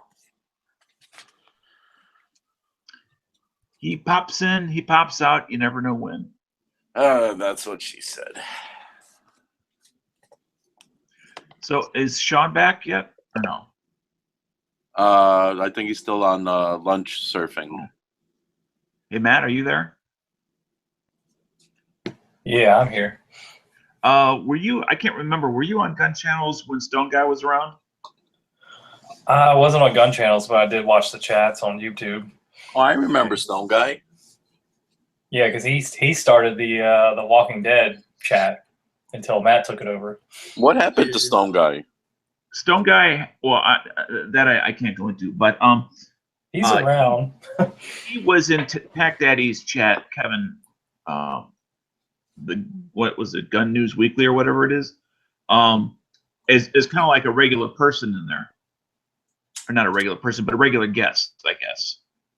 And they used to give him crap all the time, not crack, but crap all the time about having a man crush on a guy called Fidelis. Never heard of that one. Oh. Anyway, so somebody made a meme. And that's what I have in my thumbnail. If you just click on my picture. Oh, I was wondering what that was. Stone Guy being pushed by his man crush Fidelis. So what does that have to do with not seeing Stone Guy anymore? Nothing. Oh, okay. I was asking like what happened to him because I haven't seen him in Matt's chat at all lately. No, he had a life-altering thing, and not here. Sorry to hear that. He's still alive. Well, thank God, but it sucks when shit changes like drastically like that. That you can't even go onto a chat once a week, you know. Yeah. He was at Iraq Veteran 8888's machine gun shoot because they had like a 5-second clip of him shooting something. Oh, he was? Oh, yeah. Nice. He's from Georgia. No, I remember he used to have a crush on, I can't remember the guy's name now, but he was really young and he had like a smoking hot wife. And I think they lived in Georgia too, because he would take them shooting every now and then. So I don't think it's him that he had the crush on. I can't remember the guy's name though. He was pretty regular, and then something happened, and he just stopped. Well, there was Fidelis, and then there was this other guy that was like all buff, weightlifter kind of a guy. No, it wasn't that guy.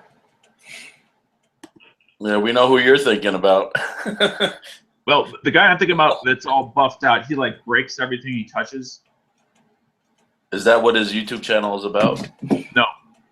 Oh, that's just how he is. He just seems to break a lot of shit. Nice. Through hard usage. Oh, Spectre? Yeah. Vigilant Spectre. Yeah, they do tend to break a lot of shit.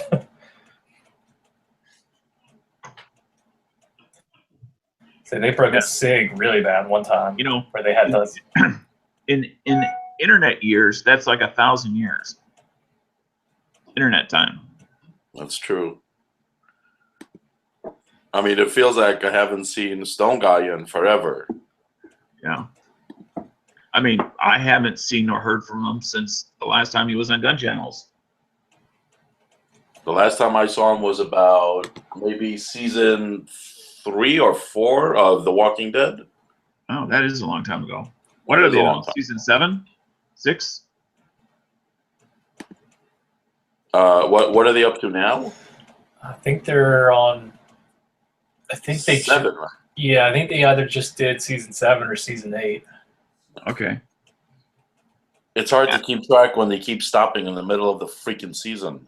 Yes, Like season 7 because they started in 2010. Because I remember that was a year I started dating my ex. Was the same year Walking Dead started. And then they still take all summer off. Yeah, it's like 3-4 months without that damn thing. It's like a crack addict not getting his crack.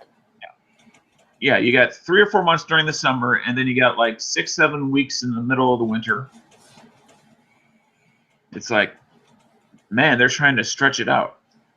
Well, I heard you guys talking in the last chat about them doing that with another show that I do not watch at all. Something with 7th century TV show or something. Is that the Badlands thing? No, it's more Vikings. No, it's something that's been around for the last 5-6 years already. Game of Thrones. Yeah, something of Thrones. Yeah. Oh man, I love Game of Thrones. They said they're gonna break that up into 8 and 8 also. So like Walking Dead, they're gonna keep you in suspense for 12 years.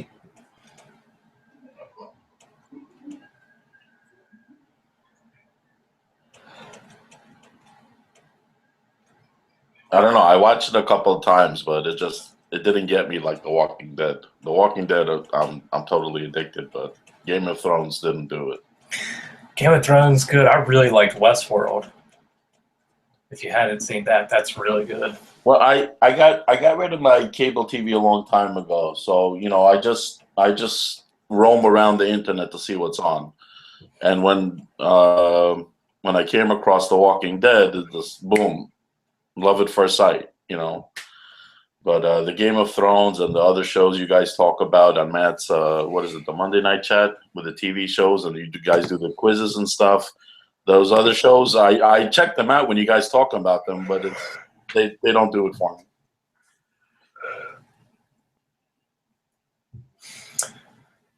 Yeah, I don't really watch much TV. I have like 5 or 6 shows that I'll kind of like faithful to, but other than that, I don't really watch much television. I got rid of my TV service 20 years ago, and I don't regret it. I'd like to get rid of mine, just kind of stick it to CNN and ESPN and all those other channels that are spewing the left-wing agenda. Just get the good internet and you'll have everything covered through the computer. You don't need, and you have a TV, so you can just play everything on a larger screen. You don't need TV service. You don't need cable service.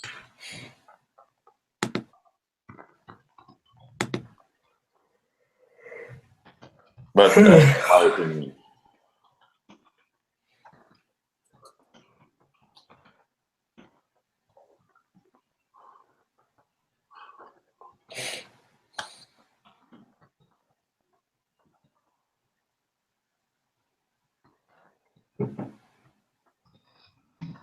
Was you there?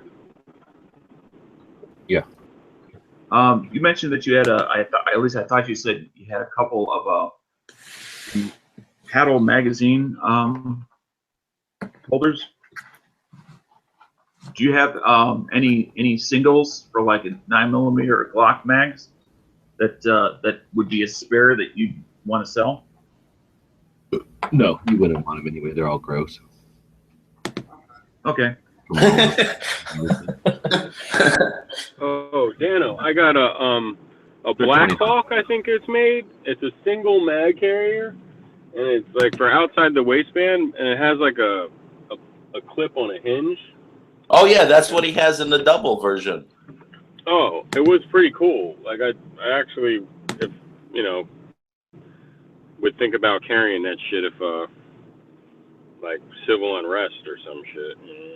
Yeah, the double is the one I use when I go to training classes.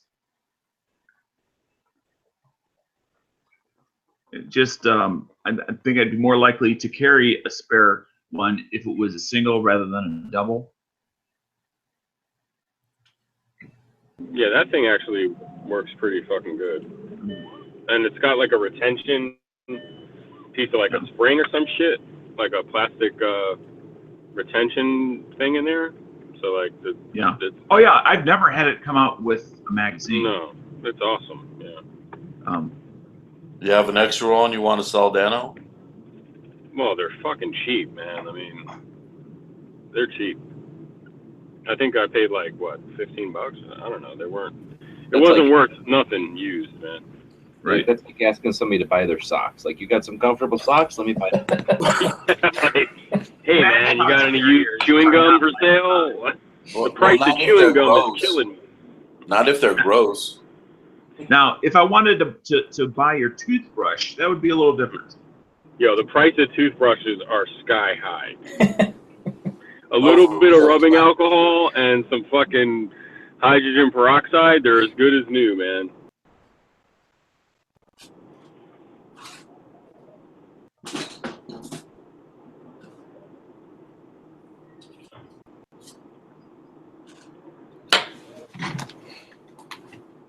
You know what I'm saying?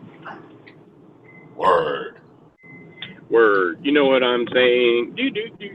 Bird is the word. Bird, bird is the word.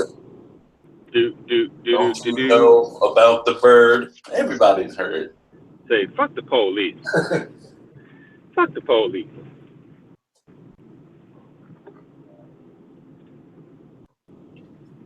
Oh, look, I said fuck the police. G-Reps got sketched out. He got all fucking sketchy. He got triggered. Yeah. Triggered fucking. Yo! What up, live? Yo! Just getting up knives? Snowflake. Yo! Snowflake City. What's up? What's up? What's up? What's up, Snowflake? Who you calling the Snowflake, Snowflake? 40, 135 grain. Go. 135 grain. What's in your fucking gun, fucktard? Oh, that was great. I'm talking about what the fuck you're carrying, you fucking idiot. I think I got some 147 puny 9mm Ranger T's. Well, at least it's not 40mm. Wouldn't you rather have instead of 147 grain 9mm going fucking whatever 1100 or something? Wouldn't you rather have 135 grain 40 with 2 fucking less rounds in your mag going fucking whatever? My favorite argument when it was like 2 rounds isn't really a big deal. It sure is if you shot the first 2 cocksuckers trying to rape you, and then there was a third, and your mag was empty. Well, that's why those 2 rounds would be a fucking. Those 2 rounds would be a fucking life changer, man. That's why you carry a 45. Oh yeah, that's why I carry a fucking Derringer. 2-shot fucking 45. It's like I wish I had less bullets. Said no one ever in a gunfight.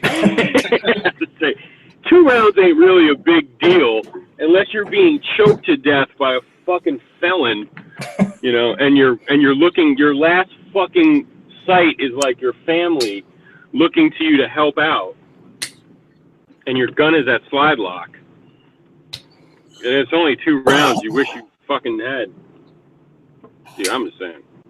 I would think the same. If 1 round is my like, oh, it's not such a big deal. It's just 1 round. But once it gets more than that, it's like, oh, it's a big deal, man. 3 rounds, 2 rounds, 4 rounds. Shit. Maybe that's why I carry a Glock 43. The king of hypocrisy. But you know what? I got 7 rounds of fucking 9mm on my 43, and I carry a spare mag almost every time I carry that gun. I got a spare mag, so. Someone needs to invent like a Picatinny accessory Except when you hit the button, it unfolds a knife, so then you can just stab them in like the neck when you're out of rounds. Oh yeah, that's right. That's right. Full-size bayonet. Doesn't even have to be full size. You Couple didn't see inches. my Instagram? Are you?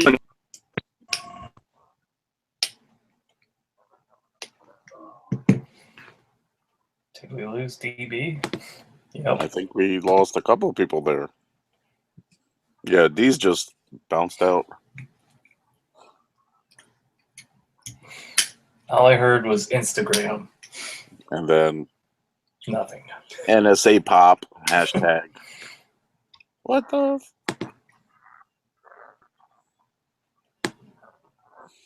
DB didn't bounce back for very long. No. NSA's on his ass. You probably saw some 135 grain 40s and was like, holy shit, they're real. There goes mine. Oh, they're dropping like flies. You probably saw some chocolate. All right. I need some assistance in decoding an acronym, which should be quite simple for most of you. Okay. IAF. BIAF? BBIAF. And this is something that the Google cannot do? Well, I don't know. I don't know. In the side chat, you'll see a message. International Accreditation Forum. No, BB would be like beat back something. I'm back. Israel Air Force. What are you talking about? Are you talking about some damn Jews? Huh? Huh? Israeli Air Force, Indian Air Force. Israeli Air Force? What are they called? They're called the Air Jews. No, they're called the IAF. Oh, okay. I thought they were called Air So is Jews. the Indian Air Force, IAF. I thought they were called the Flying Jews. When they're flying, yeah. The missile they have is called the Hebrew Hammer. You can always tell because they're like, hey, Oh, hey, the this Hebrew Hammer, cockpit's I so remember humid. that. Oh, it's Hebrew so Hammer was humid. a miracle. So much humidity. So much International humidity. Association of Falconry. Okay, it stands for beat back in a few, assholes. Oh, okay. Here's the deal. Is that what it stands for? Can we get back to the Flying I made Jews, the man? since I'm the old guy in the group, that all you youngins would know what it was. Well, Yeah, Israeli Air BBIF. Force it stands for. Be back in a few. Yep, that's what G-Web signs off with. Oh, you didn't say IAF. Yeah. It's a difference, man. No, I never did. It Fucking sounded G-Webs is a 40 guy, dude. Get him back in here, man. I want to know if he's carrying 135 grain fucking black talons from the early 90s. Like 2000. G-Webs just carries reg standard 115. Yeah. Well, I carry 80 grain 40 cal and 80 grain is the best move. It's what everyone's using at the gun shop. I got a question for you. Back in the days of Stone Guy, Yeah. he was accused of having a bromance with Fidelis and who else? Fidelis. Was that VSO's friend or something like that? Yeah, the guy who was always so stylish. He always had his product in his hair and And who else? Fate of Destiny. Okay. She can No, he look really kind of did. mannish. I don't know. I don't fucking know. I do remember those VSO shows were fucking total derp. Yep. I remember my ex got super pissed and jealous because Fate of Destiny liked one of my pictures on Facebook. She's like, you don't even know this chick. Oh, well, you should have said, I'm about to. I'm going to know her very well. And I hope she got 2 less rounds in her magazine when I meet her. Oh, see, that Glock single mag carrier on top looks good, and that's only $23. Yeah, that one right here. Yeah, that's a Glock mag. That's a single Glock. Yes. Would that? Do you have a Glock? Would that fit you for you? Yes, I do have a Glock. Oh, that's Wow. perfect. So does 80% of all gun owners. Have a Glock. Why don't you get that the single Glock? Well, it's not that I'm not going to get something. I just starting the conversation. I haven't decided what I'm going to get yet.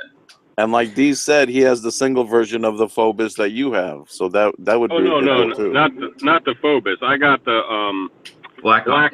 Yeah. I'm sorry, the Black Hawk. That's what I meant. I'm sorry. I do have a Phobos double carrier, and that's what I bought to take fighting pistol the first time, and I used it. And I took that class concealed, like with a polo shirt and blue jeans and Nike running shoes or whatever. So no one saw you because you were taking it concealed? No one saw it.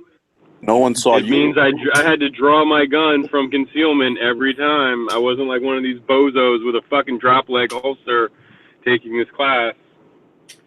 See, I had a Bianchi. The picture that I'm sharing right now. How do you think that this mag holder would go over at tactical response? What the hell? That's a purse. I think if that could be duct taped to your back or something, it might be cool. And you could reach behind and grab a mag like fucking a bow and arrow. That's a freaking purse to go shopping with. So you're European carry-all. It's a purse. Let's call it what it is. I don't know what the hell it is. I just saw it and I figured that's fucking weird. Is that one of those deals where you get the P mags for the Glock from Magpul in the pouch? It doesn't say anything about P mags. Just says double stack pistol mag pouch. Because I've seen deals where it's something like that, but it comes with like 8 or 10 P mags for the Glock. Yeah, this is midway, so it's just you buy what you buy. No freebies. Dano, come on! I'm trying to scroll up on your screen and it's not moving. Come on. Well, that's the top of the screen right there. No, I'm scrolling on my screen and on your screen share, and it's not moving. Oh, gotcha. What about that material one with the flap over it? But you said you wanted an open one, right? Yeah. Just oh, there you go. top. There's a nice single one. Who makes that? Oh, Blade Tech. How much is that? Oh, $16. Ships free with orders of $25. So it's not free. Well, you can get two and just have one as a backup. I wonder what kind of back is on that. Is that a clip or is that a belt loop? It's a clipazine. Clipazine. Let's see if it says. Well, they should have a picture of it, no? Well, if you give me a second, I'll look. Oh, nice. Even better. It has one of those hinged lock-in-place things. Yeah, the tech lock. Those tech locks, they kind of work, but they're fucking bulky as shit, man. Yeah, but the thing is not going anywhere. That thing is solid. But do you think they stick out from your body a little bit further? A little bit, yeah. Yeah, but it's not as much as having a double stack. It's the same, man. I would rather have the Black Hawk thing I got from Amazon. That's this thing here? Yeah. I'd rather have that. Because you can freely move that shit around your waist as you like sit down in cars or get up, or like you can adjust it for comfort on the go, which is cool. Yeah, because like in a car, put it with the seat, especially driving a car with the seatbelt connector right there. Mhm. Yeah, you can put it up in the front. You could do like appendix. You can move it around. It's pretty cool. But I'm telling you, man. Comes in different colors. Not worried about it, man.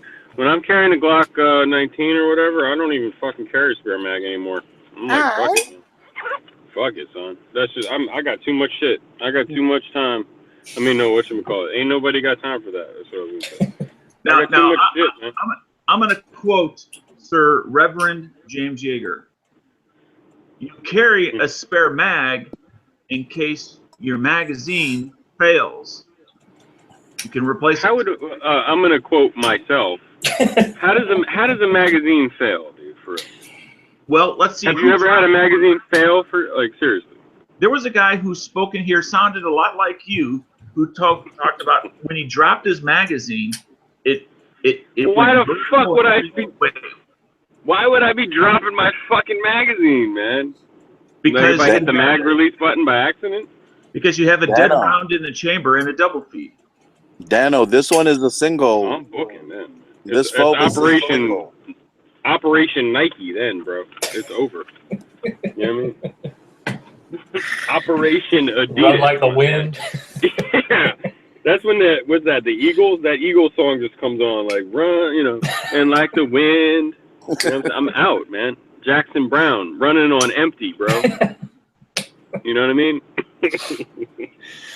Gotcha. Dano, this Phobos is a single mag carrier also. This is a nice one. $20. Right. No, I'm serious, Dano, for real. Back to that. I'm not saying this is, you know, logical or anything. But seriously, when you drop mags and stuff, yeah, things happen. But like when the mag's in the gun and a Glock 19 that I've got thousands of rounds through, I've never had a fucking issue with it. And I know, you know, I kind of like, you know, I make sure the spring tension is good on my mags and shit. I'm not, you know, using old springs. The chances of this the magazine failing somehow is rare. The chances of my gun having a malfunction is rare. It's really rare. I've never had a Glock 19. You know, I've got a couple of them, and I've got thousands of rounds to this fucking thing. And the only time I had a failure with it was with these fucking orange bullshits, man. The little orange dummy caps. You know, I have to induce failure. I know. It's not happening on its own. I'm not necessarily really disagreeing with you. I'm just saying. I mean, but you know, I also hope that my house never burns down. Yet I have a fire extinguisher in the house and one in the garage. No, I hear you, but I mean, there are times, like in the wintertime, when I have like more pockets. But in the summer, if I'm not wearing cargo pants, dude, I have a lot going on. I got like I said the other day, I got a flashlight.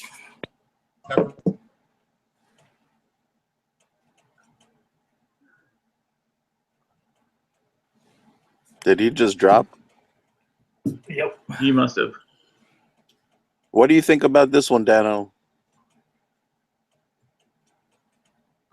Too many options. Yeah. Too many options. Well, they have a magnet one also, but that's like $50, so you don't want that one.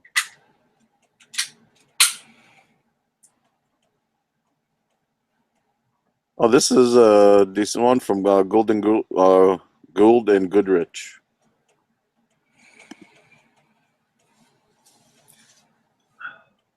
Oh, it's at Gauls. Oh, those are nice. Ah.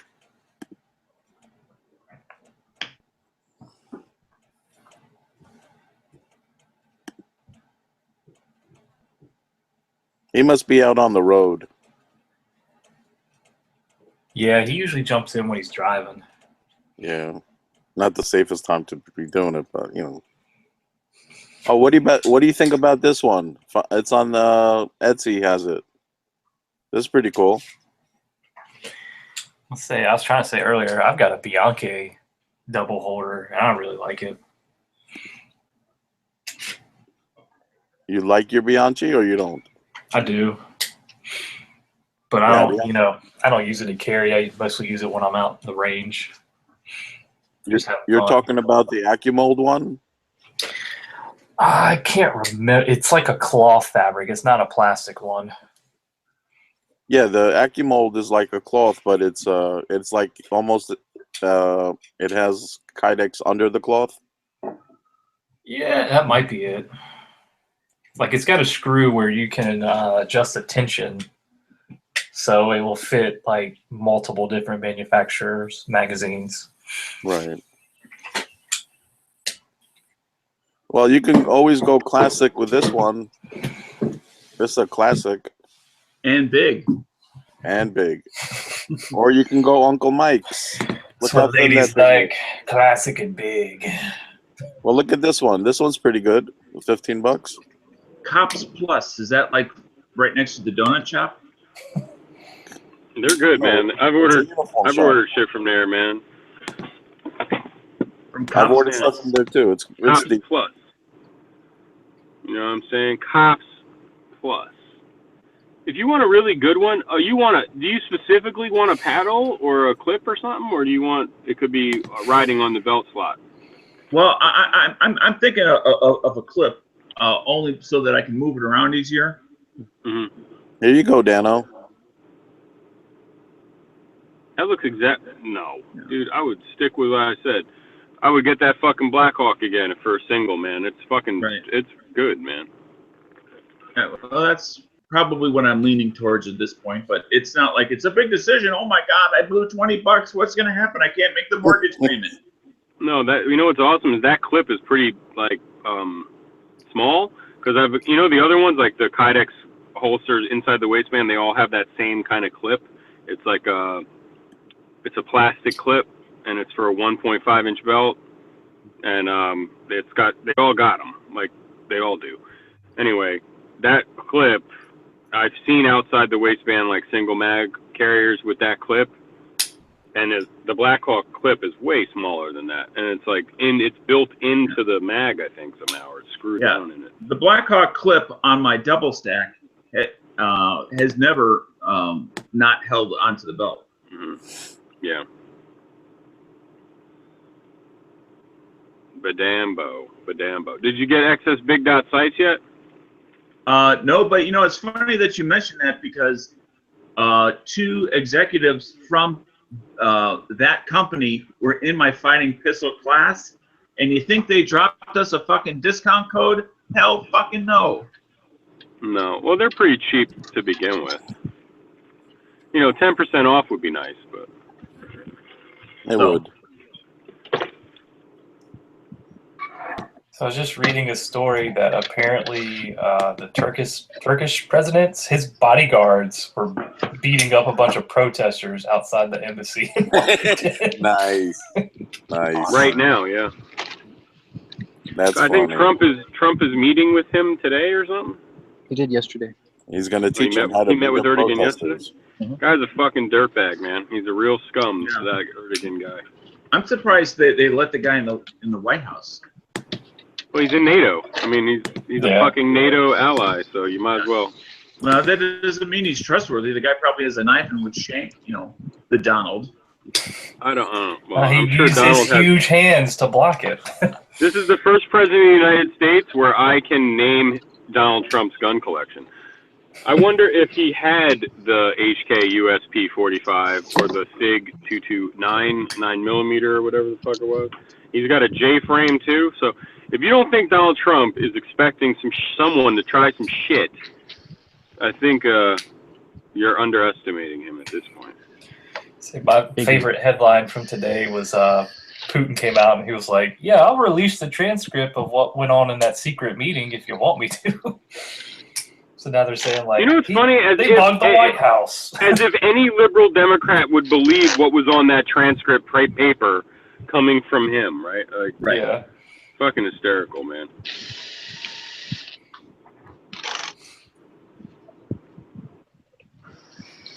It's like, I meddle in your election, now I meddle in your feelings. I meddle. In Russia, there's two genders, okay? Man and not man. We have we have 30 genders in America, so I'm pretty sure they're laughing.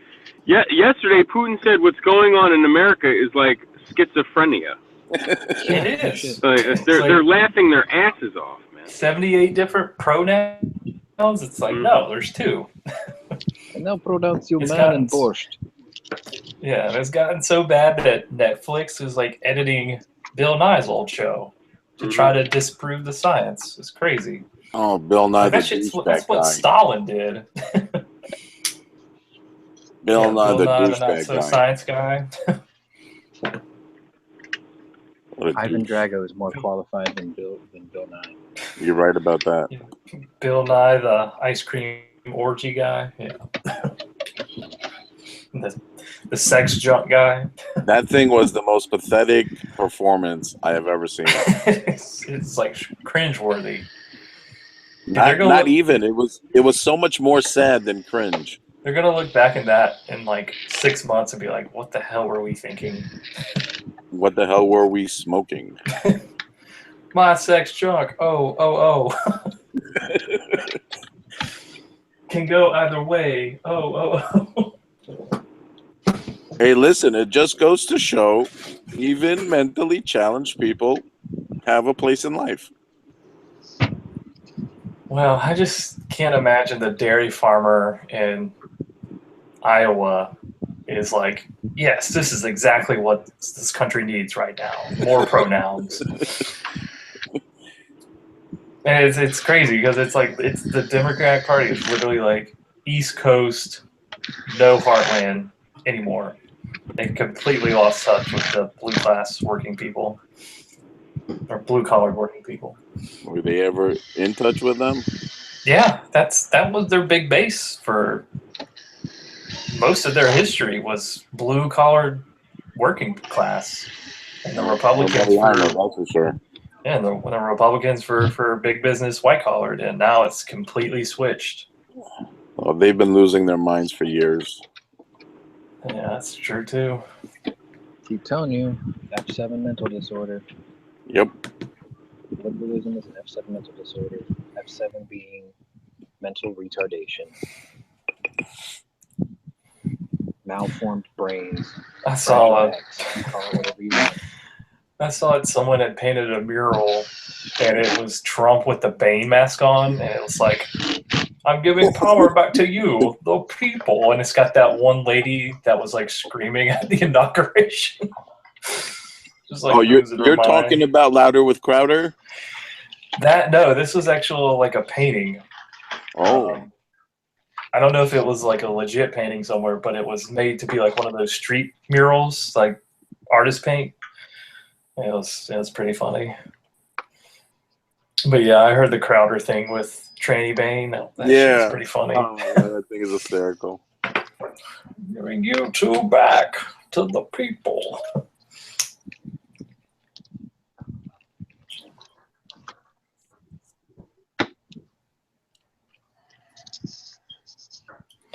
I do think it's kind of crazy the extent that like Google and YouTube and Facebook are going to try to like silence conservative voices. I like how they redefined fascism. No, it doesn't fit into their definition of whatever they're looking for. Tolerance. Yeah, my ass tolerance from the Democrats. Oh yeah, the right is far more tolerant now. Well, we have to be. Look at the mentally deranged people we have to deal with.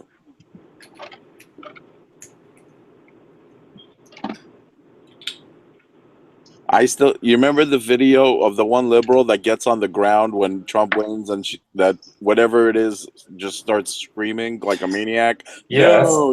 That's the girl that's in the mural with the Trump girl, thing. boy, whatever the hell it is. I still watch it just to get a chuckle every now and then. Just for kicks, I run it. You laughed, but that would have been me if Hillary won. That would have been all of us.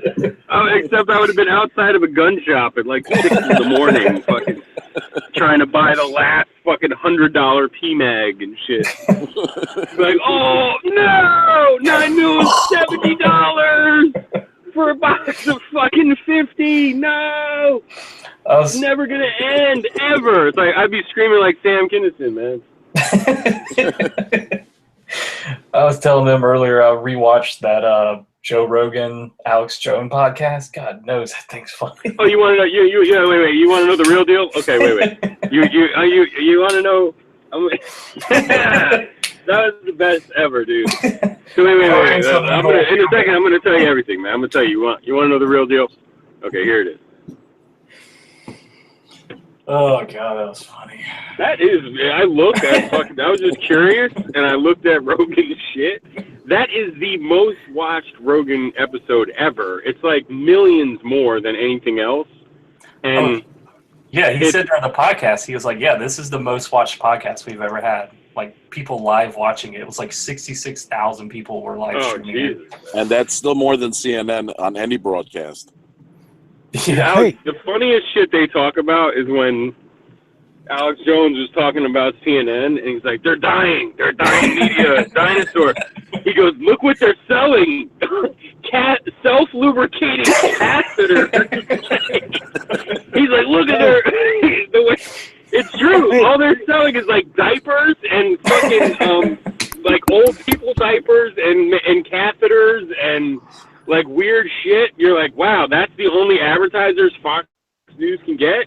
Yeah, it's all old people. Yeah, they're dying. Their viewers are dying, and they're dying. And it's like when crazy. he was, he was like, the average CNN show, the top one gets maybe 1 million people watching. He's like, my show gets like 40 million views per week. Wait. So yeah, they're absolutely going. CNN sometimes doesn't even get 1 million. That's how bad they are. Yeah, they're like 12th. They're like the 12th rated show behind like fucking TLC.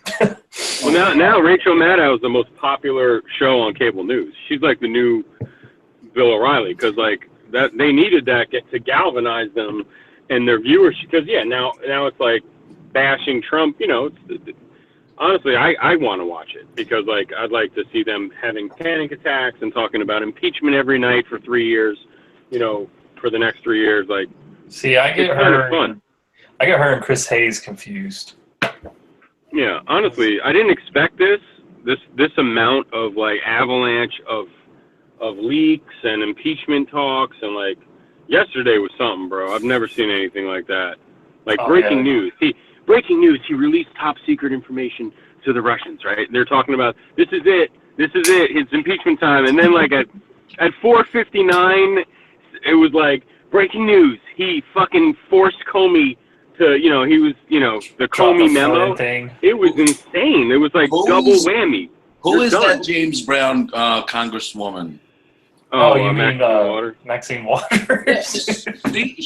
James Brown is still on shit from when Trump first won. She still hasn't stopped. She was the one. They asked her about Comey that time when he was doing what he did about the. What was that? When he made that letter at the end of the election, that they say, that's what did it. You know what I mean? That's what did it. Anyway, she was like, he had to go. He had no credibility. He's a total fucking chump.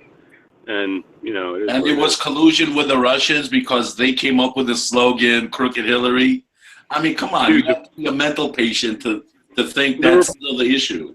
The reports today were the top secret information that the Israelis gave Trump that he then passed along to the Russians were that ISIS terrorists might blow up a plane with a laptop bomb. Yeah. And this is the shit that they've been talking about for the last 4 fucking years. Last time I flew, they were like, turn your laptop on. We want to see it turn on. Power it up. They know that's not top secret shit. But the way the MSNBC, the way the liberals were acting was like he fucking gave them, I don't know, uranium. Right, he gave them the nuclear codes. Yeah. Like he gave them like the fucking the nuclear codes. And the whole big stink they made about him just pressing the nuclear buttons just for the fuck of it. Oh, that was fake news. That couldn't have been real. No, but the funny shit was the Comey shit. Anyway. I would be shocked if they don't try to impeach this guy after the midterms because I don't think if they win, they absolutely will. Yeah, they're gonna impeach him, dude. It's too much. That's what happens when you lose your mind. Oh, and the pressure. What is it? What is the charge now on him? Is criminal. It's like interfering with fucking. I forgot the actual charge. Obstruction of justice. Right. Okay, that's it. And the reason why is because the New York Times reports he said, "Hey, I hope you can clear this guy now." He fired him. After he fired him, he was like, "Hey, I hope you can clear him now," or something like that. That's it. It's crazy. They'll find out. And then it said in the report, it said Comey was like, "Yeah, I know he's a good guy." Like, and then he was like, "Yeah, he's a good guy. I hope you can clear him or something." And that was it. And then now they're gonna. That's it. Like, he And they won't fucking. stop. They'll continue with the same Oh, yeah. BS. And he likes 2 scoops of ice cream. Let's not forget about that. Yeah, that was Oops, that greedy insane. motherfucker. Wait till they find out he fucks his daughter. People are starving because Trump had that extra scoop. People are starving because of him now. People are starving because of his daughter's breast. I'm just waiting for the like breaking news. Trump picks his nose, then eats it. Okay, I'm like, breaking news. He beats his wife. You know what I mean? Like, I beat her too. Ooh, baby. Secret source. Anonymous source reports Donald Trump beats his children. Okay, can I interrupt for just a moment? I'm heading over to Helga's. I'll catch you guys in a bit. Later, Dan. Hey, he's heading over to what? Sounds like a masseuse place. What? Helga's? Helga's. Actually it's Snap Fitness. We're going to Annie Wong's Happy Ending. Sean decided to start calling it Helga's House of Pain. Oh, okay. All right. Helga's. Oh, Dano. Oh, Dano. Oh, Dano, my Dano.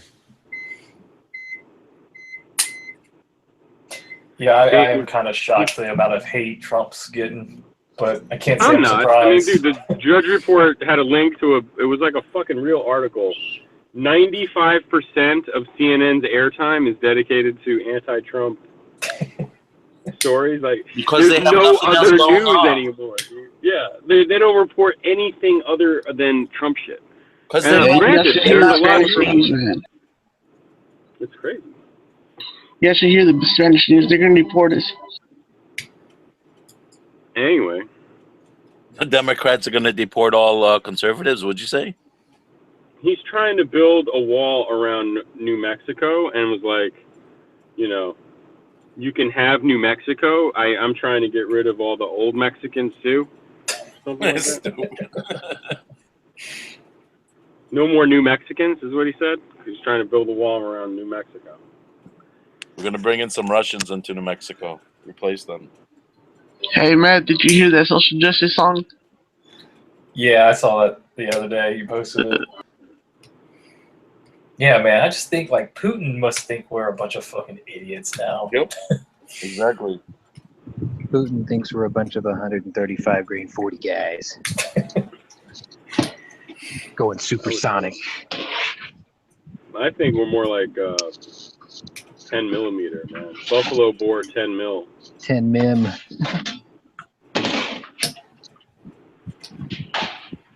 I just was telling, like, you know, my relative friend. He's one of us, but he's a relative. I don't have many of those. But I was like, man, he's like getting all the press, and I was like, hey, man, at least we still own the air. But, what else can we say, man?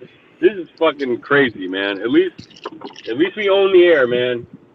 That's all I think. I hope. Unless, like, the Chinese got, like, Firefox or some shit.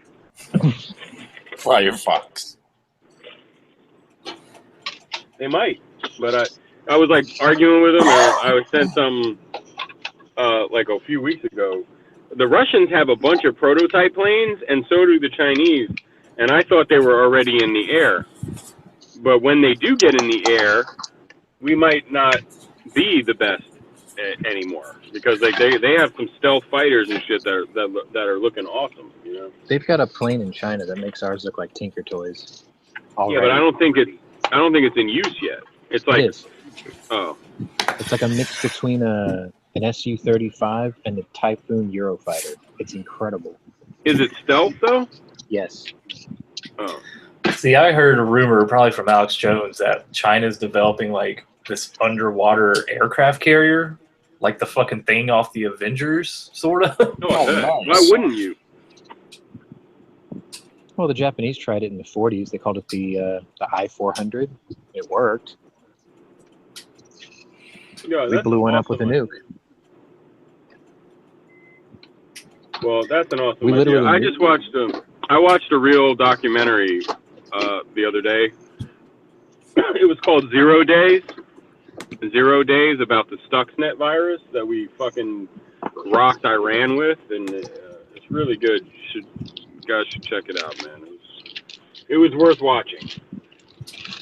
And at this point, we might not own the air, but hopefully we can own cyber crime, cyber warfare. Maybe not, but I mean, we're doing a good job so far.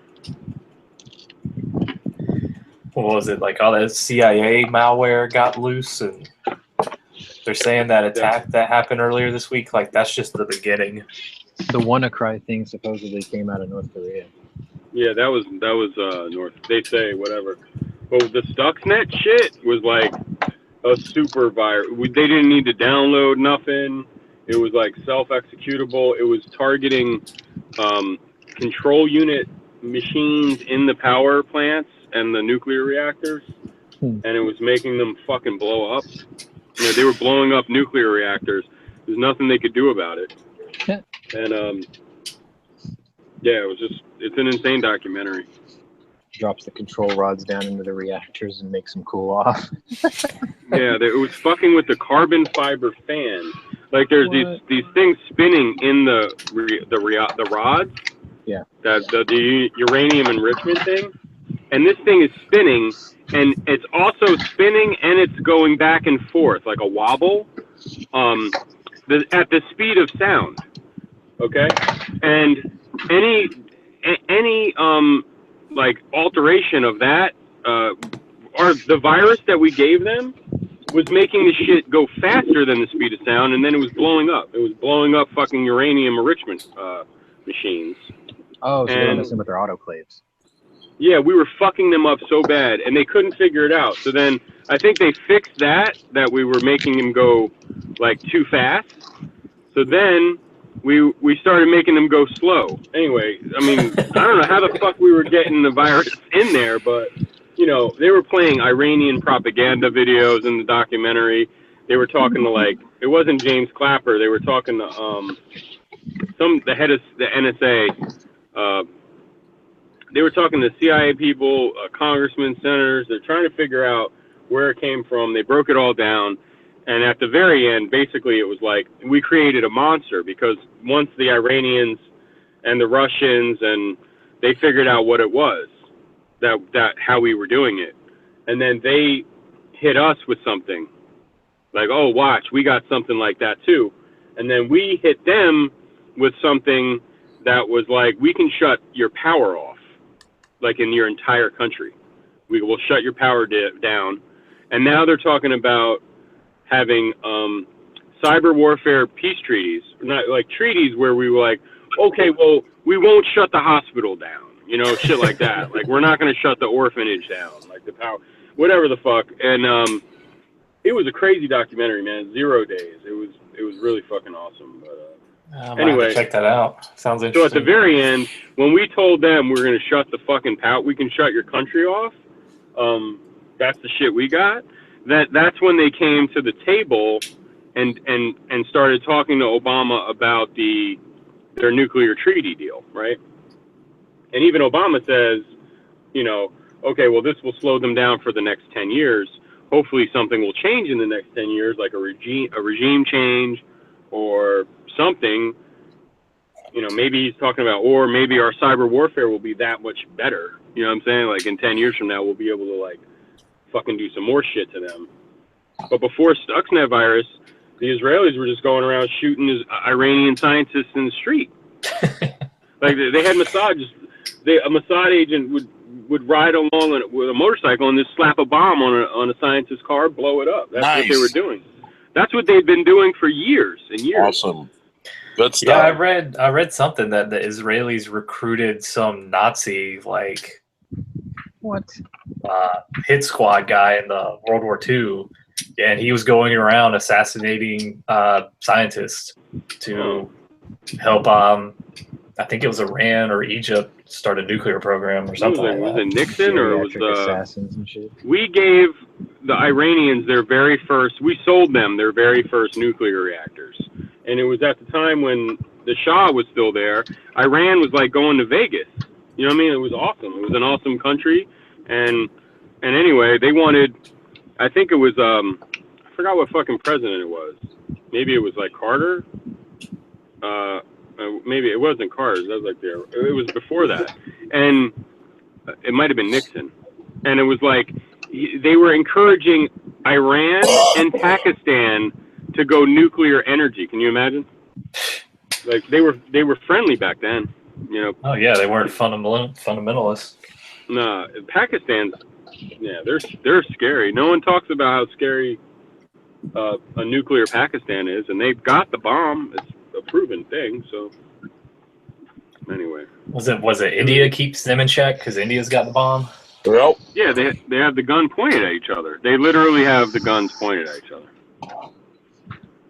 Yeah, India has the bomb. They got them up. Yep. Well, also they have like a military dictator in Pakistan that we were, you know, we were paying him off like to keep everything in check, and I think he got ousted. The guy in Pakistan. What they're really worried about is those fundamentalists in Pakistan. If they ever have a coup or any kind of revolution, it'll be like what we're worried about happening in Iran in the next few years, but it'll happen in like a day. Like all of a sudden we got a nuclear armed fucking nut jobs.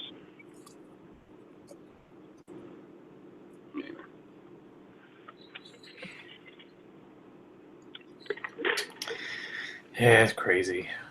I just wish North Korea boy would get a normal haircut. Good times, man. Thanks, Comey. Next tomorrow, more memos from Comey are coming up. Oh, that's crazy. And they were talking about the how these memos, like, first of all, you got fired, okay? So he can't be that cool anymore. You know, he's mad. He didn't want to get fired. And then these memos, someone on the news, like some fucking talking head opinion guy, was like, well, I'm just curious, how do we know these memos were even, when they were fucking written, they're on paper? Like, he could be writing new ones right now. You know what I'm saying? And, like, tomorrow he'd be like, here's a memo when I met with Trump about whatever, you know? Like, it's almost impossible to prove when these memos were written. Exactly. That's unreal, dude. Just like our RRA. We don't know when the memo was written.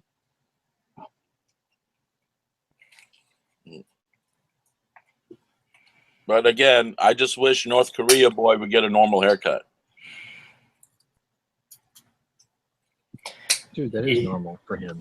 He passed a law saying that he's the only one allowed to have that haircut. That's what I heard. That's messed up. Thank God. Only the Supreme Leader can have a buffalo's asshole haircut.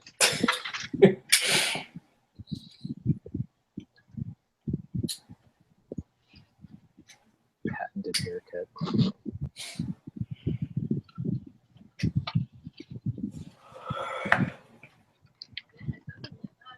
Who got NSA'd? Uh-oh.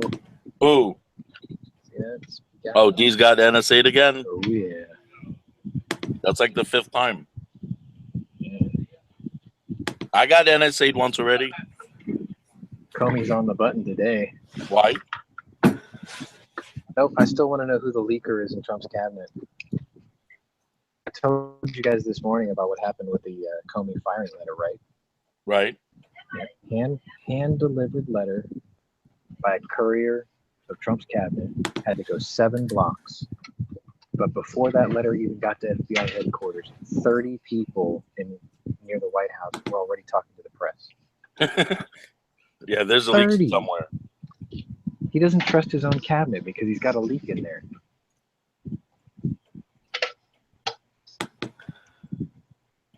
Well, I saw something that he was giving a speech to a bunch of FBI agents, and the TV was playing. No, Comey, the day he got fired. Oh yeah, he found out on TV. Yeah, and he turned around and he was like, "Oh, this is some kind of joke," and they're like, and then like Trump's bodyguard came up and like handed him the letter and was like, "No, you're fired." Effective immediately, GTFO. Because you're fired, you get no pension. That's the funniest part. Shit, he could just write a book and pay for This is Smiggy. his lifestyle. Yeah, what's left of it before he's found a jogging trail. The trials and tribulations of Comey. You should just write a book called Man of Principle and leave it blank on the inside. Like the reasons to vote for Democrats. Hillary Fuck Me by James Comey. And make it out of toilet paper stationery.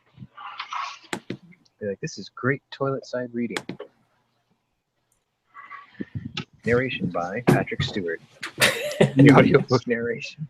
Oh, I would listen to that. Yeah. Like Man of Principle, the biography of James. There used to be a famous man named James Comey. Chapter 1. Hey, you did that pretty good. Chapter 1. Like 45 minutes of static. And then he starts screaming, Wolverine.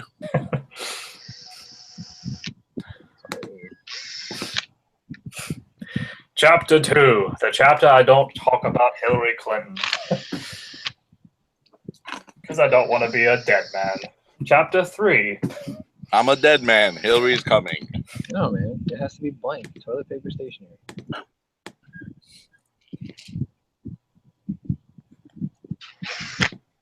There's going to be a chapter called The Truth, and the page is going to be blank. The whole book for Comey is going to be blank. He gets to the back cover and he's like, just kidding. Thank you for listening to Man of Principle. I'm Patrick Stewart. You can go fuck yourself. Engage. Make it so. Number 1, I order you to take a number 2.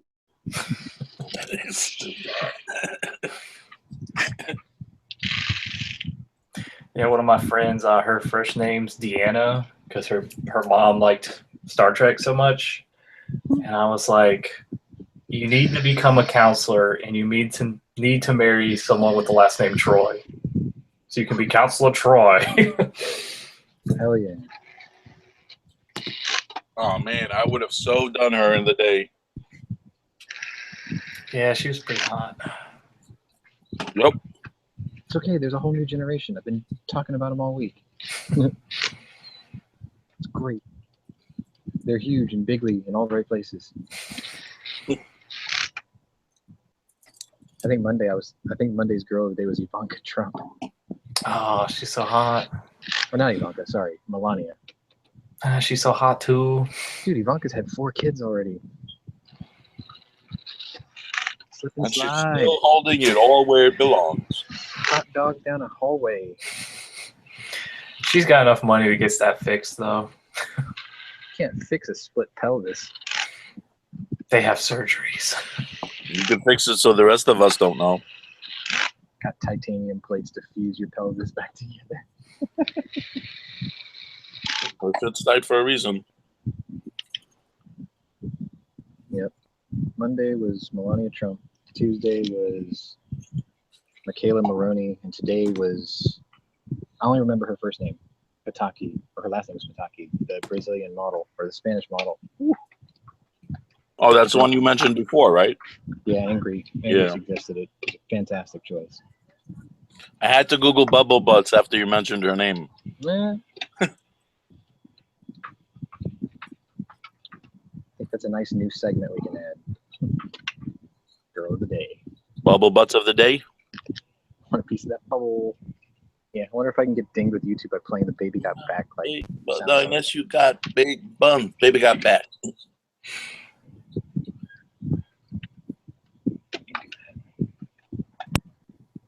So anyway. All right, let's try this again. Don't say my name, Sean. Hey, wait a second. That's Smeggy trying to communicate. There's Mr. Ghost. So here's the deal. Here's the deal. No, So see, here's the the thing deal. is, So here's the deal. There's a guy named Bob, and he was diagnosed with severe potheadism. So here's the deal. A bunch of like-minded Christians got together, and so here's the deal. Tomorrow, more Comey memos are coming out.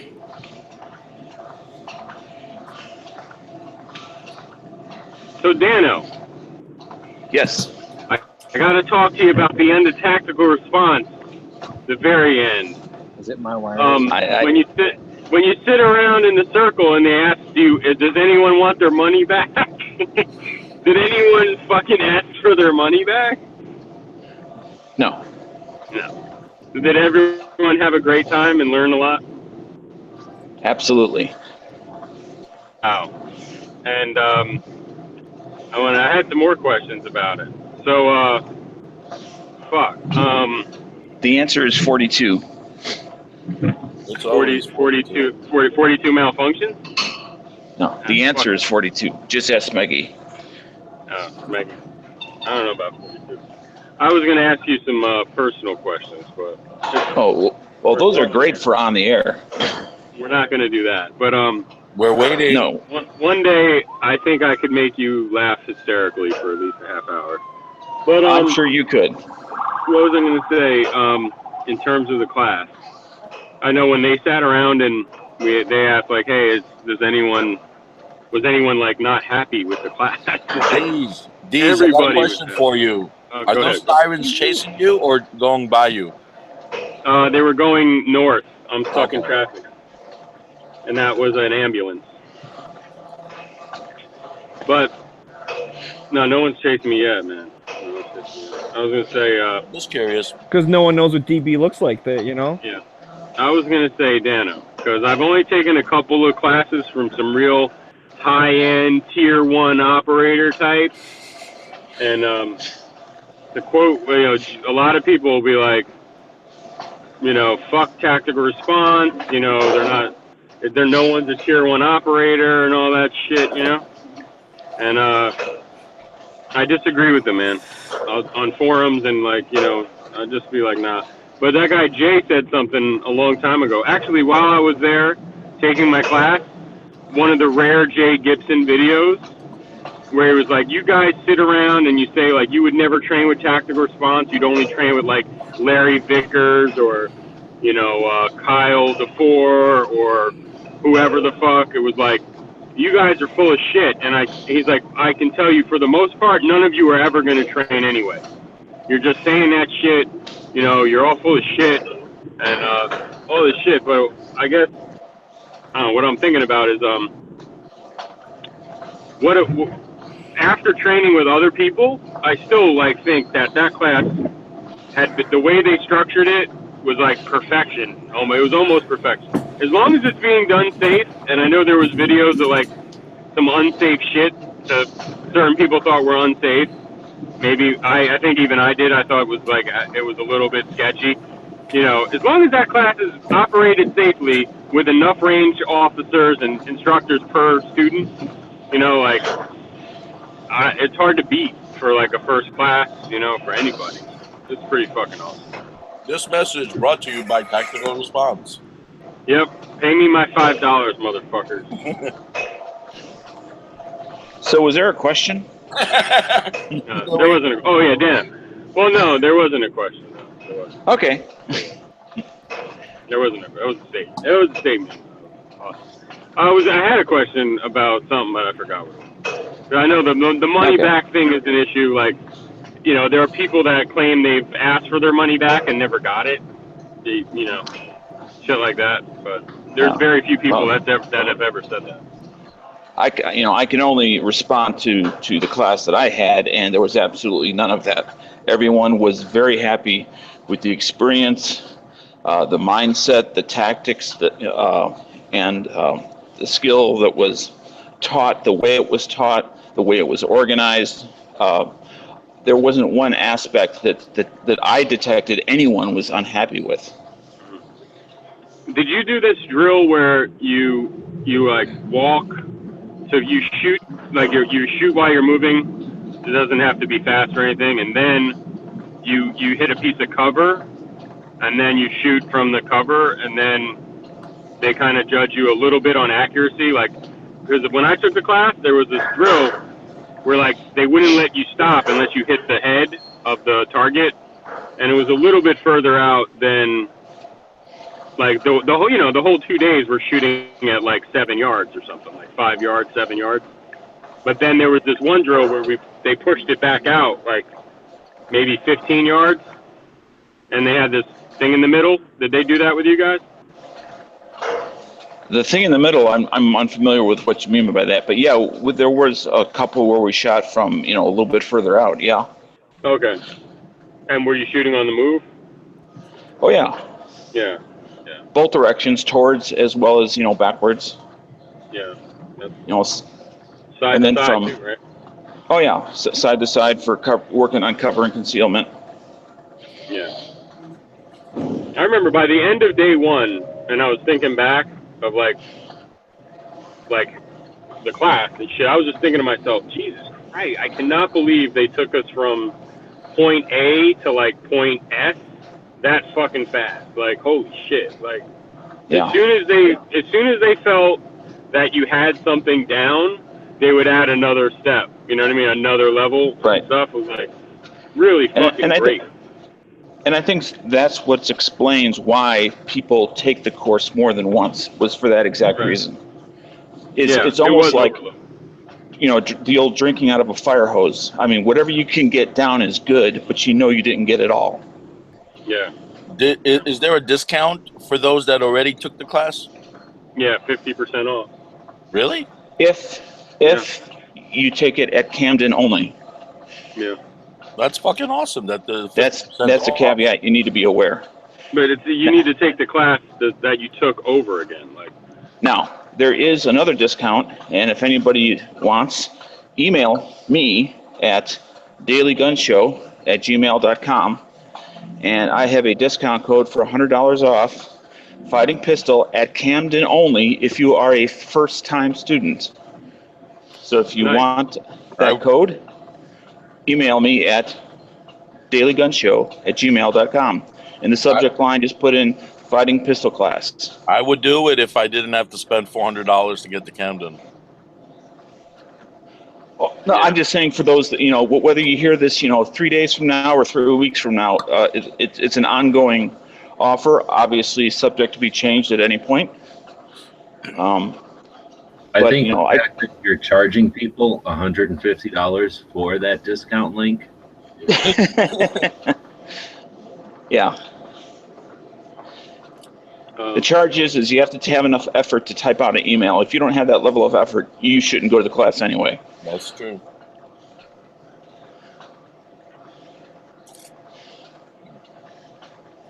Oh my God, I got this popcorn. Perfect. What the hell?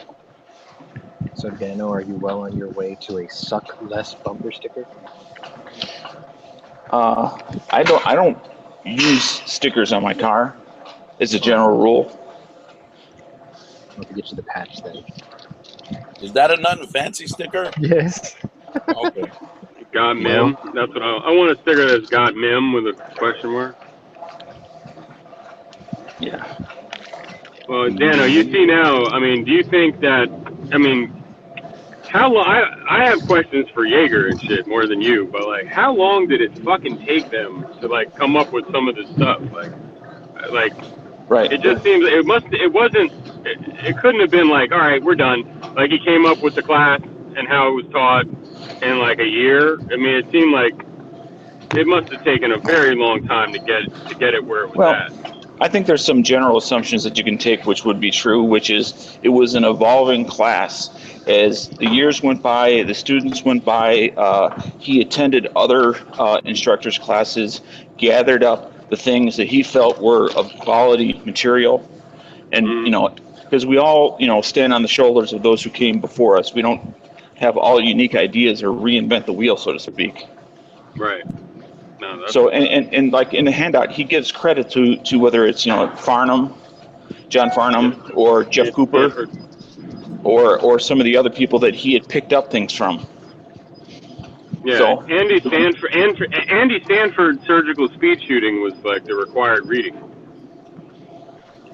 Yeah, the required reading for my class was Jeff Cooper. Yeah, fundamentals of self-defense. Right? Yes. Principles of self-defense. Yeah, and it's a very short book. Yeah, that was a joke. I downloaded that. And it's mostly mindset is what, at least what that book was on. I think it was something, surgical speed shooting or something with Andy Stanford. he credits Andy Sanford for like blowing his mind early on in terms of firearms training when he was a cop, and that's what like set him off into the world. Yeah, I think he worked and for him for a long time too.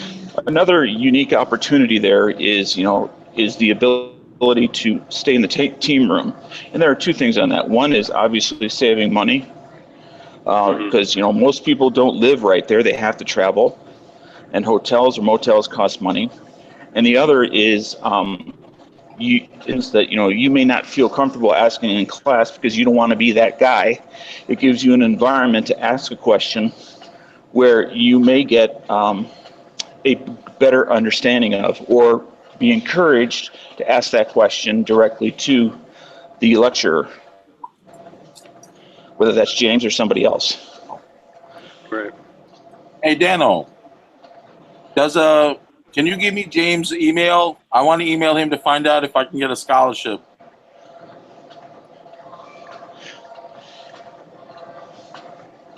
To take the class?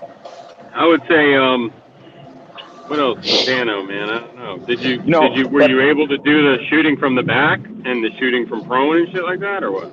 I was not able to do laying flat on my back. Okay.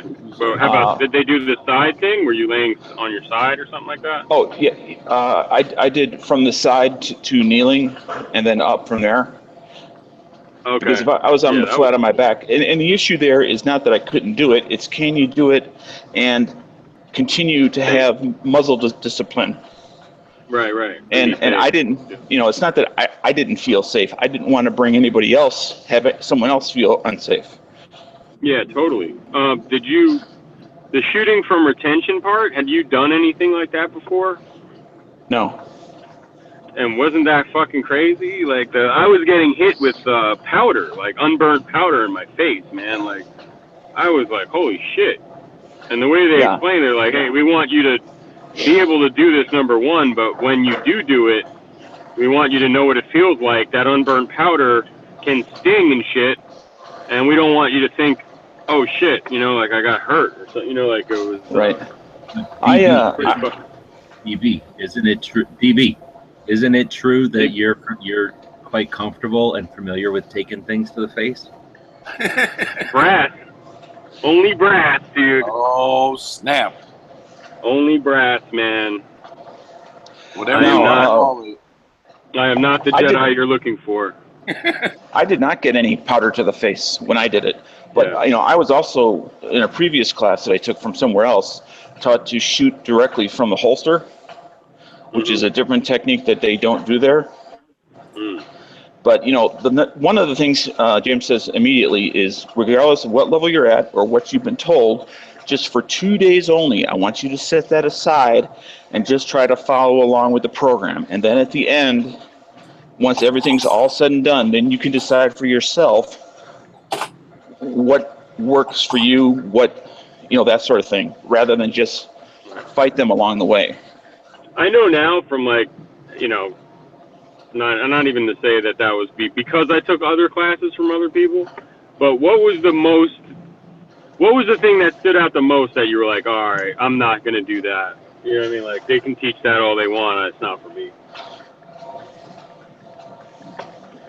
Because for me, what stands out to me was the whole, every time you do like let's say like a malfunction drill or something, I forgot, was the way they would do the magazine, like you have to rack the round, like you have to rack the slide, even though like that might not have been the issue, just so you're like stuff like that. I was just feeling like, well, if I got a live round in the fucking chamber, I just put a fucking magazine and I had a fresh round, and I know I changed. Well, why would I do that? You know what I mean? Like, why would I waste time racking the slide and shit? Because at that moment, you're assuming that you're going to remember that exact little fact in a microsecond. No, yeah, I know why they do it. I mean, and a lot of the shit I agree with. Also over the top, like the going over the top of the slide all the time. I don't know. Like, I know how much faster I am without doing that, and every fucking second, every half a second, it might even, it counts. But I mean, that's how I was, slingshotting it anyway. So Yeah, using the slide release button is fast as fuck. You know what I mean? Like it really is. You put that mag in and hit that button, and it is faster. Bullet button. But you know that someone said, "Oh, you're gonna lose your like gross motor skills," but it's kind of silly because if you got rid of that mag, right? So that means you fucking hit the magazine release button, right? And then now you're telling me I can't use the slide release button. It's like the same size practically. You know what I mean? Like, I don't know. I get it. I know why they do it. And that's a good example of philosophy of go with it for 2 days, and then afterwards, after you've had a chance to do it again and again and again and again, and then one more time, and then you get to hear, the wins and the whys. After everything is over, then decide for yourself what works for you. Yeah. And does it make? Go ahead. It sounds like Jaeger needs to take a class from DB. Hello. Oh yeah.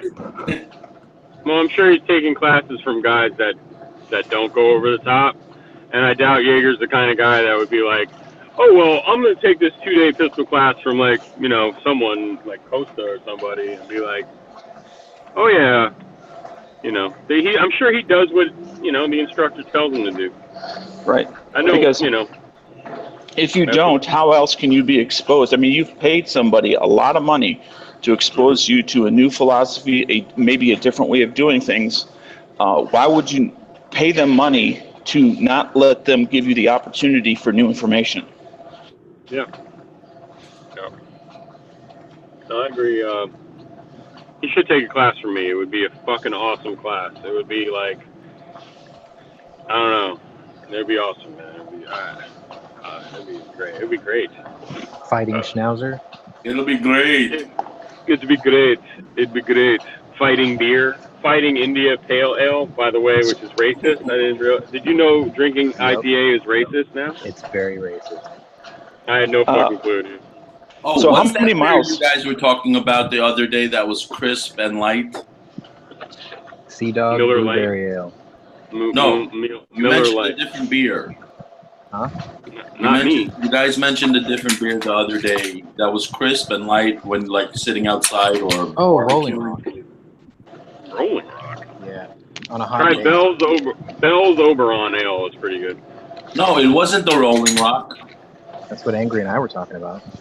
No, but you said another beer. It wasn't Angry Rock. No, Rolling Rock, not Angry Rock. Oh, okay. Maybe that's why I didn't find it at the store. Yeah. Yeah, you gotta go get that. You have Rolling. Angry Rock. They got Angry Orchard. Get that Rolling Latrobe, Rock. Pennsylvania, or something like that. All right. I got Get that really sick off Rolling Rock not too long ago, and I don't think I can drink it anymore.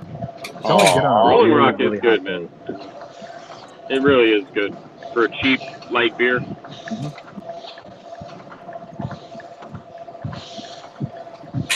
Yeah, Sean was saying he could drink like a 6-pack while he's doing the oil change on 80 vehicles.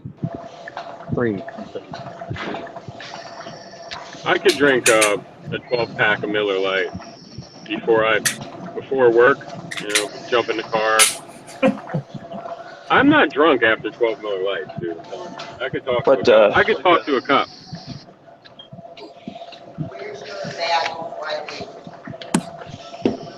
I think we just heard Helga's voice. That's Helga. Helga. Yes, that was Helga. She's leaving for the day. The French cleaning maid. East German dominatrix. Ooh, baby. Hair in a bun, suspiciously flat shoes. So, imagine getting back to firearms for a moment. My G43 just has a standard clock sights on it right now, and so I was thinking about maybe getting just for trying them, getting a pair of big dots for my Glock 43. So I was kind of surprised that at the shop they didn't have any, nor do they normally carry them. I saw this coming. And I said to knew you try were them. gonna get these fucking things. Now you're gonna get a single point bungee sling, dude. Fucking please, dude. When are you buying? You want to hit something? No, I'm just kidding. Yo, honestly, the Glock 42 and the 43 are probably the only gun I would recommend them on. When are you gonna completely outfit yourself with SOE? Actually, I've already been there, and And then you have a tattoo on your dick. How many cocks do you have? You know, 0. How many? But actually, that's the first place I went to because I wanted to go there anyway before I left Camden. It's like get within 10 miles of the place and not even bother to show up. That's lame. So I went in there. Well, I told you about the John Willis experience already. Yeah, but now that Dano's all tactical, he's probably walking around that massage place like James Bond and Thunderball. No. Did you meet John Willis? Yeah, he come out. Met him, talked to him for about 20 minutes. You like he actually up on him and made him flinch. I actually made him work for about 15 minutes. Actually, no, he was very pleasant to be with. Very nice guy. He actually, I needed a belt extension, and they don't do extensions there, so they just had to cut it and replace it. And I was going to have him ship it to my place, and then all of a sudden, as I'm talking to the salesman, John Willis comes up and says, "Here you go," and he'd already done it. And so I was quite surprised that here I am, Joe Nobody, and came in and did it for me right there in the shop. So experience. I think if you treat somebody with respect, you're most likely to get respect back. Wow, that's pretty fucking impressive, man. So, and he was very pleasant to talk to. I mean, we talked about YouTube and business and using YouTube as a marketing vehicle. Where else can you go that you have people have to literally look up something about firearms or gear or something, so you know that everybody that's coming to your site or to your video page is already interested in the general topic. Unlike, let's say, a sign on the side of the road where you may get 10,000 eyes on it, but how many of them actually give a crap about gear? Well, that's their business. Right, which is their business. So we were just talking about using YouTube instead of traditional marketing. That's pretty awesome. I figured he'd be a nice guy in person and shit, but he can be crazy online. Oh yeah. Well, can't we all, DB? Yes, sir. I'm a nice guy. Ask Smeggy. I think Smeggy's playing with his snowballs. Just ask Heavy. He's a great guy. I mean, ask Heavy. He's a fucking piece of shit. Oh, we love Heavy. Don't talk about it. I'm just kidding, dude. I thought we kissed and made up in that chat. I was screaming at him and just started dying laughing. So. Fucking. It was so funny. After you called him he said something like, "Shut your fucking cock holster," and I was like, "Go lick a fucking hemorrhoid, you fucking piece of shit." Ew. And I started laughing. I think at that point I got a visual that I had to disconnect from the channel.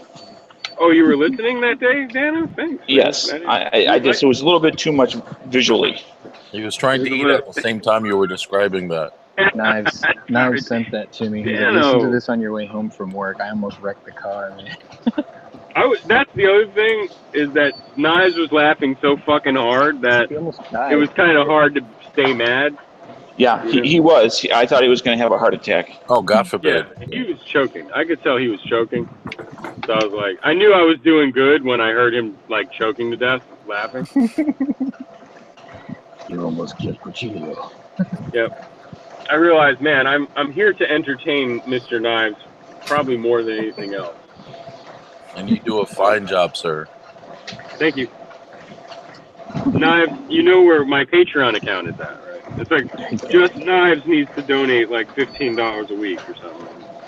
Shit, I was dying during that Mika chat. Oh, well, that was fucking hysterical. There hadn't been that was hysterical.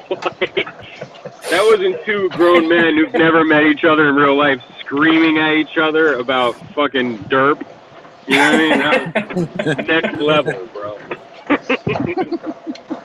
I was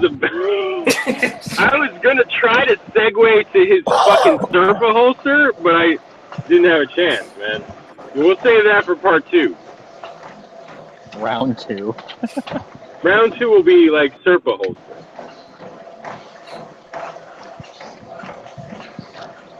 Oh, someone turned up the speed. Woo, woo. Get it? Somebody 2 doors down. Pounding it. It's like, walk, don't pound it. That's what she said. Boom, chicka, chum, chum. So I'll be right back. Peter friendly version. Brown chicken, brown cow. Is it go hello? Sorry, my Ahmed snuck out there.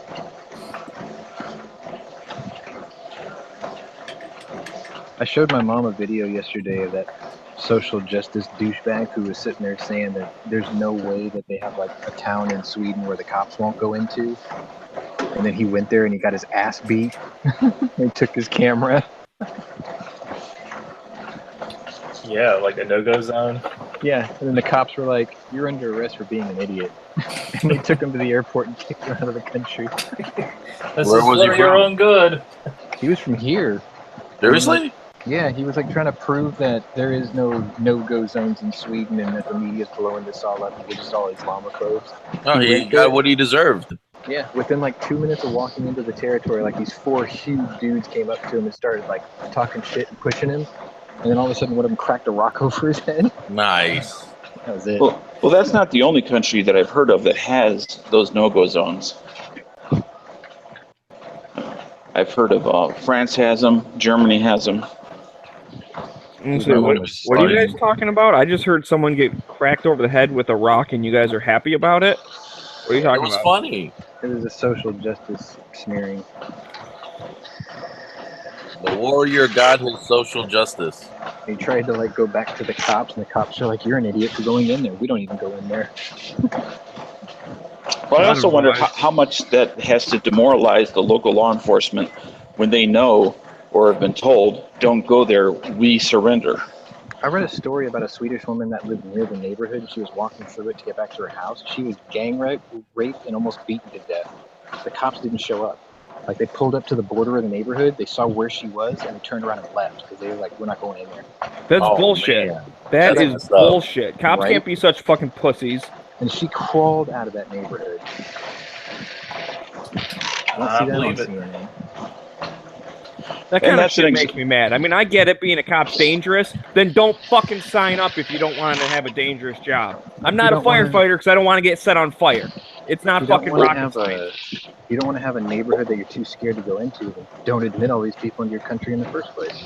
Well, not even that. Go into the fucking neighborhood, start cleaning it up. I don't care about whatever you're talking about, fucking immigration or something. I don't give a shit about that. But what I do care about is a cop needs to do its fucking job. And that's ridiculous. Oh, we just don't go into that neighborhood. Yeah, it worked real great for the fucking LA riots, right? They said, we're not going to go into those neighborhoods. And look what happened. Well, it's their prime minister telling them not to do anything. Well, it's bullshit. It is bullshit. You're right. No one's arguing that. You think Swedish cops are idiots? Swedish chicks. Now that's the topic of the day. No. There's a misnomer.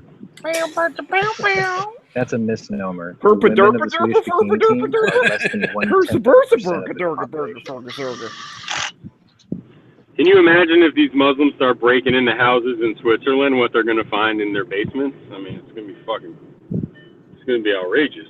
There's going to be a bunch of fucking terrorists with fucking SIG 552s and shit, or whatever the fuck they were.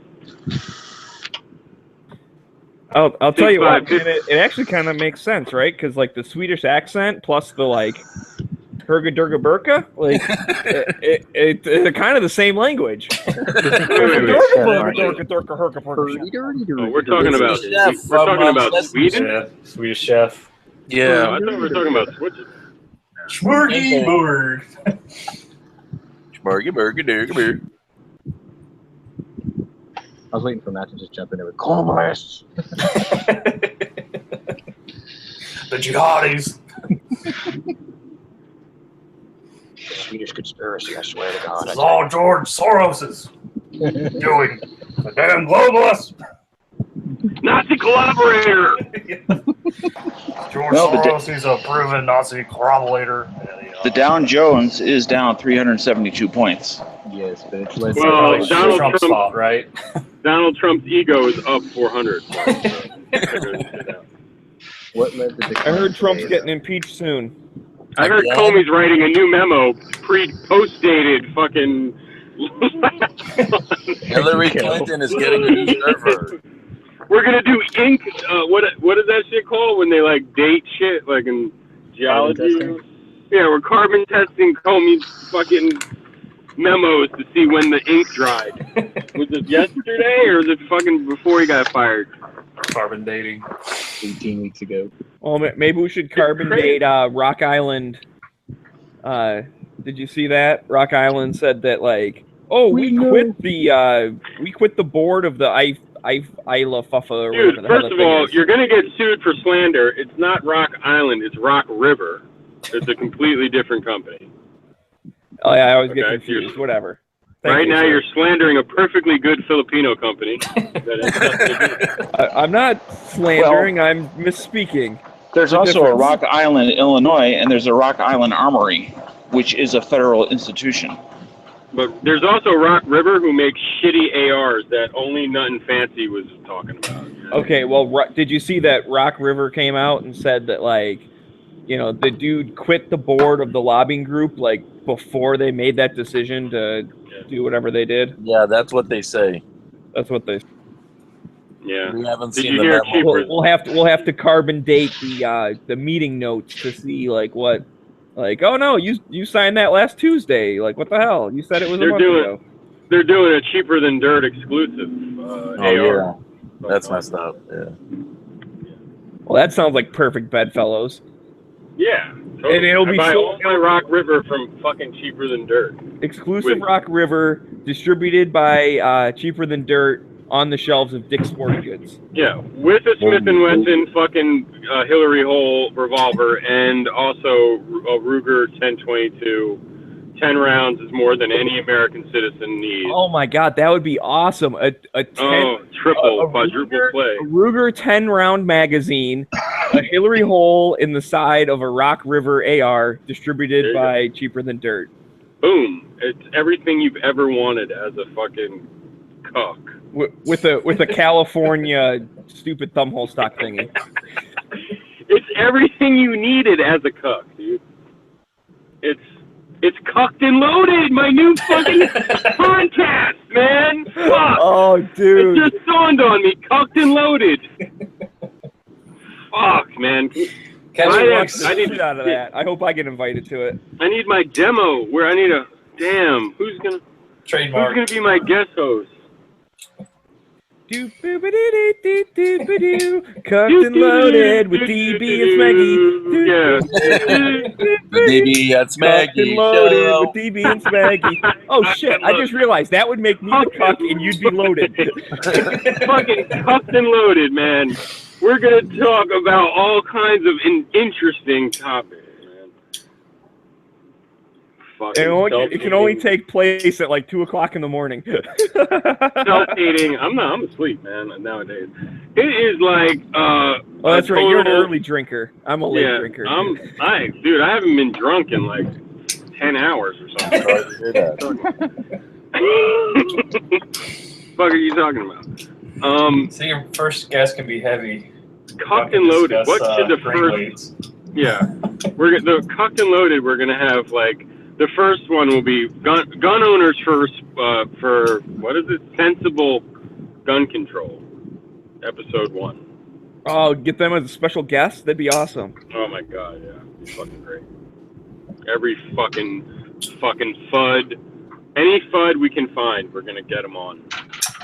All the gun shop Garys out there, they're coming on. Bud goes derper derper derper derp. This show is sponsored by Gold. Derper derper derper.